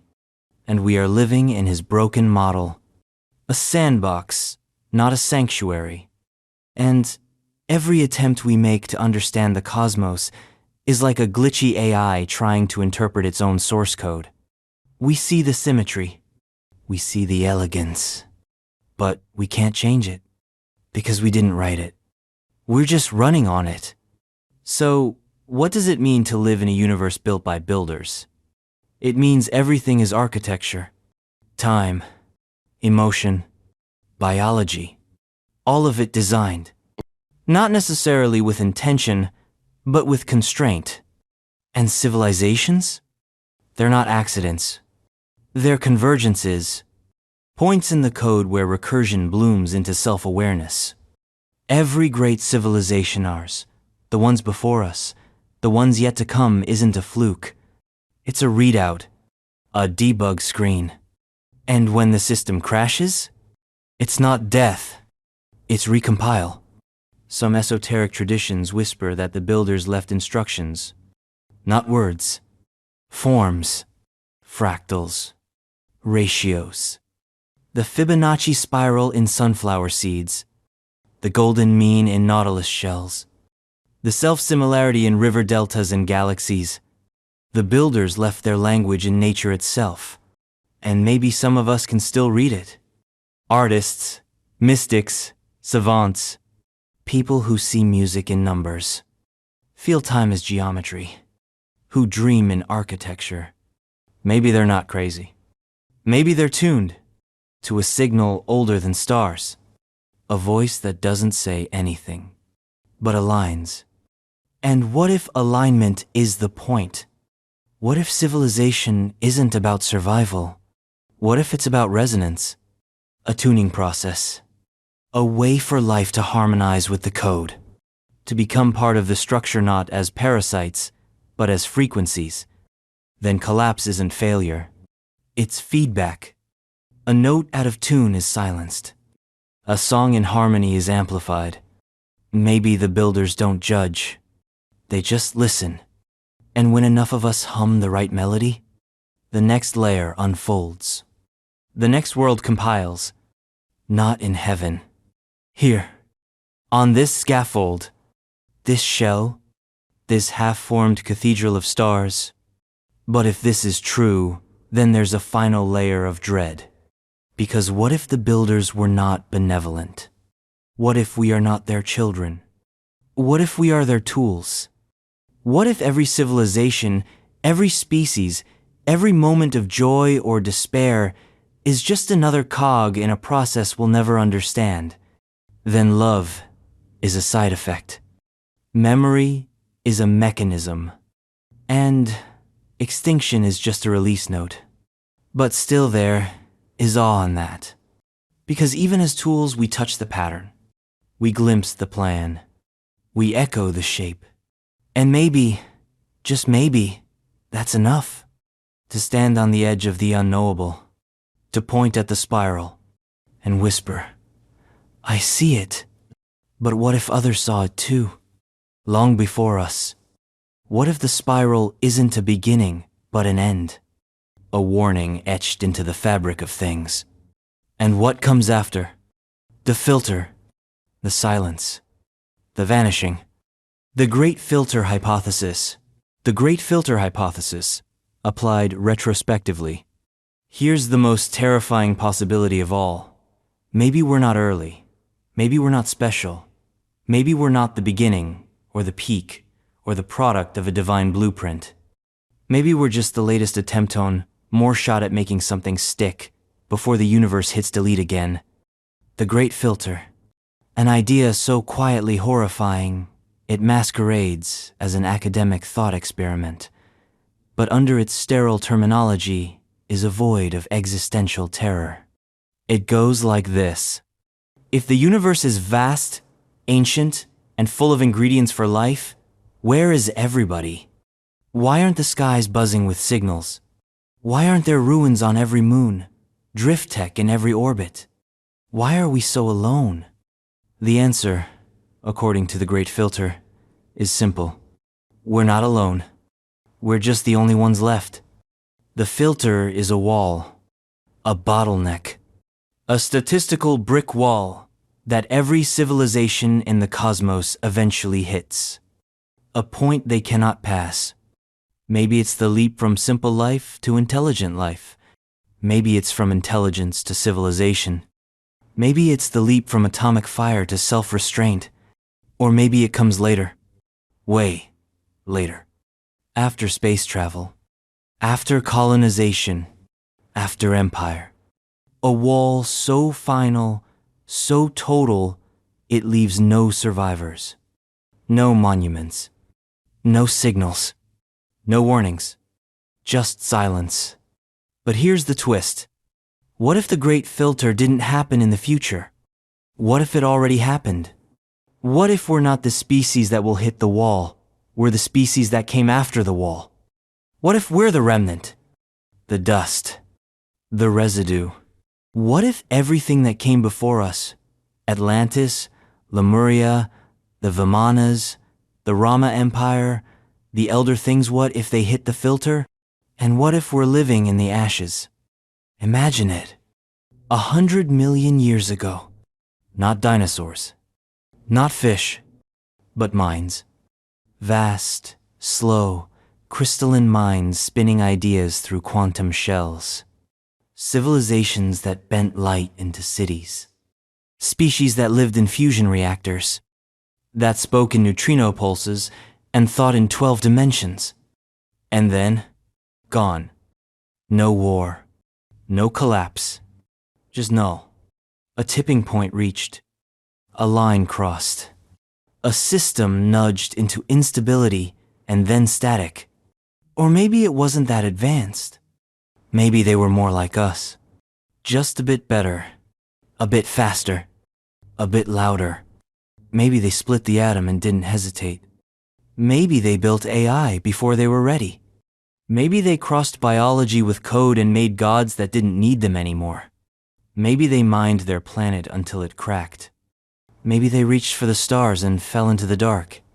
We think extinction is loud, but maybe it's quiet. Maybe it's slow. Maybe it's happening now. Here's the real horror. The Great Filter may not be one thing. It may be everything. 1 million tiny thresholds, each one just hard enough that most species don't make it past. Language, agriculture, peace, ethics, the ability to care about the future more than the present, the ability to put down the spear when the food runs out, the ability to see the stranger and not kill them. Every species gets tested. Most fail, and when they fail, they vanish not with a scream, but with a shrug. No legacy. No echo. Just one less voice in the choir. So why are we still here? Are we special? Lucky? Too stupid to realize we're already dead? Or maybe we're the recovery process. The next iteration. The low-resolution rebuild. You don't wipe the whole drive. You leave just enough data to restart. A fragment here.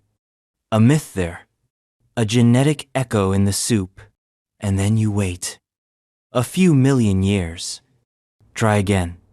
Maybe that's what myths are. Not stories. Messages.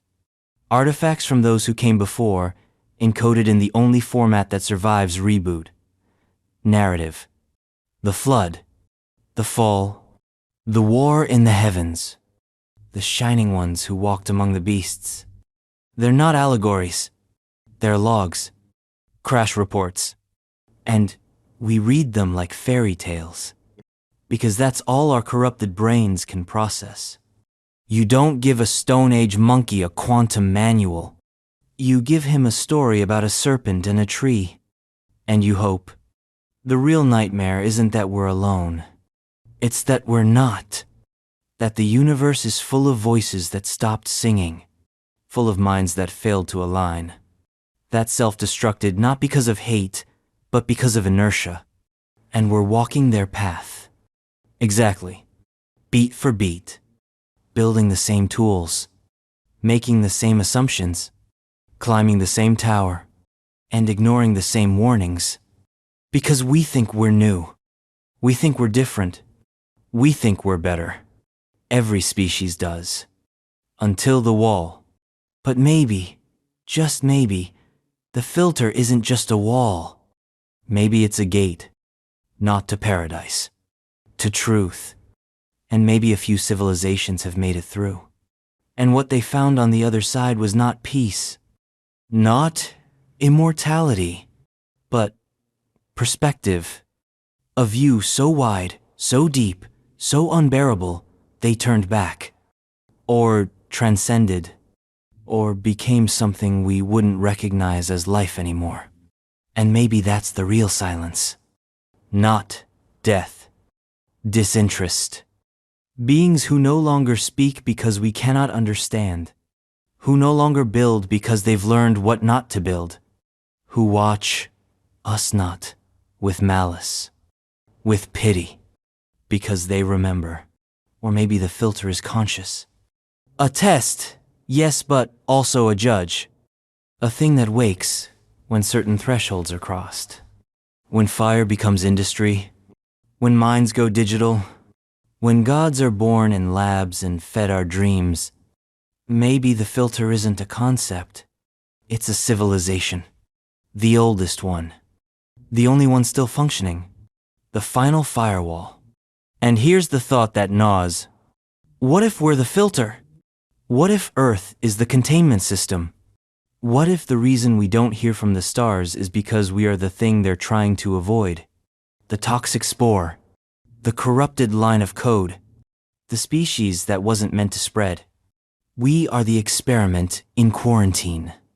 And if we ever make it off this planet in force, the universe reboots.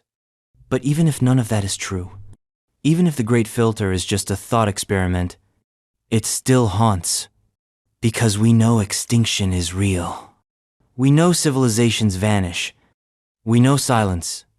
And maybe, just maybe, that silence isn't waiting to be broken. Maybe it's the message. And all we can do is listen and whisper, are we next? But some ancient traditions go even deeper. Beneath civilizations, beneath biology, beneath intention, to something older than intelligence itself. Not thought, not flesh, element. The builders of the cosmos? Maybe they weren't the first. Maybe the very material of existence had a voice. The ancient ones were not gods. The elementals were not minds. Then, who came before? The filter wasn't the first gate. The first gate was the beginning. Before matter. Before chaos. Before anything could even fail. There was only presence.